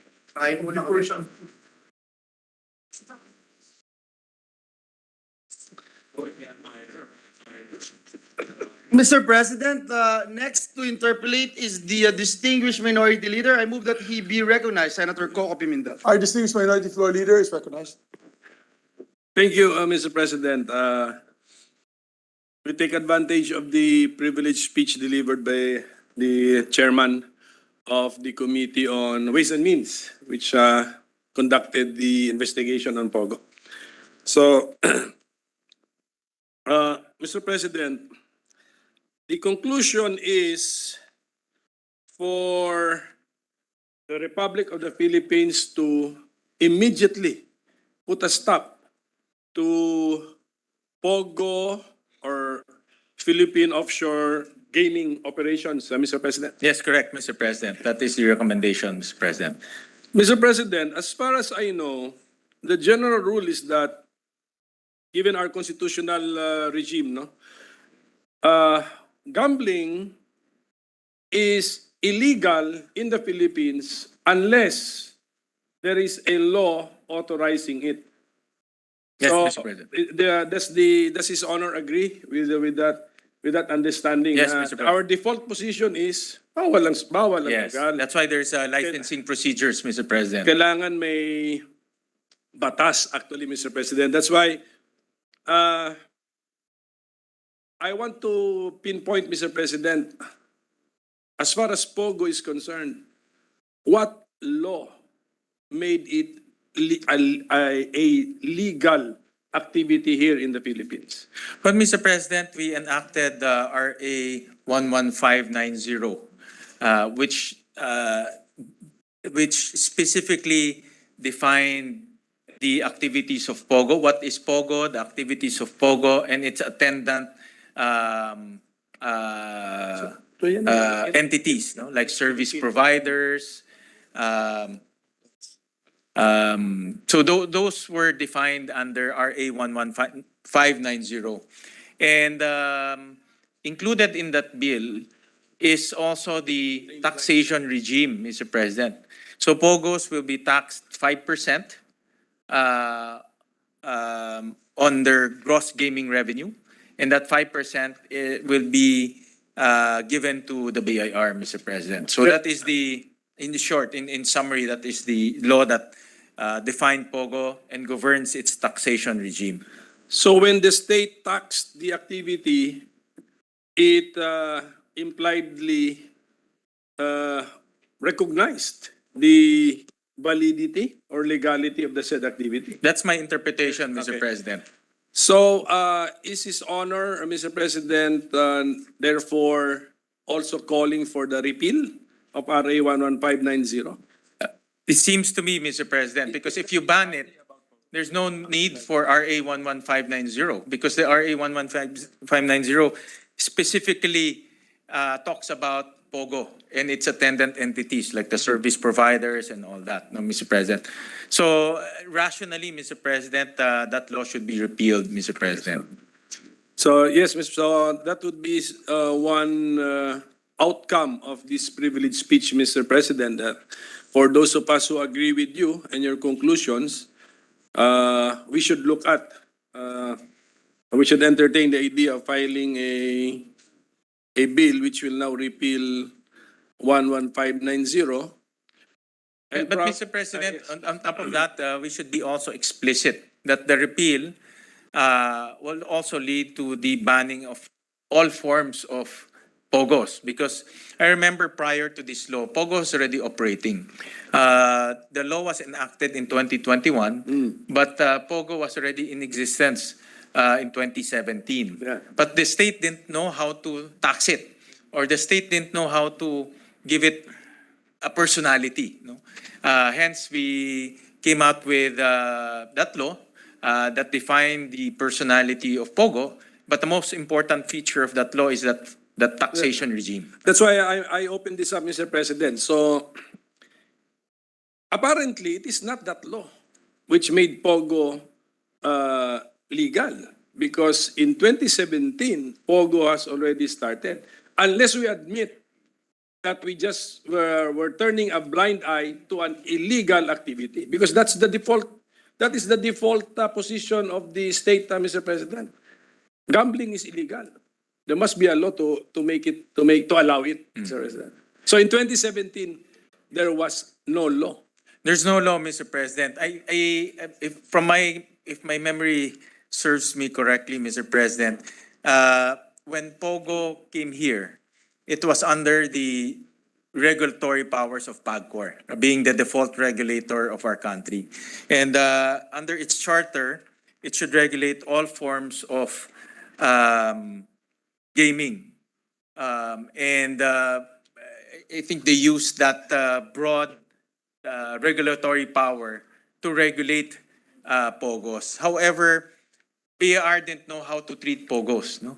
Because it's offshore. I remember at that time the discussion, it was offshore, meaning they cannot tax it.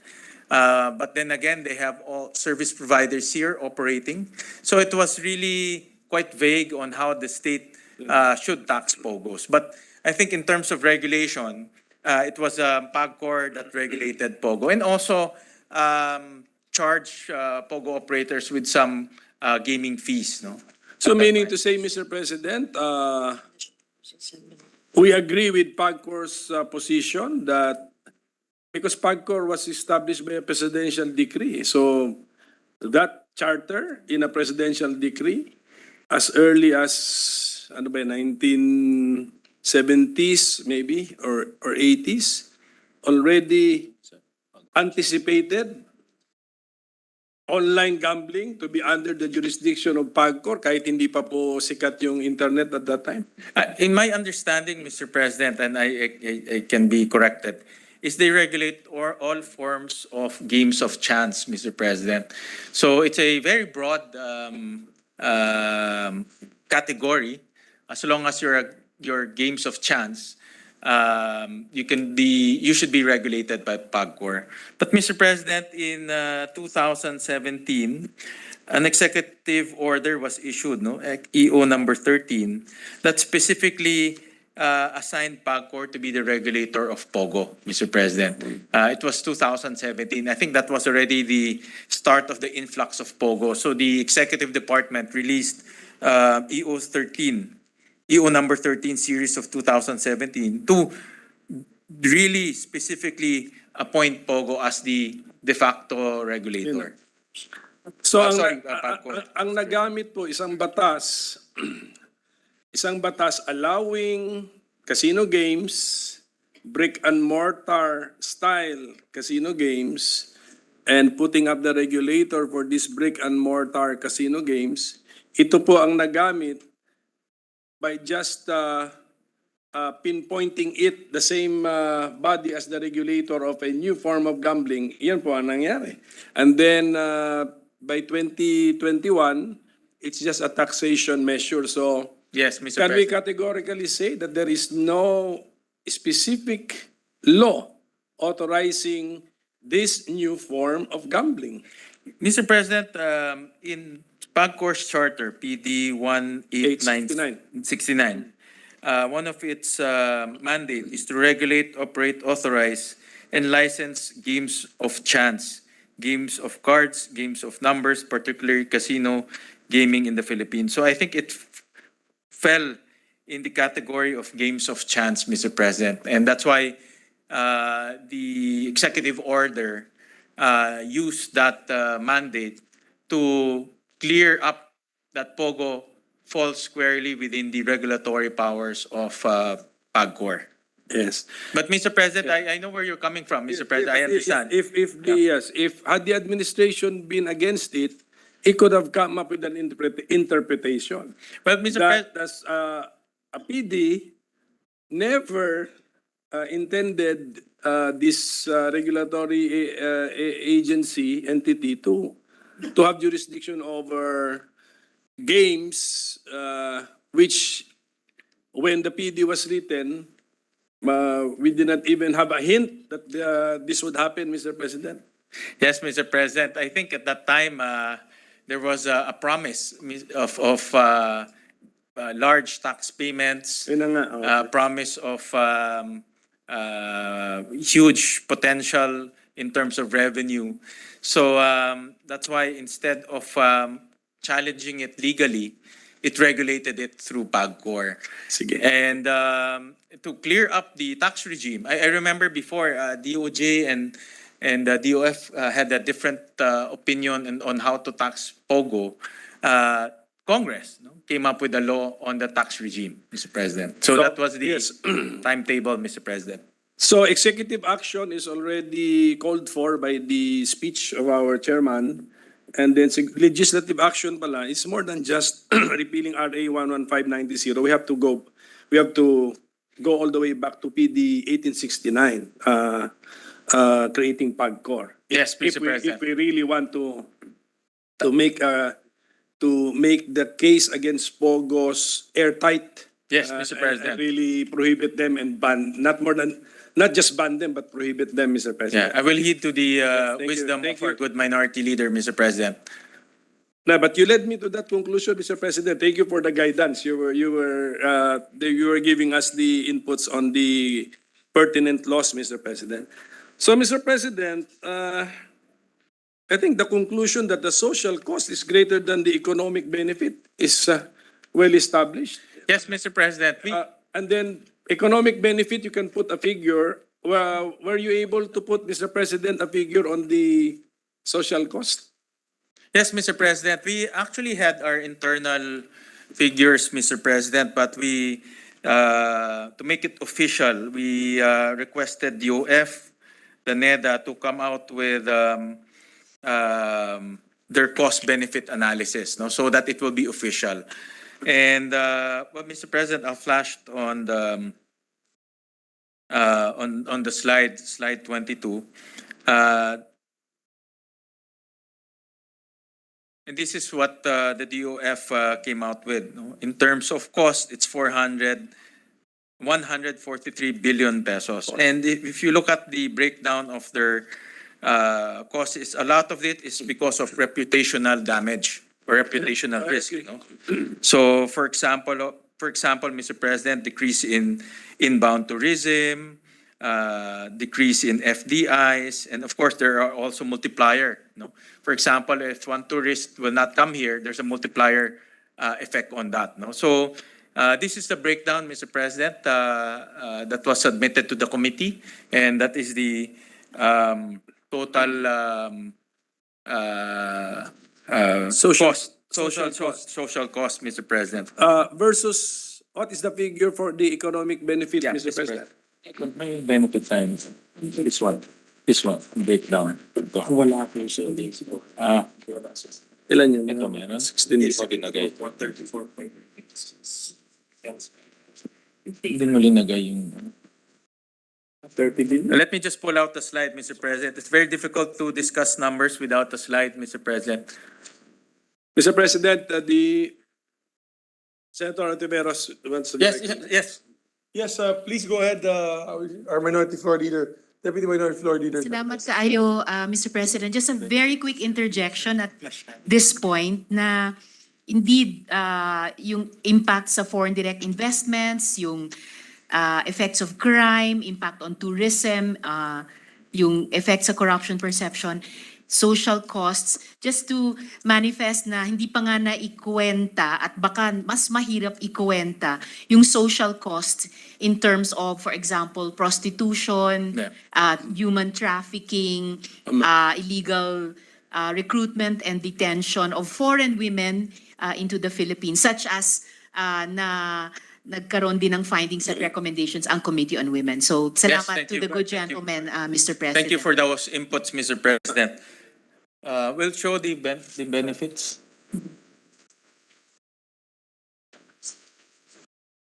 So this is the actual submission from the DOF, Mr. President, and we'll just we'll make the benefits bigger. It's 134.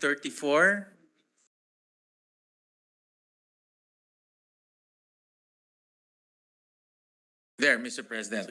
So direct benefits, corporate income tax from POGOs, personal consumption of POGO employees, personal income tax from POGO employees.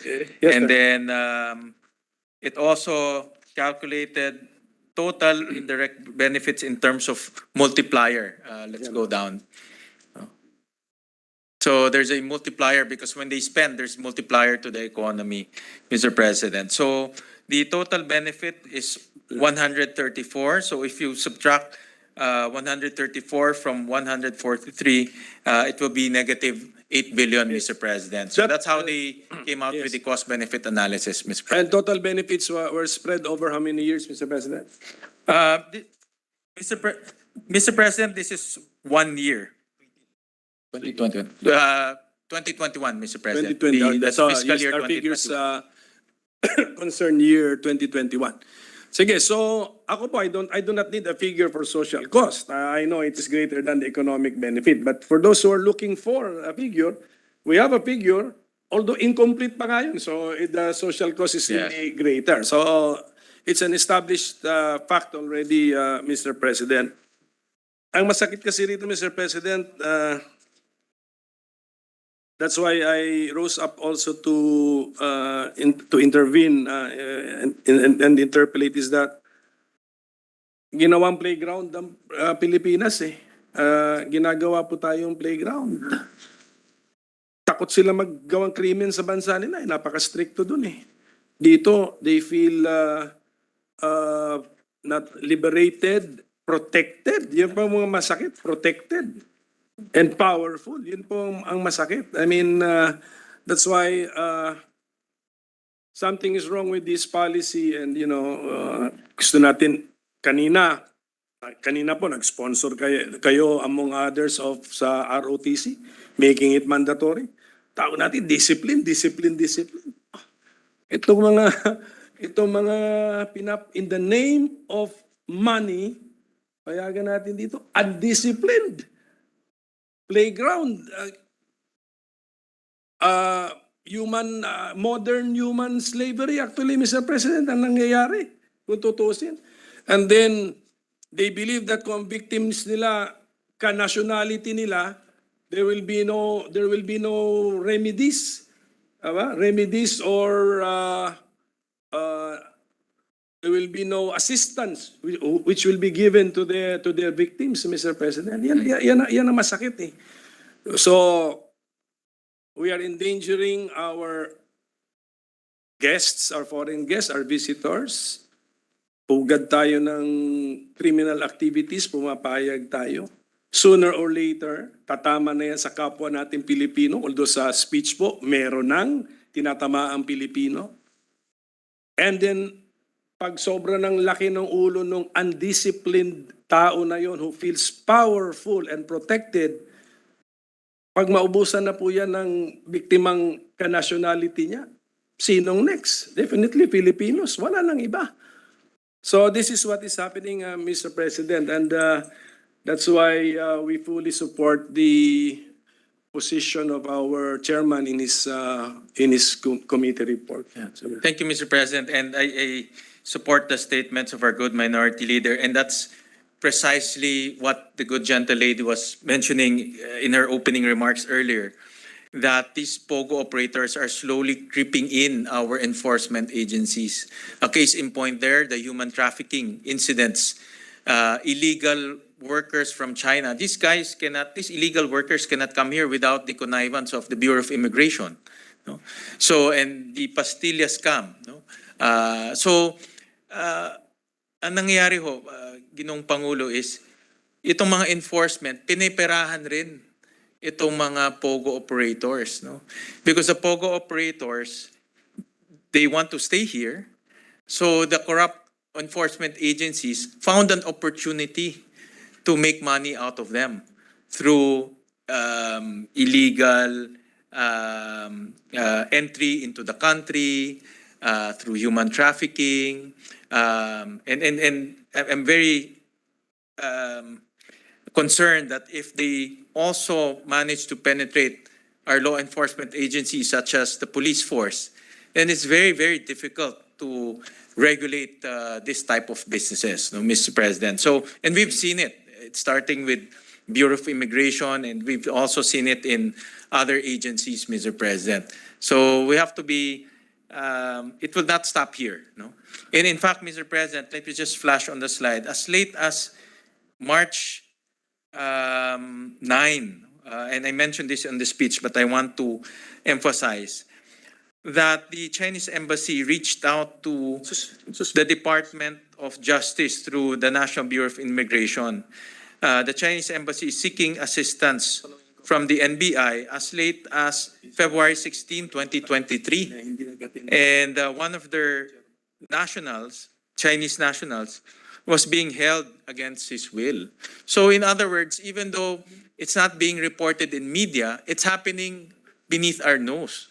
And it's not because it's not being flashed on TV or the internet, but it's happening, Mr. President. And I don't want a scenario where when everything is already blown up, then we act, Mr. President. We need to act now while these things are still manageable, Mr. President.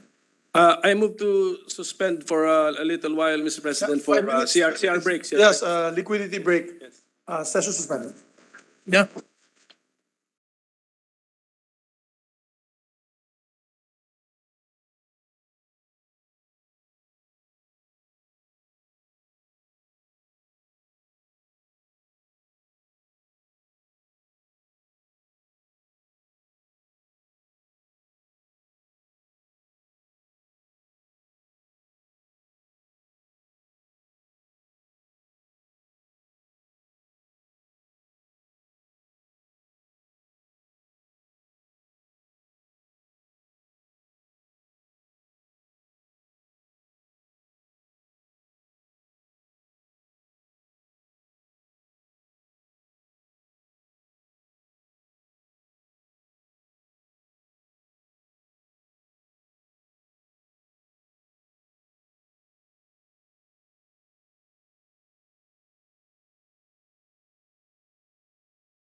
Mr. President, we continue with the interpellations of our minority leader, Senator Coco Pimentel, and to answer his queries, the distinguished gentleman from Valenzuela, Senator Win Gatchalian. I move that Yes, he be recognized. our distinguished minority floor leader is recognized once again. Thank you, Continuous Mr. interpellation. Thank you, to our Mr. distinguished- President. So, because this will be our last session day before we go on a month-long break. So, and the topic is very important.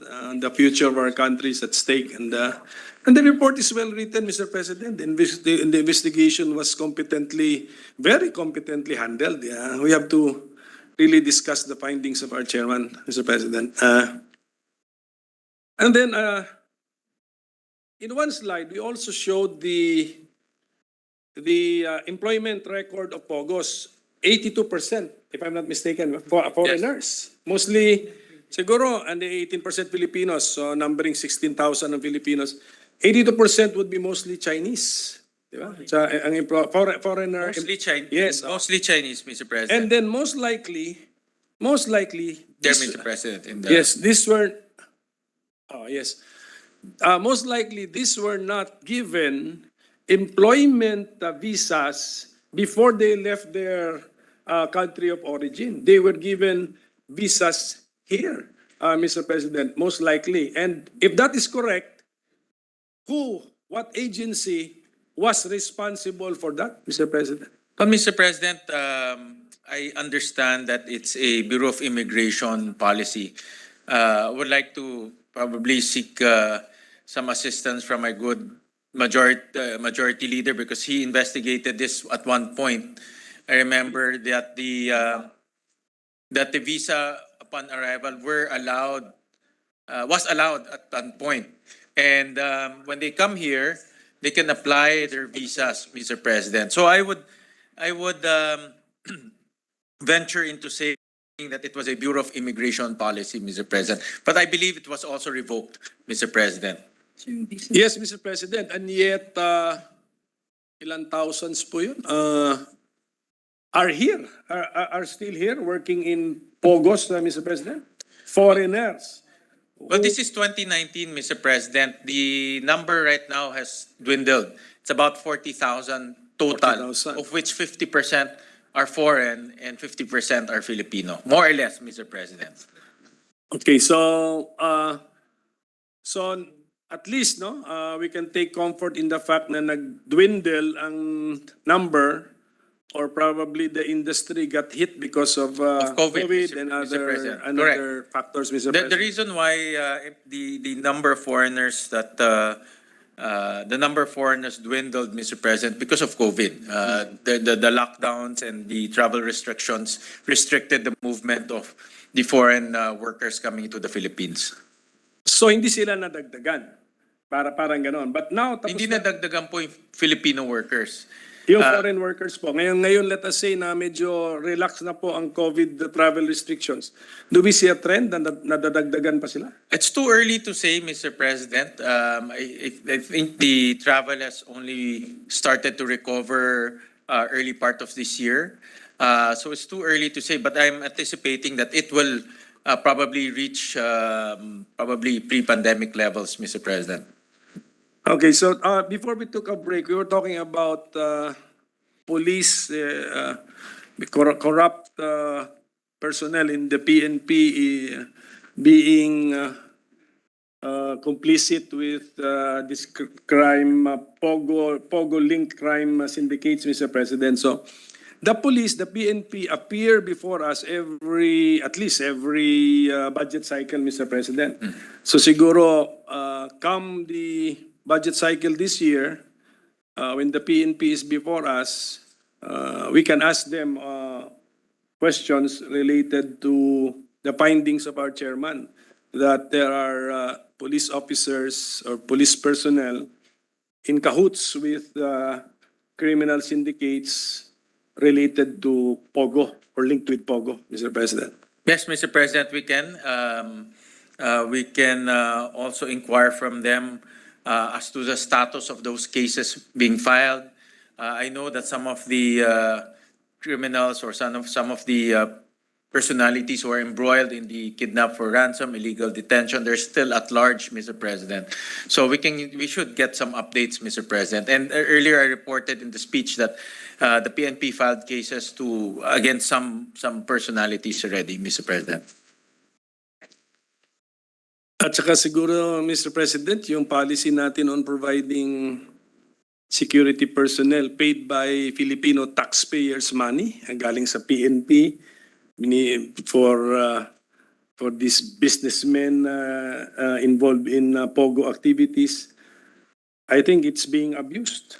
Yes, Mr. I think some of them get more than two, Mr. President. And question is, why do they even get two police security detail, Mr. President, paid for by the Filipino people? Sa Yes, EDSA, Mr. President, on the way here, one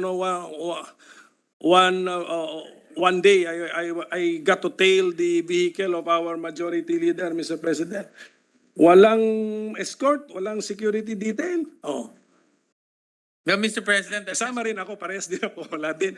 Eh ngayon, ang problema, Mr. President, ito mga to na, I think the policy is two, but sa reality yata, they get more than two, Mr. President. Yes, Mr. President, that has been a constant nuisance, Mr. President. And I remember not only in this hearing, but in other committees, that escort has been a sticking point to many of our senators because it's very abusive, Mr. President. And not only that, the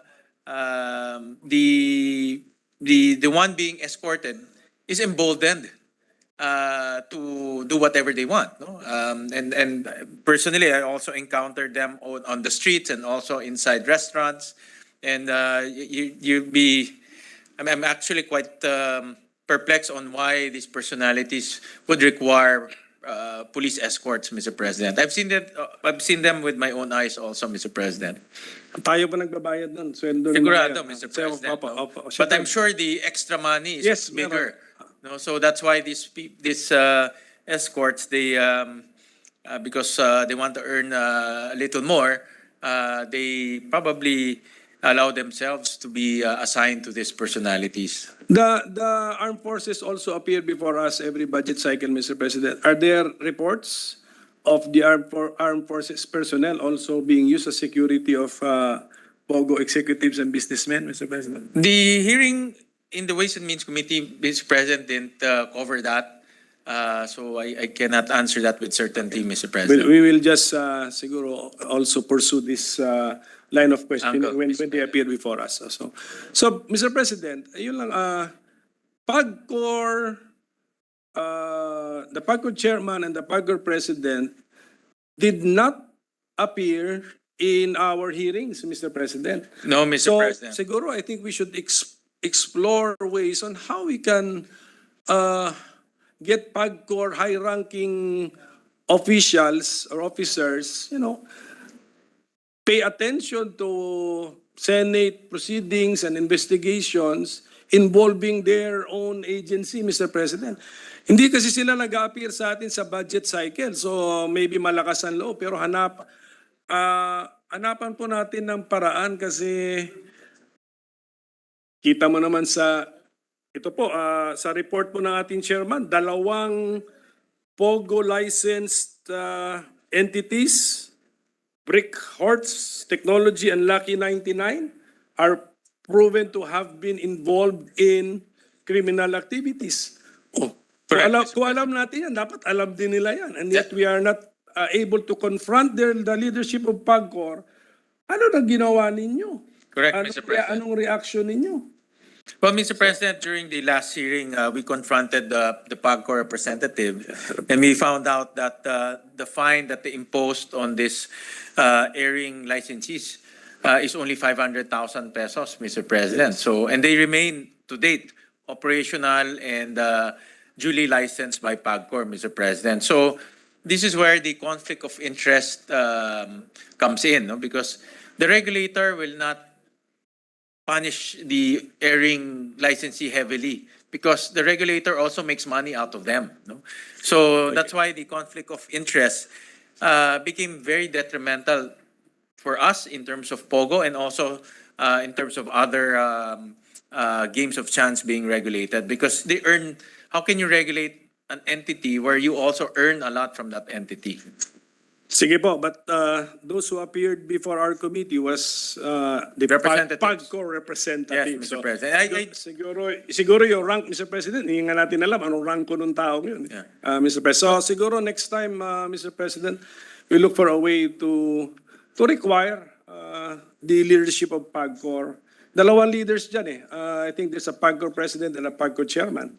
Diba? Yes, Mr. President.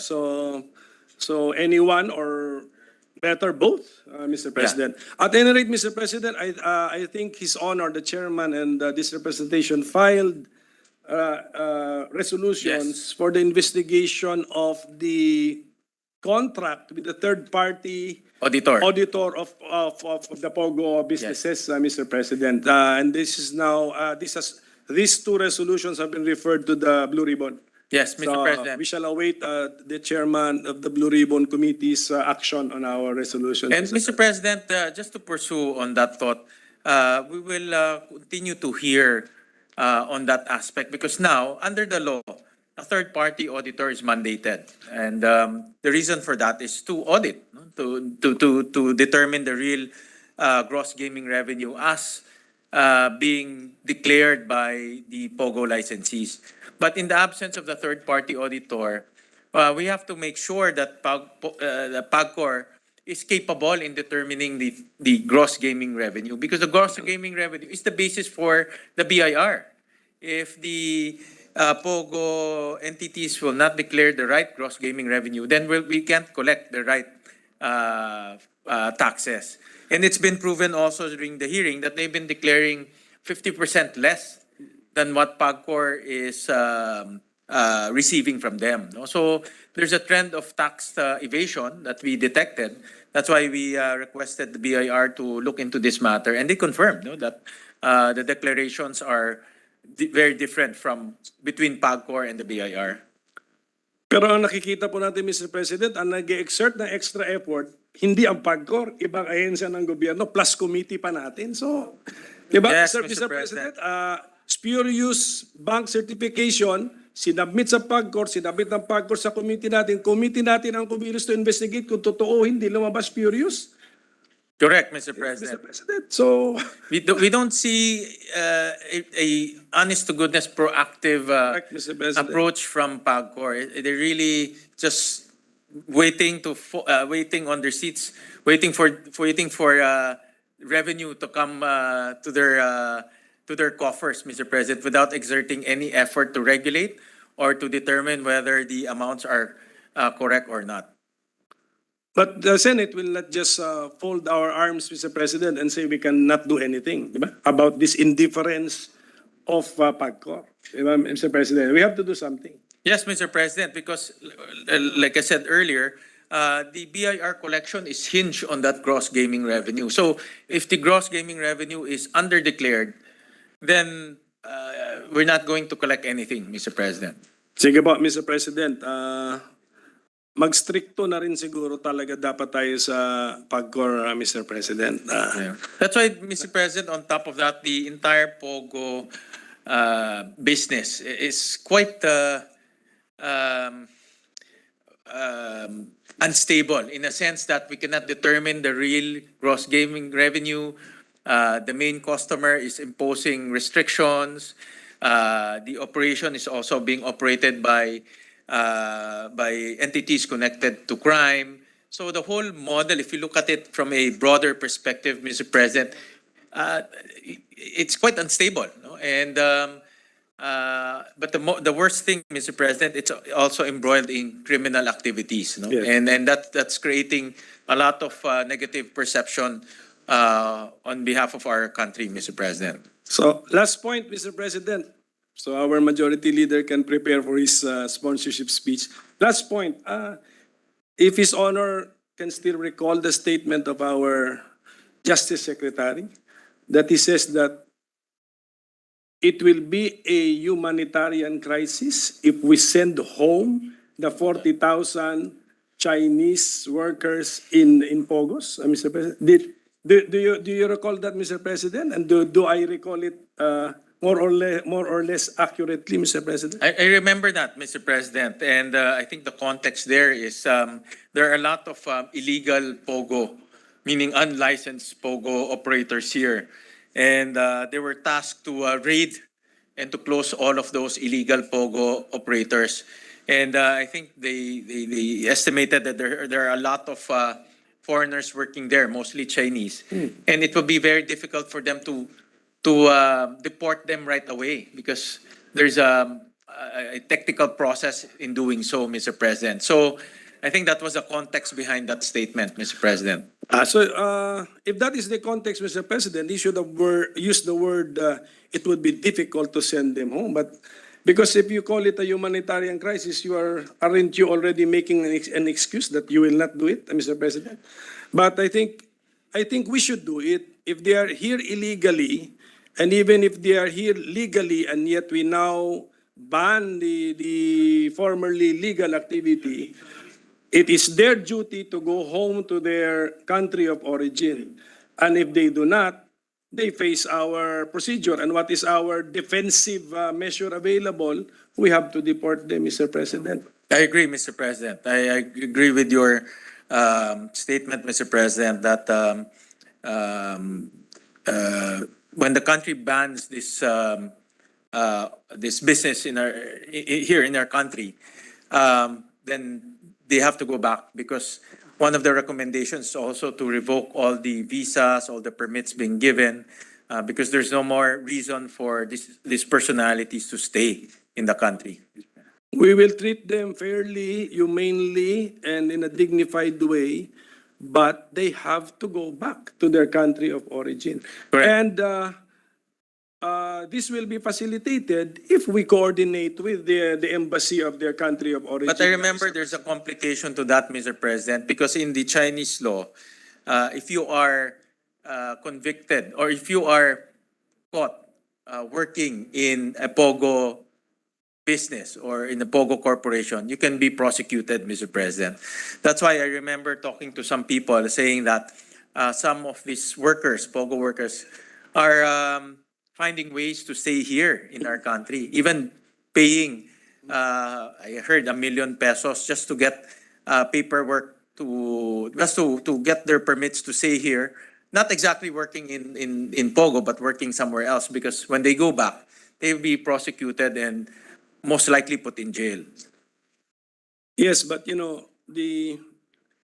our government agencies, including the Department of Justice, should not make that their problem, Mr. President. Yeah. That a Chinese adult who knowingly violated his homeland's law, who is found here in the Philippines, will be prosecuted when we send him or her back home.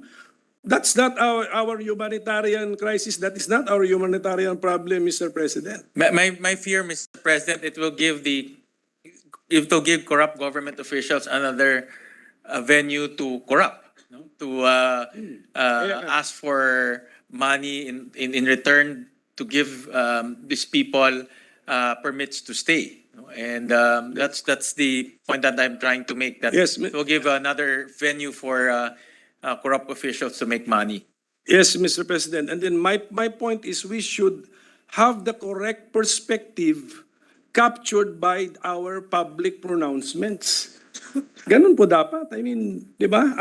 I hope His Honor agrees Yes, with Mr. me, President, Mr. President. I agree with the minority leader. Oh, that is an adult person, Mr. President, who should know the state of their own laws, Mr. President. And if they violate, the Philippines is not their playground. The Philippines is not their escape, Mr. President. So at least we've made that point, Mr. President. Thank you. So with that, Mr. President, I'd like to thank our sponsor, our chairman of the Ways and Means Committee, for his patience, and all of you, Mr. President, for your patience. And congratulate our chairman, Mr. President, for a courageous, well-written, well-backed up report, Mr. President. Well, Mr. President, just to close, since this is an ongoing concern and there's so many things that are coming up whenever we do this inquiry and we look at the data, we will continue to hold hearings, Mr. President, to find out more on the negative effects of POGO to our country, Mr. President. So thank you, Mr. President. I terminate my interpellation. Thank you very much, gentlemen. Thank you to our distinguished chairperson. A job well done on the committee report. Yes, Mr. Very thorough committee report. Yes, Mr. President. Mr. President, Senator Grace Poe is seeking the floor, I think, to make a short manifestation. Yes, our That should be distinguished recognized, Mr. President. colleague, Senator Grace Post, recognized. Thank you, Mr. President. Before I give my manifestation, I'd just like to ask one question. So will Mr. Chairman, will the gentleman from Venezuela. Venezuela, Venezuela. Valenzuela A lot of categorically state that the POGO industry is not something that we should continue here in the Philippines? Yes, Mr. President, the report is to ban POGOs because it's the social cost is more than the benefit that we are deriving from it. And we also determined that the effects to our economy, even to our revenue generation, is very minimal, Mr. President. Thank you. Well, that's really for the record. And Mr. President, if there is anything that we really value from this hearing that we had, number one is that with regards to PAGCOR, they had employed the services of an auditor that is really not even qualified to do that particular service for the PAGCOR. They're not listed and here or even recognized as a competent company to be able to do the auditing. And number two, of course, in spite of what the POGO operators or owners are saying, that they contribute highly to our economy, because of the courage of our chairman, it's also been disclosed that we can't really say that it's really been helping us. There are other industries that are better for our reputation that we should encourage more than the POGO. So thank you for the hard work of our chairman for conducting this hearing immediately, thoroughly, courageously, intelligently. We need it almost makes me very confident if ever I have a concern, if it's referred to his committee. Thank you, Mr. President. Thank you for the kind words, Mr. President. Thank you. Thank you, Mr. President. Mr. President, I move that the privileged speech of the distinguished gentleman from Valenzuela, Senator Win Gatchalian, and the interpellations, manifestations thereon be referred to the Committee on Rules. I so move, Mr. President. There be no objection, the motion is approved. Mr. President, I move that we transfer from the calendar for ordinary business to the calendar for special orders, Committee Report number 63 on Senate Bill number 2035. This is the bill pertaining to Trabaho para sa Bayan Act. I so move, Mr. President. There be no objection, motion is approved. Thank you, Mr. President. Mr. President, I move that we consider Senate Bill number 2035 under Committee Report number 63. There be no objection, motion is approved. Senate Secretary can read the title of the measure. An act establishing the National Employment Master Plan to be known as the Trabaho para sa Bayan Plan, appropriating funds therefore and for other purposes. Thank you, Mr. President. Mr. President, may I be allowed to sponsor the measure? Our distinguished colleague from the great province of Bulacan and our majority floor leader is recognized. Thank you very much, Mr. President. Mr. President, distinguished colleagues, I am greatly honored to sponsor a bill that will benefit all Filipinos for generations to come. One that will outlive us all. Senate Bill number 2035 under Committee Report number 63 entitled An Act Establishing the National Employment Master Plan to be known as the Trabaho para sa Bayan Plan, appropriating funds therefore and for other purposes. Before I begin, Mr. President, I'd like to thank our dear colleague, Senator Grace Poe, the chairperson of the Committee on Economic Affairs, for who is still here with us, Mr. President, to listen to the sponsorship speech who allowed this representation to head the subcommittee hearings, Mr. President. Mr. President, masakit pong balikan ang naging kalagayan ng ating mga manggagawang Pilipino noong kasagsagan ng pandemya. We reached our worst unemployment rate in April 2020 at 11.7%, equivalent to 7.3 million unemployed Filipinos. During that time, Mr. President, all regions in the country reported double-digit unemployment rates, especially in BARM, Mr. President, with 29.8% unemployment rate. In our region, Central Luzon or Region 3, with 27.3% unemployment rate. And the Cordillera Administrative Region with 25.3% unemployment rate. Mr. President, pandemic man o hindi ay tila hindi tayo makaalpas sa seasonality ng trabaho, lalo na po tuwing bare months at school opening. Just last year, Mr. President, we have seen a downward trend in unemployment rate starting August 2022 at 5.3% to 4.3% in December of 2022. Ngunit bigla naman po itong umakyat ng 4.8% sa January 2023 matapos ang bare months. Aside from unemployment rate, it is also important to discuss, Mr. President, the quality of jobs in the country. Notably, Mr. President, our underemployment rate has remained high from 13.8% in 2019 to 14.1% as of January 2023. That is according to Philippine Statistics Authority. Kung titignan po natin ang datos, Ginoong Pangulo, ng PSA, marami po sa mga trabaho sa bansa ay nasa service sector na nagre-representa ng 60.7% ng kabuuang trabaho sa bansa nitong January 2023. Malayo po ang agwat nito sa agrikultura na nasa 22.2% at sa industry sector na nasa 17.1%. Clearly, Mr. President, we need to diversify and increase opportunities in the other sectors if we are to become a self-sustaining and prosperous country. It is hard to rejoice at the 2022 GDP growth of 7.6% and the projected 5% GDP growth in the next 15 years if our citizens do not feel it. We currently have an inflation rate of 8.7% as of January 2023. Meanwhile, Mr. President, our unemployment rate is 4.8%, equivalent to 2.37 million unemployed Filipinos.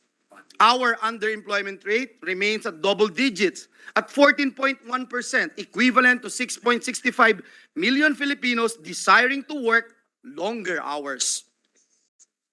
Sa likod po ng mga numerong ito, Ginoong Pangulo, ay mga manggagawang inaasahan ng kanilang mga pamilya.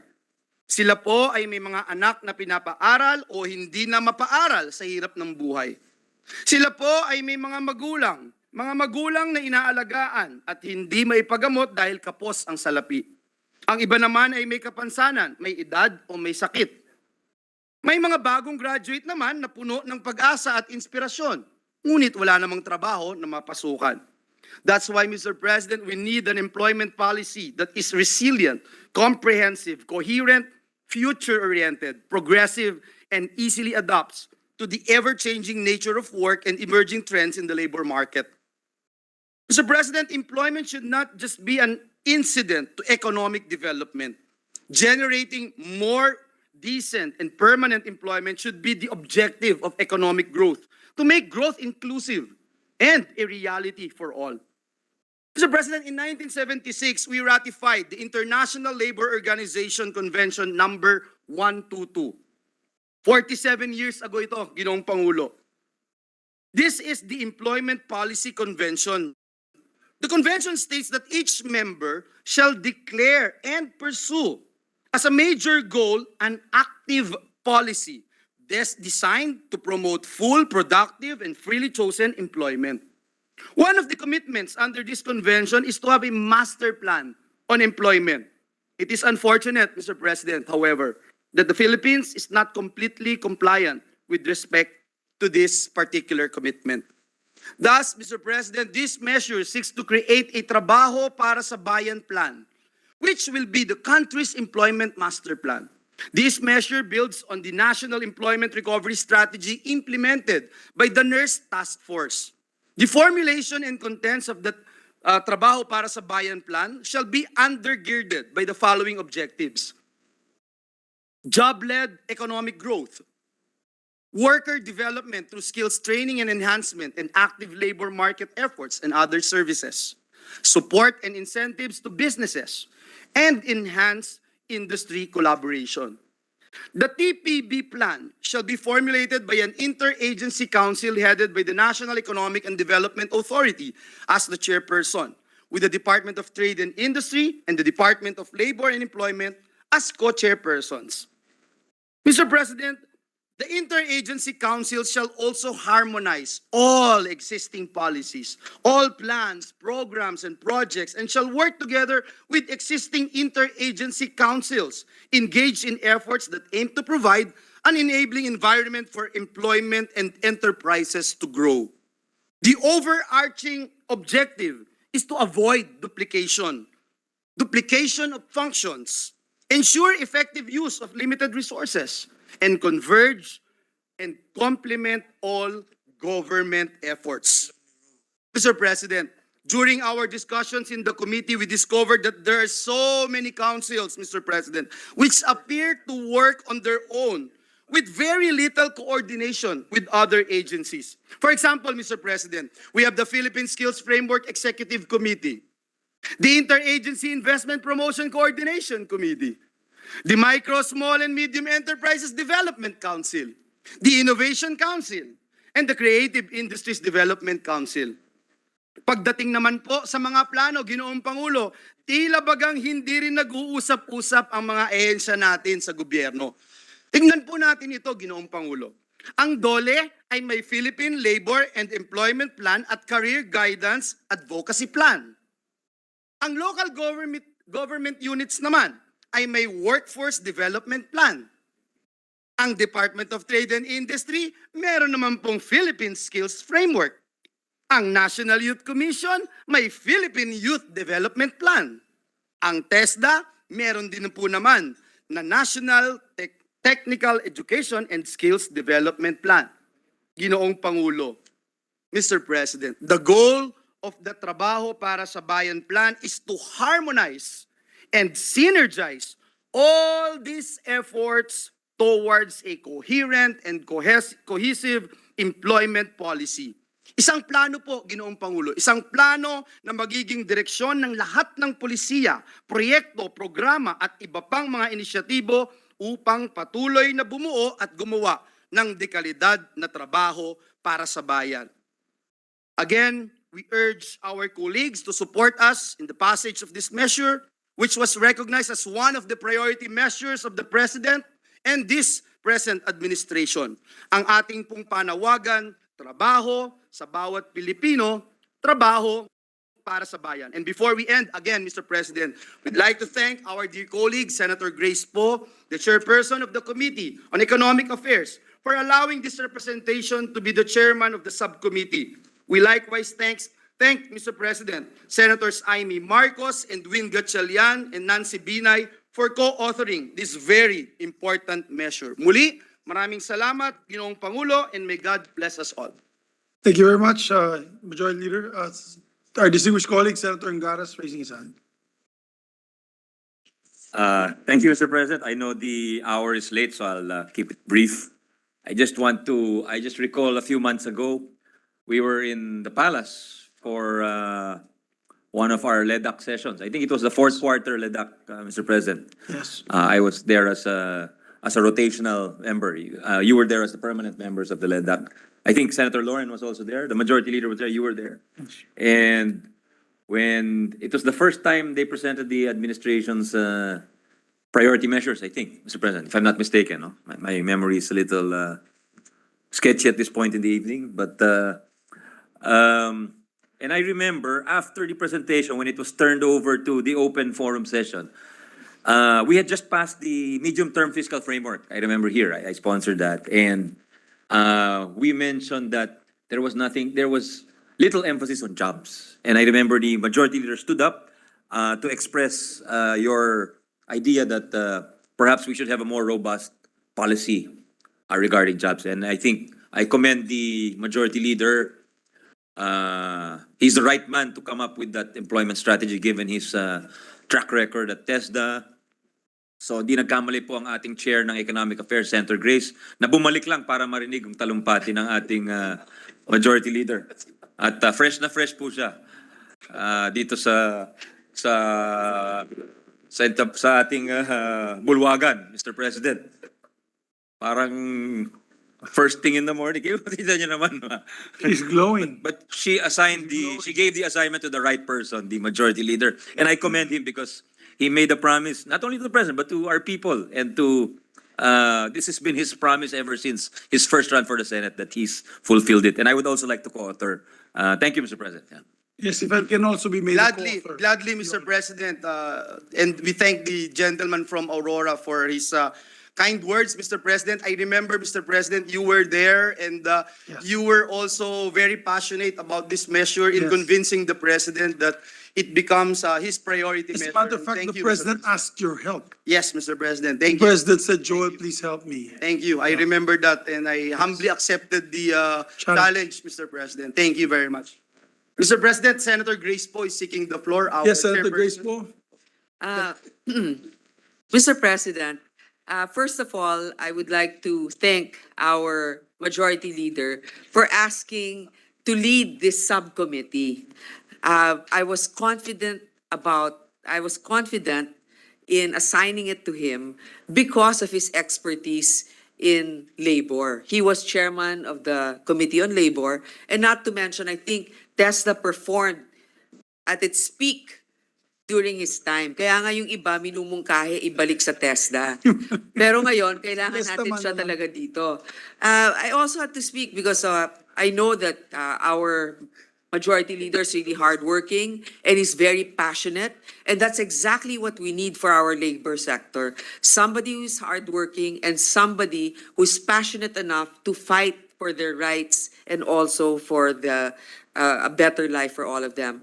And Mr. President, the reason why I was about to leave earlier and I was caught by our majority leader is because inassign ko na nga sa kanya eh. Kaya nga paalis na ako eh, di ba?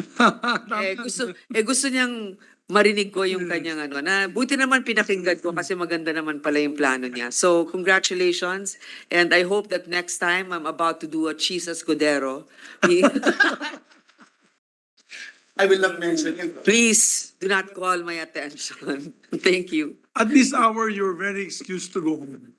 It's 9 p.m. For the record, Mr. President, it wasn't me who made mention that she was about to step out, Mr. President. I didn't know that, Mr. President, because I know that she's so eager to hear the sponsorship speech, Mr. President. Mr. President, Thank you. again, thank you so much, Mr. President. I think this is a very important measure, and thank you for all your support. Thank you to our colleagues who joined this representation in co-authoring this very important measure. Mr. President, to allow our colleagues to study further the measure, I move that we suspend consideration of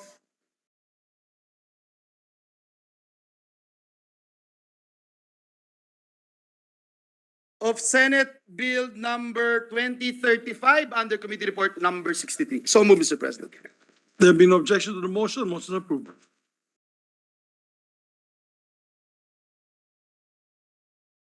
Yeah, maybe we can do a change of referral for the water bills, potable water bills. And then we can adjourn. Yeah, thank you, Mr. President. But before we do that, Mr. President, Senators Bongo and Senator Revilla wanted also to be made co-author of the Trabaho para sa Bayan Act. And they also wanted to, they are also requesting that their co-sponsorship speech be inserted into the records. So move, Mr. President. There being no objection to the motion, motion is approved. Thank you, Mr. President. Mr. President, some administrative matters as we tackled this a while ago during the privileged speech of Senator Pia Cayetano. With the permission of the body, I move to transfer the primary committee referral of Senate Bill number 16 or the Water Sustainability Act from the Committee on Public Services to the Committee on Sustainable Development Goals, Innovation, and Futures Thinking, and to make a succeeding referral thereof to the Committees on Public Services and Finance. I so move, Mr. President. There being no objection, motion is approved. Mr. President, with the consent of the body, I move to transfer the primary committee referral of Senate Bill number 310, construction of a potable water supply system in every barangay, from the Committee on Local Government to the Committee on Sustainable Development Goals, Innovation, and Futures Thinking, and to make succeeding referral thereof to the Committees on Local Government and Finance. I so move, Mr. President. There being no objection, motion is approved. One last, Mr. President, with the consent of the body, I move to transfer the primary committee referral of Senate Bill number 1048, Safe Drinking Water Act, from the Committee on Health and Demography to the Committee on Sustainable Development Goals, Innovation, and Futures Thinking, and to make a succeeding referral thereof to the Committees on Health and Demography and Finance. I so move, Mr. President. There being no objection, the motion is approved. Mr. President, before I move for the adjournment, Mr. President, may I just be allowed to give honor to whom honor is due, as the Bible says, Mr. President. And I said it before, but I will say it again. Our Senate President is Zubiri good, and our support to him is Zubiri strong. Thank you, sir. And Mr. President, contrary to what very few social media posts have claimed about our Senate President Migs, our Senate President has made this institution stronger, more innovative, and more inspiring. Our Senate records will not lie, and we have passed landmark legislative measures.